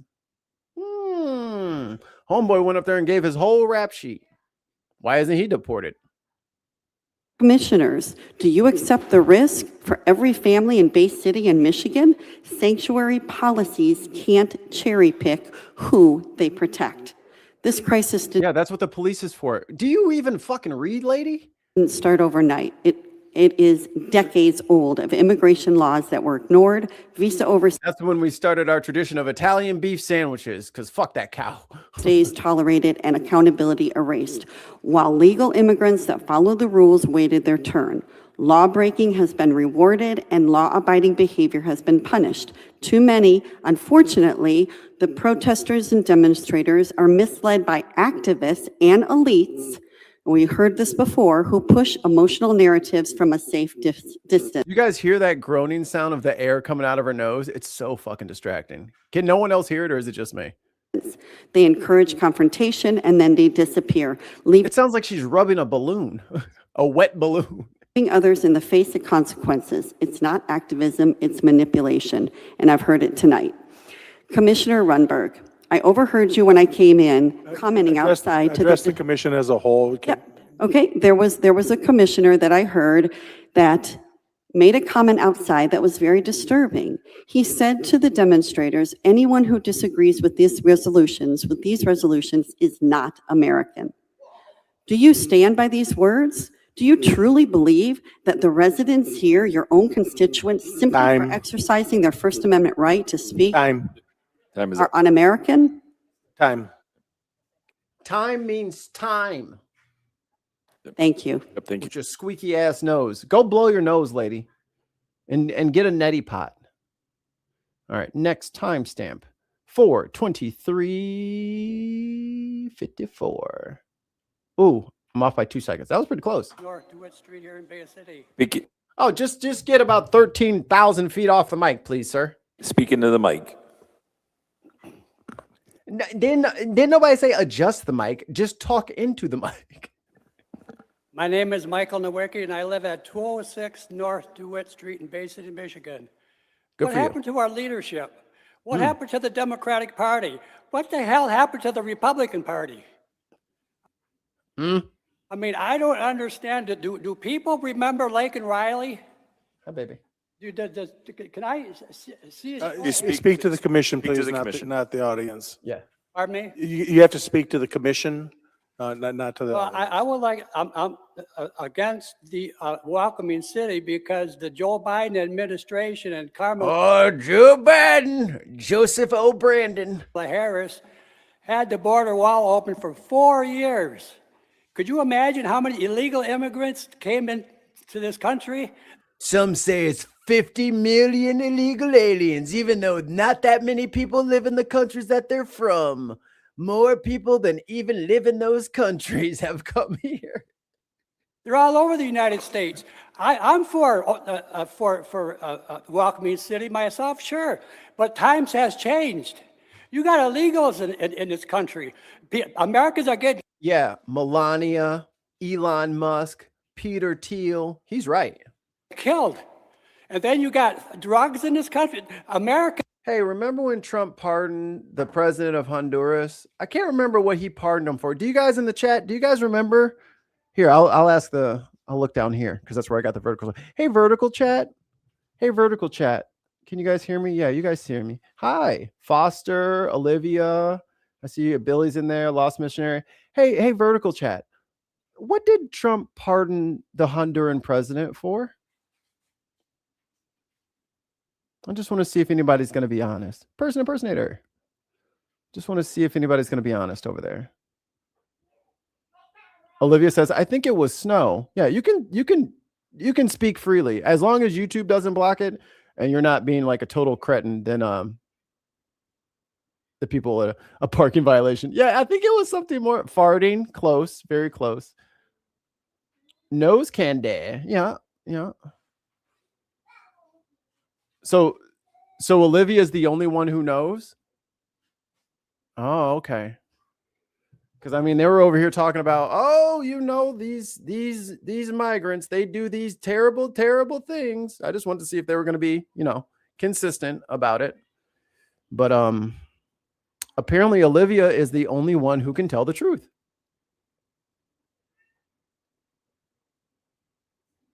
Okay. So anybody else want to put it in there? Peruvian marching powder. That's pretty good. Anybody? No? You don't know? Oh, see, Kurt, you thought you had one, didn't you? I've already instituted Execute Order 66, so no right to be here. Charlie, you can't read? You can't understand? The question is, what did Trump pardon the Honduran president of? What crime did he commit? Olivia already gave you the damn answer. You just struggling over there, huh? Can't figure it out? Do you want to Google it real quick? Do you want me to Google it on screen for you? No? No? See, this is the problem, guys. When you're confronted with something that butts up against your worldview, you have two choices, maybe more than two. You can verify and adjust your standpoint now that you've gotten received new evidence, or you can do what they're doing. Right now, they're all stone silent. They've been calling me all kinds of this, all kinds of that, bringing up shit that doesn't matter, just running their fucking gobs this entire time. What did Trump pardon the Honduran president of? What were his charges?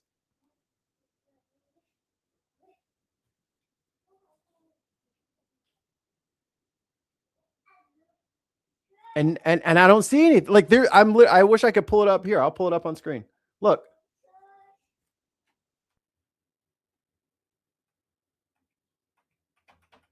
Like what do y'all want me to do?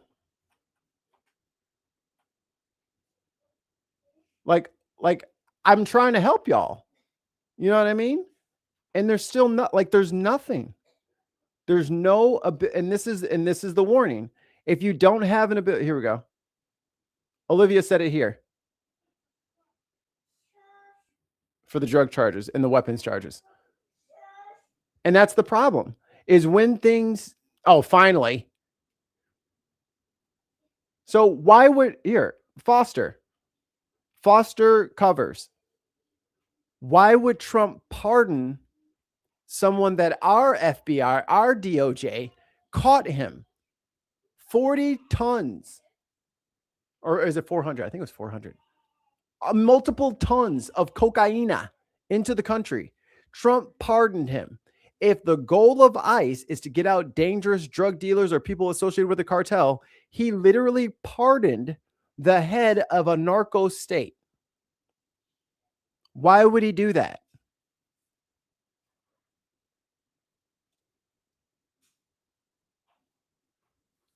They all in on it. See, this is the problem, dude. If you can't independently challenge things that butt up against your worldview, and you just have to keep the same sticking points, or you have to continually change the subject, you can not, like you can't be proved wrong. That's a problem. My politics has evolved multiple different times, and which is why me and pretty much the rest of the crew here, we're largely partyless, because no one agrees with the thing, or no one promotes the things that we think is most beneficial to the nation. Because we got way bigger problems than people coming in and picking fruit for no wages. You know what I mean? Like, there's way bigger issues than people picking fruit and working in warehouses and doing janitorial work. Like, there's no, like, that is not the biggest thing crushing America. But y'all have been convinced that it is. They'll bring up like 2 or 3, maybe let's just give it 100. They'll bring up 100 very sad cases of things done by undocumented people, but we'll skip over, what are we at, like 50,000 kids who have been shot? Like, it's the number one way that kids are dying right now in this country is guns. But I gotta derail all of that. It's just, hey, nothing can be done about it. We got to focus on getting these fruit pickers and these service workers and these nannies and the elote man. Who doesn't like the elote man? His cart's got a bell and I don't like it. Like, what are y'all actually mad at? So once they're all gone, you think all the white rapists and killers are just going to stop? What are you talking about? What are you talking about?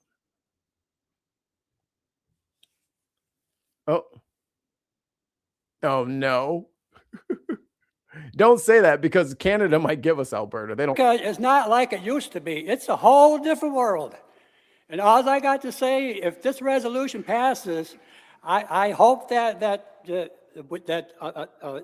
nobody sees any blood on their hands in this city. That's all I got to say about it.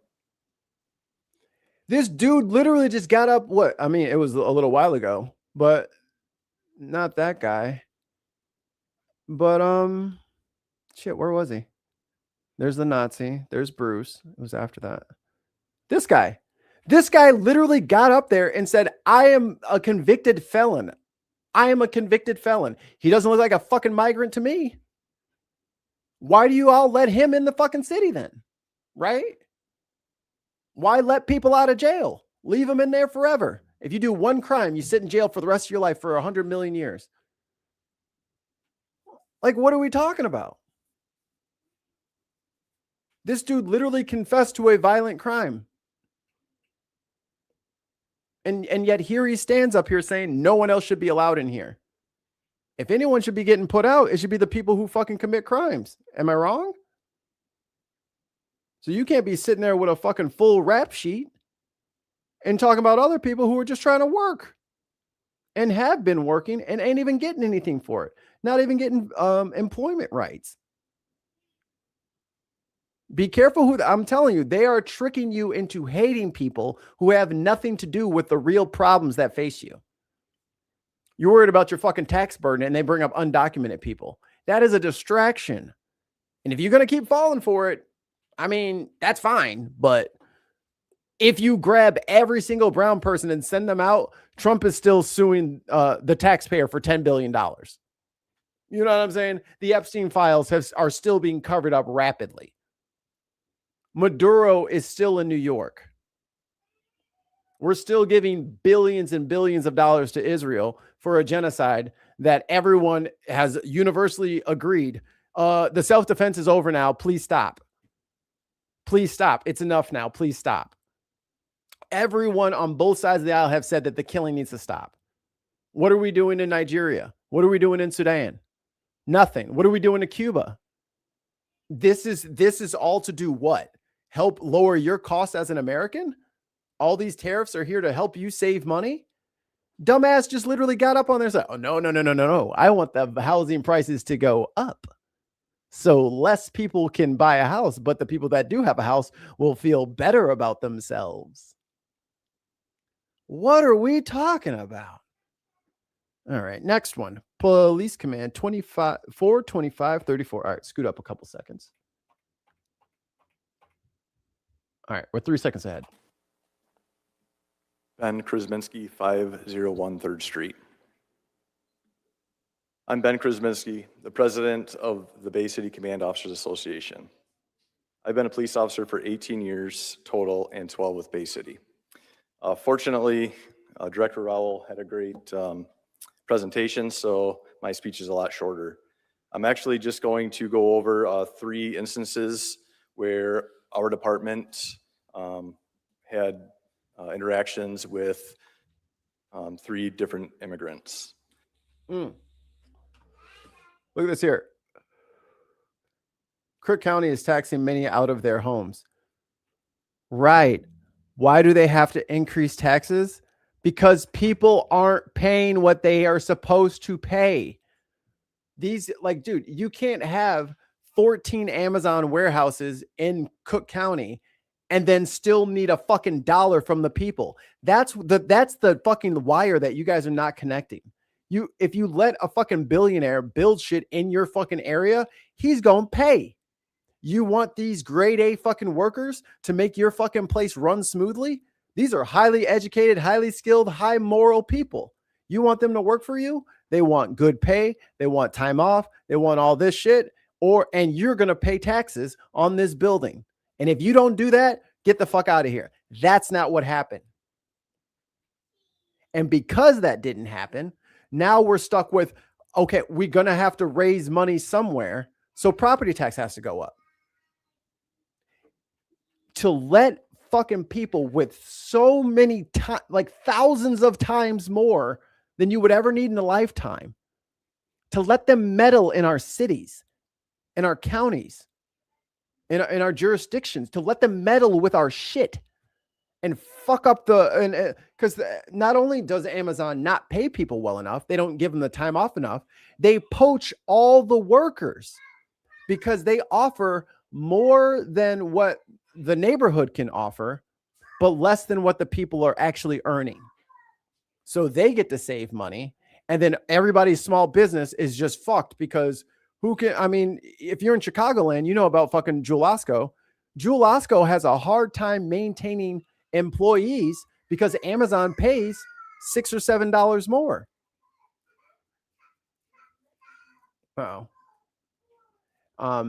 Pays $6 or $7 more an hour.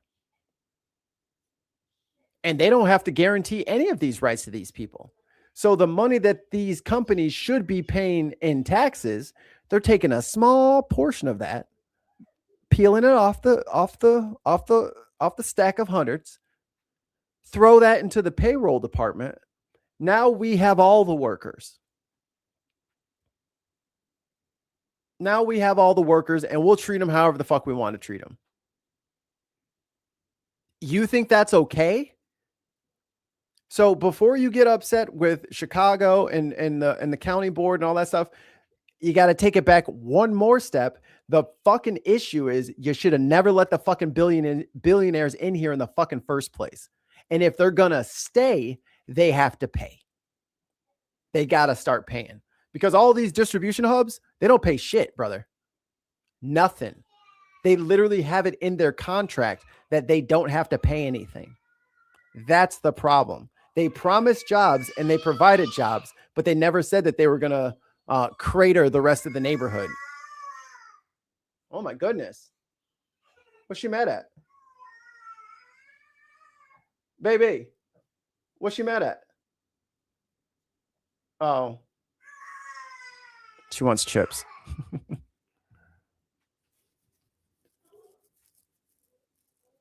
Yeah, sharks in the pool, for sure. Yeah, the Cook County County Board and City let them in. That's the problem. Because a lot of them came in there doe-eyed thinking that he's gonna do right by us. He's gonna do right by. No, the fuck he's not. Because I'm telling you, if they wanted to do right by the fucking the citizenry, they don't need fucking the county board to. They don't need their fucking permission. They could have just came in there, paid their taxes, paid whatever licensing fees that they need, get their building permits. They could have did all that shit and just paid cash. They have the cash. But they're like, what if I just paid nothing and asked if you'll just give it to us anyway? And they said, sure. Lots of jobs. That sounds great. This area is struggling. They could use some jobs. Go to Crete. Go to South Chicago Heights.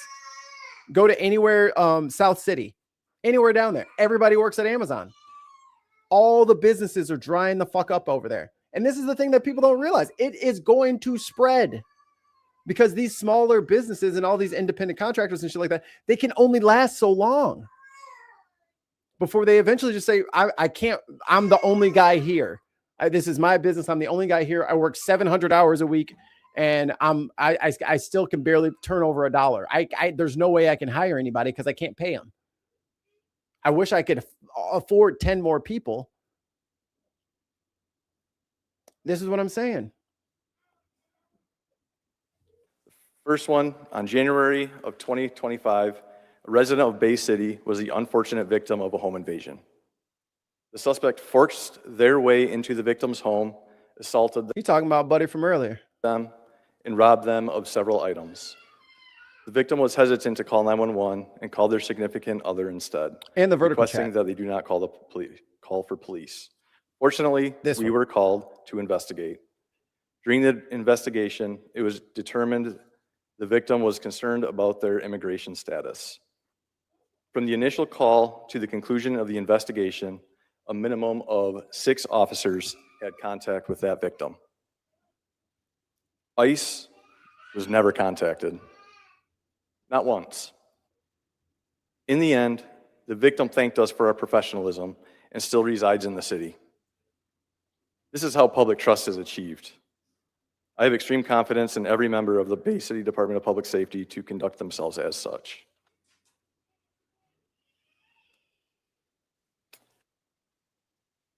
Prohibiting like a crouching tiger, hidden dragon squirrel fight in the hedge. Why are they distracting me? Our ability to contact and or collaborate with federal agencies such as ICE, Border Patrol, will significantly reduce our ability to identify suspects We are live. or remove illegal immigrants involved in larger criminal enterprises. Although we don't have many crimes involving illegal immigrants, it does happen.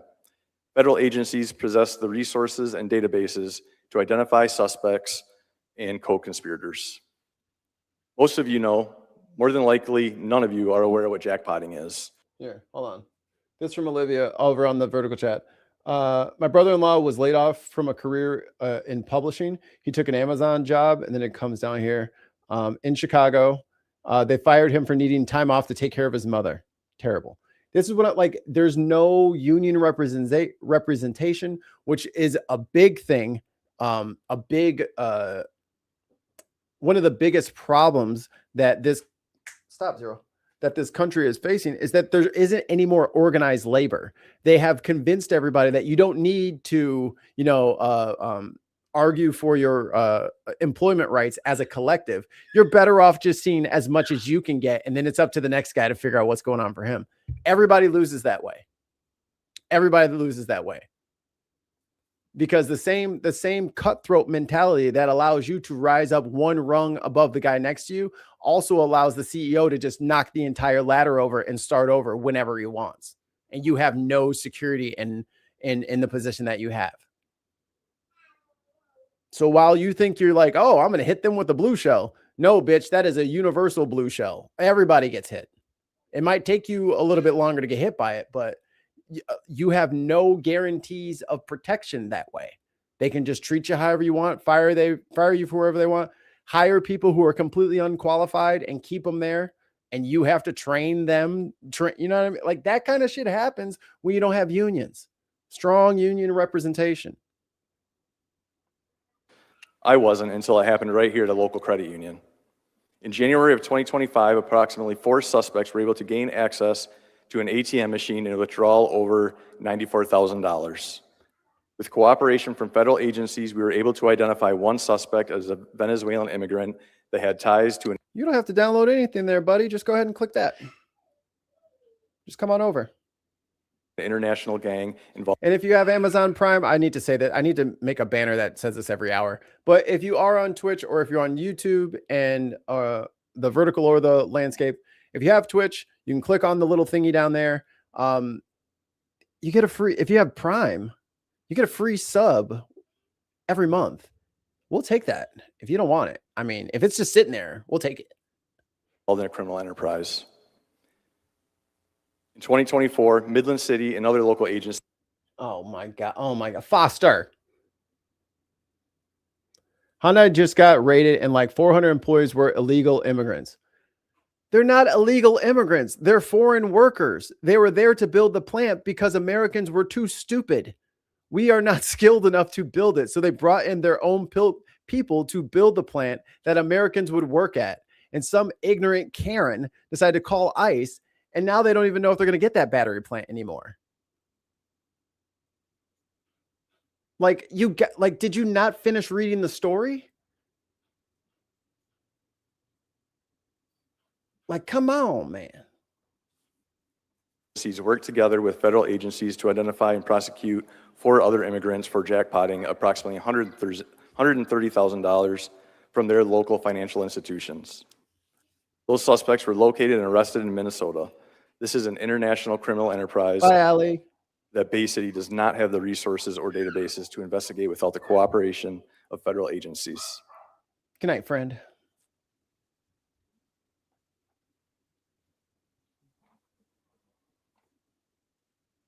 Today, Junior. That is the 2 that I have. And we are all also disappointed in how the resolutions were brought forward. Nobody was contacted from our union to our unions or the department. Allie, have a great night, friend. Appreciate you. And it directly impacts how we handle ourselves. Oh, it's 9:38 over there. I forgot. We do our job. So thank you for your time. Yeah, thanks for nothing, guy. Thank you. All right, where are we at here? My name is Colin Newbray. 452.39. Ooh. Oh, I'm gonna get it. Boop boop. 452.39 on the dot.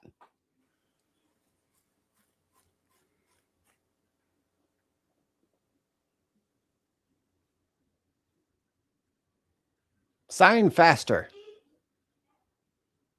Faster. Faster.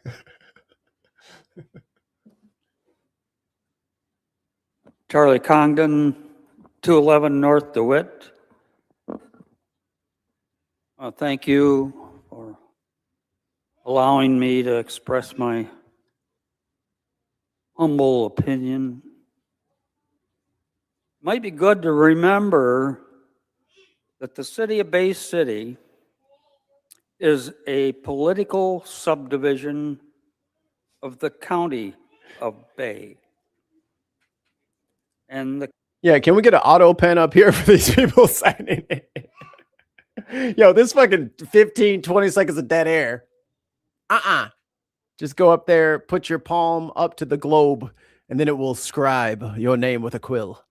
County of Bay is a political subdivision of the state of Michigan. And the state of Michigan is a political subdivision of the United States of America.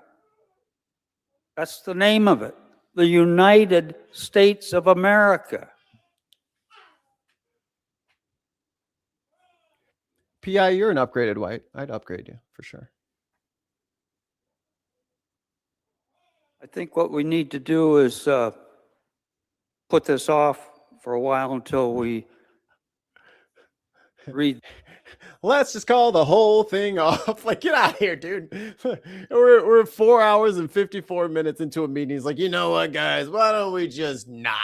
After damn near 5 hours? Hell no. The opinion of the city attorney, out of respect for the city attorney.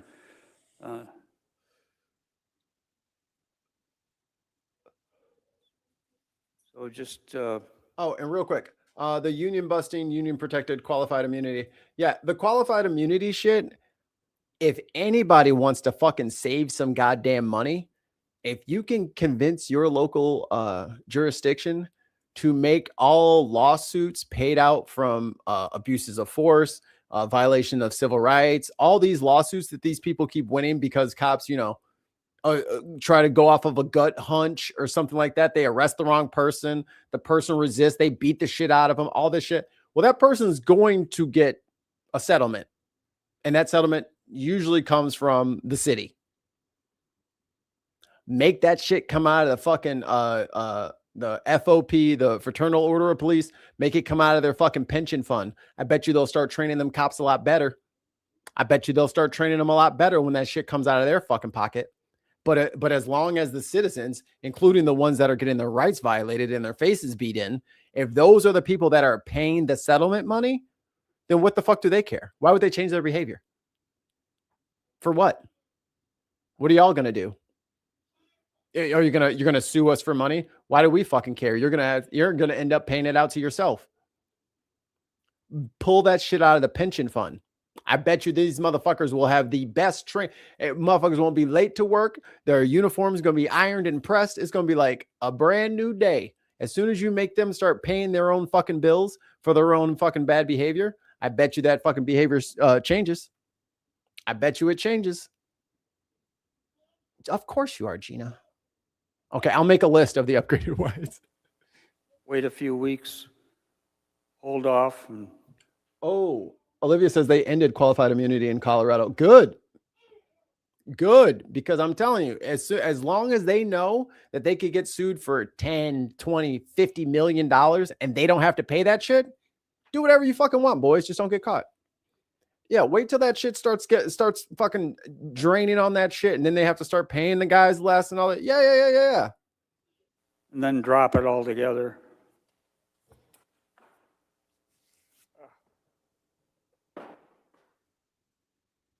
Thank you. All right, thank you. Oh, that's it? I feel like I talked over him. Let me hear it again then. So just wait a few weeks, hold off, and then drop it all together. Huh. So we said drop it all together and then immediately dropped his cane. Young people, I'm sorry. Y'all got to start flooding these meetings. Sorry. Like it's typically on Mondays and shit like that. Look on your city's website or your county's website. We're going to have to start going. Like if you're under 50 and over 25, yeah, sorry guys. We're going to have to stop, Game of Thrones or whatever. We're going to have to catch it a day later or whatever the new one is. Like we're just going to have to show up. That's the bare bones of it. Because if we don't show up, this is what they fucking are getting away with, right? This guy's up here saying, why don't we just do nothing? Drops his fucking cane and then someone else has to come fucking help him. These are the people who are speaking to the voices that are in control of the decisions that you're upset about. And this is just acceptable to you, or do you have something to say about it? If you have something to say about it, show up at your meeting. Knock this shit off. Progress only. Got sick of listening to this shit. Ran and is now on the board of commissioners. It's not impossible. There's a lot more people our age than you might suggest. All of the levers to enact the mechanisms that you want for the society that you would like to live in are literally at your fingertips. But if you assume that the president is the king of the country and he, individually moves the chess pieces and it's him that does that should be fairly obvious that that is not the case. Trump does not even consistently know the difference between Greenland and Iceland. It's kind of 50-50. Sometimes it gets it right, sometimes it gets it wrong. And you think he's the one that's looking into the immigration policies to see if they're fair or not? No, he's listening to Stephen Miller, who's been a little fucking neo-Nazi racist since he was in fucking high school. Steve Bannon, who literally got up on a stage after Elon got all of his bullshit for Sig Heiling on stage. He did it 2 or 3 times. So I'm sorry, who are you guys thinking is the brains of the outfit that's going to move the chess pieces in your local jurisdiction to help you? You think sending ISIS into everywhere is just going to help? It hasn't yet. It's not doing anything. We're spending a ton of money to hurt the economy on purpose. I think I covered it I think it might have been a year ago now, last January, in Florida. Guys growing tomatoes. Trump goes in there or starts putting out all his threats and all his, we're going to scoop everybody up and send them to CCOT and do this, that, and the third. And then the people just didn't show up anymore. So what did this Republican farmer have to do? He wood chippered it. He took the mulching attachment, put it on his plow, and he had to drive over all of his crops and mulch it so that it would be fertilizer for the next year. Because it was all dying on the vine. He had no one to pick the fruit. If you want to change things, perhaps go through legislation first to get what you're after, get Congress to pass something, and then the blue states have nothing to complain about. Then the people's voices will be heard. But also in that cool off period, smart people will say, okay, let's say that happens. What are we going to do? What are we going to do about X? What are we going to do about Y? We never took care of A, B, and C. Are we going to look at that? None of that is happening. It's just reactionary Nick Shirley bullshit. Well, let me see the kids. I want to see the kids. Open the door so I can see the kids. What a bunch of fucking ski mask dudes in cameras. I want to see your kids. Is that how we fucking do things as adults in this country? If you don't like that, perhaps you need to start showing up to meetings like this. And you need to know who your state, federal, and local officials are. Because for the Trump administration and everyone apparently on the right to fall for a YouTube video from a prankster who, I kid you not, does not tie his own shoes. We're in a dark place, y'all.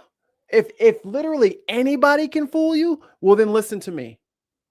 Right? If Nick Shirley made sense to you, then I must be fucking Nostradamus, Galileo, Da Vinci. It's easy. It's easy to stay mad at people who didn't do anything to you because they have no defense. You can just keep wailing and wailing and wailing because they didn't do anything to you. And I get it. It's scary. Things are changing. Everything's not the way it's supposed to be. I understand that 100%. This is not the way to fix that. This is the way to make people who don't give a shit about you even richer. Even richer. This is how you ensure that you're never going to get what you wanted. New research now shows President Trump's tariffs cost the average American household $1,000 last year. That is according to the Nonpartisan Tax Foundation. The cost is set to go even higher this year to $1,300 per household if the existing tariffs stay in place. According to the research think tank, the federal government collected $264 billion in total tariff revenues in 2025. But so I'll have to ask Tim where Here, hide these. I have to ask him where he pulled. I think it was just CNBC. The debt has gone down $2 billion. The national debt has gone down $2 billion. They've collected $264 billion, but 2.1 or 3, I forget what the exact number was it said on there, is what came off the debt. So the question you guys need to ask yourself is, where's the other 260 some odd billion dollars gone? We tried to fucking tell you he's just stealing. He's not paying America's bills. He's not a bill payer. You know, like this. Where's our tariff check? It's not coming, y'all. He's just stealing. Let me see if I can find that article he had. CNBC. Oh, I might have found it. U.S. trade deficit totaled $901 billion in 2025, barely budging despite Trump's tariffs. Here.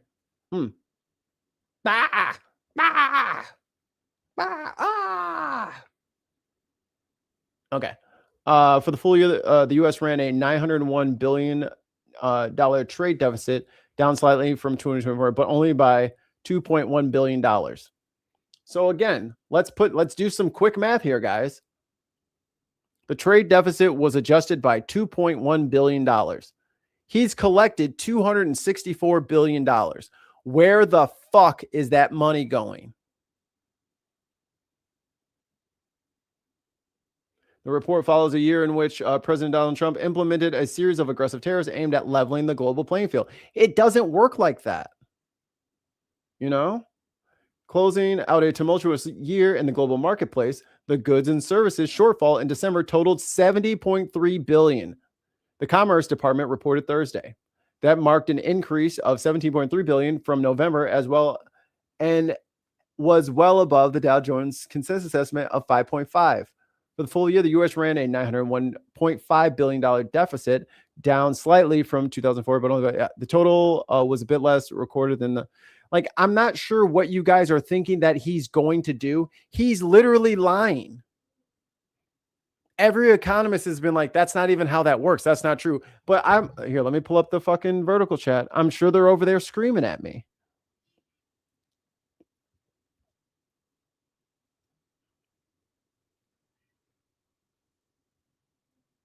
You know what I mean? Oh yeah, Foster. I got a problem with Chewy Garcia too. I'm not a fan of Chewy Garcia. Because this is not a Democrat or Republican establishment over here. But democracy needs to be democracy. And you can't just hand your seat to who you fucking want to have your seat. That's fucking bullshit. For those that are uninitiated, to run for office anywhere, obviously there's some paperwork. You got to register. You got to get signatures. You got to do all this shit. This motherfucker didn't tell everybody that he wasn't running again. Because if he wasn't running again and everybody knew that, they would get their paperwork filled out, start getting signatures, do what they need to do. There's a few fees, you know what I'm saying, to like register with the clerk and all that. He waited till 4:45 on a Friday to say he wasn't running again. And suddenly, within the 15 minutes that were available for someone to sign up, his senior aide signed up to run in his place and run for his seat that he was no longer going to be in. Is that fucking democracy, Chewy? Is that how it works? Is that how we do things here? I mean, you should have just had the fucking primary. Your fucking person with your endorsement probably would have still got it. But why risk it? You know what I mean? Why run a campaign and waste the money? You know what I mean? I'll just, shadow hand this shit off to somebody else. I'm with you 100%, Foster. That shit's bullshit. That's not fucking fair. And to continually silence the people's voice is a very dangerous proposition. Because who knows? Maybe motherfuckers just won't vote for anybody anymore, and it's just going to be wild town crazy pants.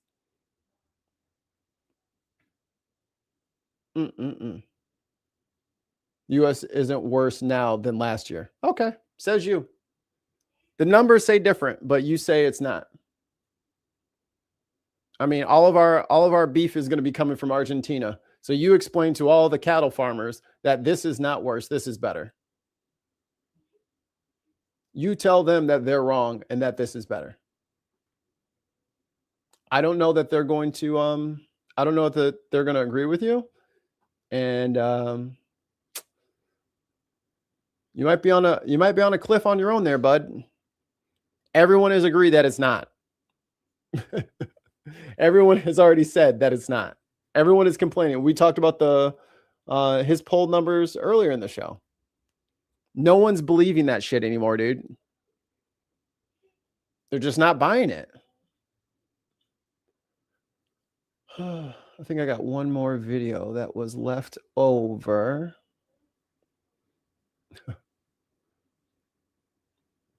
Oh, the National Guard beat up that kid in, what's it called? Here we go. Oh, Olivia with the super. Here, I'll put the sticker up there. Thank you, Olivia. Very generous of you. $3.99 with the doggo. I wish my doggo behaved like that. Appreciate you so much. Oh, let me pull this out of the way. Usually we have both of them going up, but there was a StreamYard issue. Sorry for the technical issues. Come on. I can't even get the thing back over there now. I broke it. I broke it. Come on, you fucking. There we go. I got it. Got it. Everyone calm down. Everyone relax. I got it under control. At about. Okay. We're going to Louis. Oh, where's Jukebox? Jukebox. We're going to Louisiana. We're going to the French Quarter, baby. 7 o'clock Sunday morning as crews cleaned up from a busy Mardi Gras weekend on Bourbon Street. Oh, y'all are buck wild for just leaving that shit in the fucking street and having a bobcat with a fucking Zamboni brush on the front of it because you knew y'all was going to be some messy, sloppy little girls and boys out there just being nasty. Look at the streets. Video shows National Guard soldiers shoving a man to the ground. To understand what happened, we watched and listened to more than a half hour of video, both leading up to and after the incident. So, again, why are we doing these things that just cost us more money? Now, the National Guard's been there. Louisiana is a red state. They're 100% compliance with Trump and his immigration plan, and this is all going to be fantastic.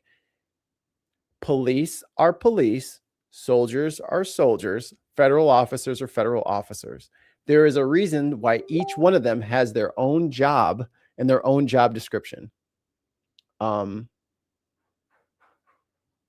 is that? Who's messaging me? Oh. They have different training, they have different responsibilities, and this is why. So this is EarthCam New Orleans. It shoots from inside Cat's Meow at the corner of St. Peter and Bourbon Streets. It streams live 24/7 on the internet. And most of this incident was captured by the EarthCam right here at this corner. But some of the incident happened further up St. Peter and was not visible on camera. Here's what we know. 3 members of the Louisiana National Guard were standing at the corner of Bourbon and St. Peter's Streets when Rob Carrozza, owner of the High... Getting paid, by the way. Like, if only we could find something useful for them to do. Because I'm sure that they really wanted to, like, go through all that basic and all this fucking training, all that shit, to fucking stand in the French Quarter in the rain. Grace Barr came over to offer his support. Well, it wouldn't have gone to the trade deficit because that's not how trade deficit is. Yeah, that's not how any of that works. What do you mean, small island nation? Why don't you sell us some airplanes and computer chips and Ford F-150s? Why are you buying our F-150s, but we can't buy your F-150s? What? You can't make those? Oh, that's your fault. Let's punish you for that.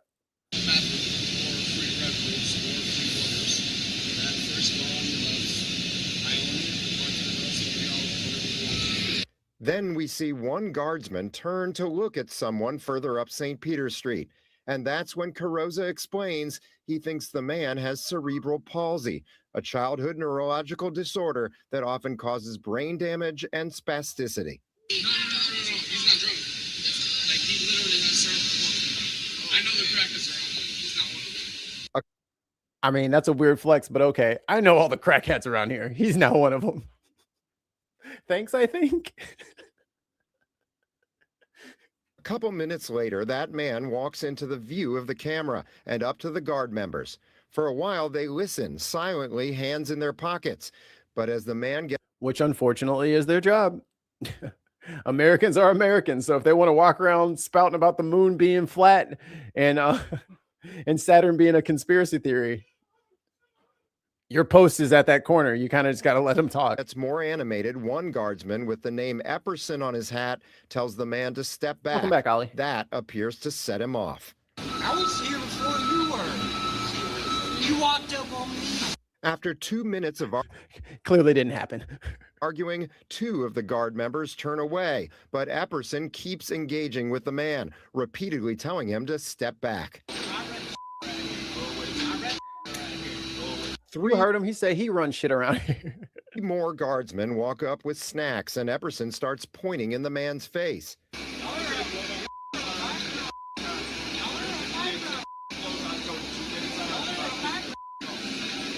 Bro, you're a soldier standing there with a bunch of other soldiers.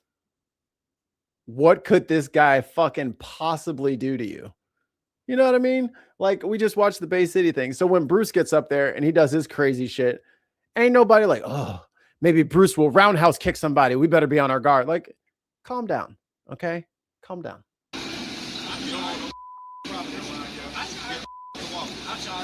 The man starts flailing his arms wildly, and the guardsmen start putting on gloves. Let me see some ID. And that's when a guardsman with the name Tony on his hat steps in. Real manly shit, by the way. Real manly shit. The man gets back up, and over the next 2 minutes, the guardsmen keep engaging with him as he flails and yells. Then Epperson grabs the man from behind, and another guardsman helps him throw the man face down into a pile of garbage. Is that necessary? Is this what these guys are trained to do? Is this crowd control? It's one fucking guy chirping. It's America, dude. You got to listen to people chirp. It's your fucking job. It's annoying. They're petulant. They're all over the place. Like a net all in your... So fucking what, bitch? That's why you got paid. It's not called free. It's not called fun. It's called work. Hello. Carroza, the bar owner, told us he doesn't actually know who the man is, but warned the guardsmen about cerebral palsy so they would be gentle with him. Then we showed him the video. I don't think that they were malicious in intent, but after watching the video, it was not great. See, this is the other problem. You saw that was fucked up. Just say it was fucked up. Yeah, he's annoying. He's chirping. He's trying to get attention. He's doing all this, that, and the third. You know what?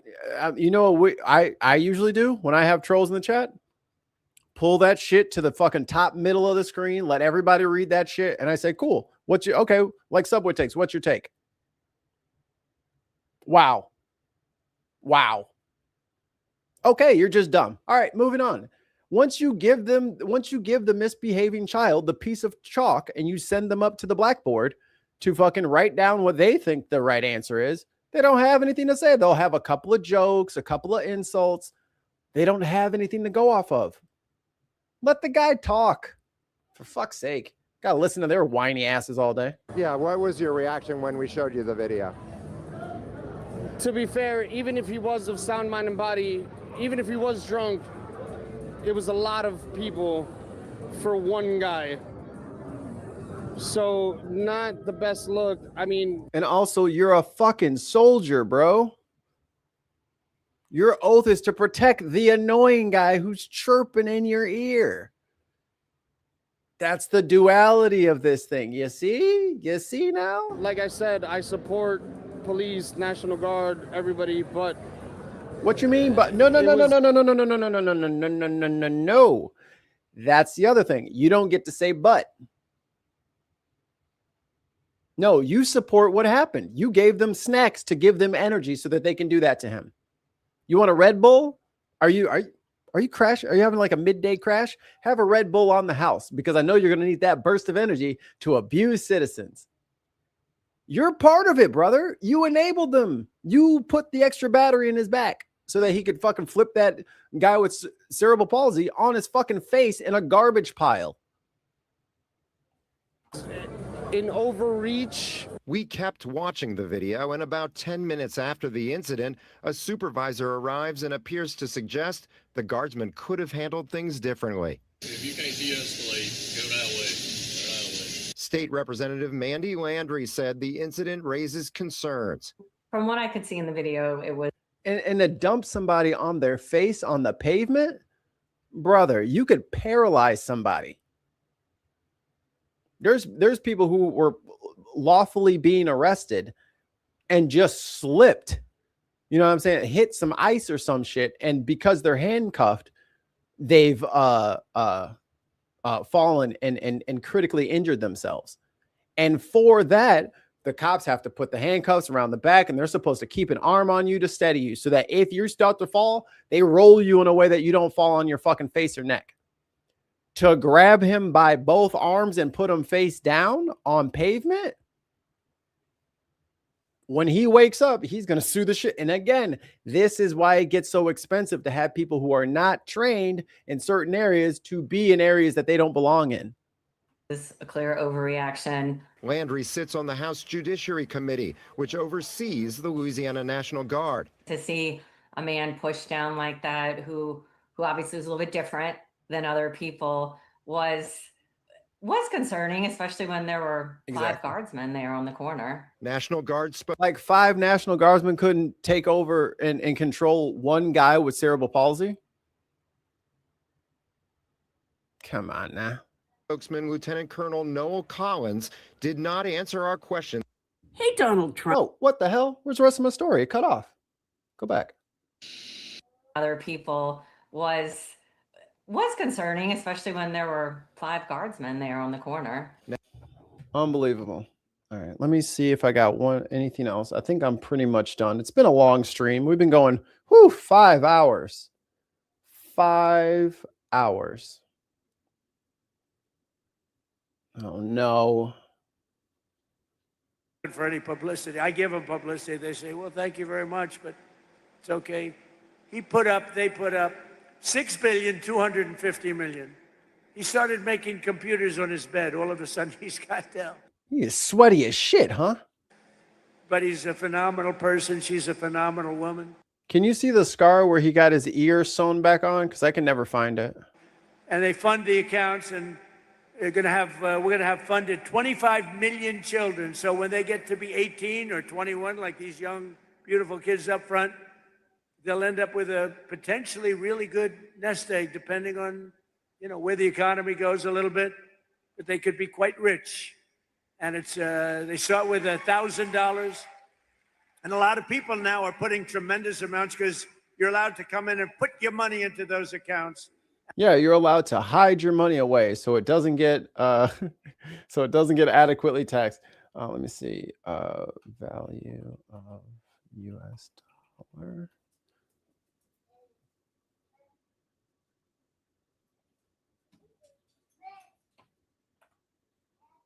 Huh.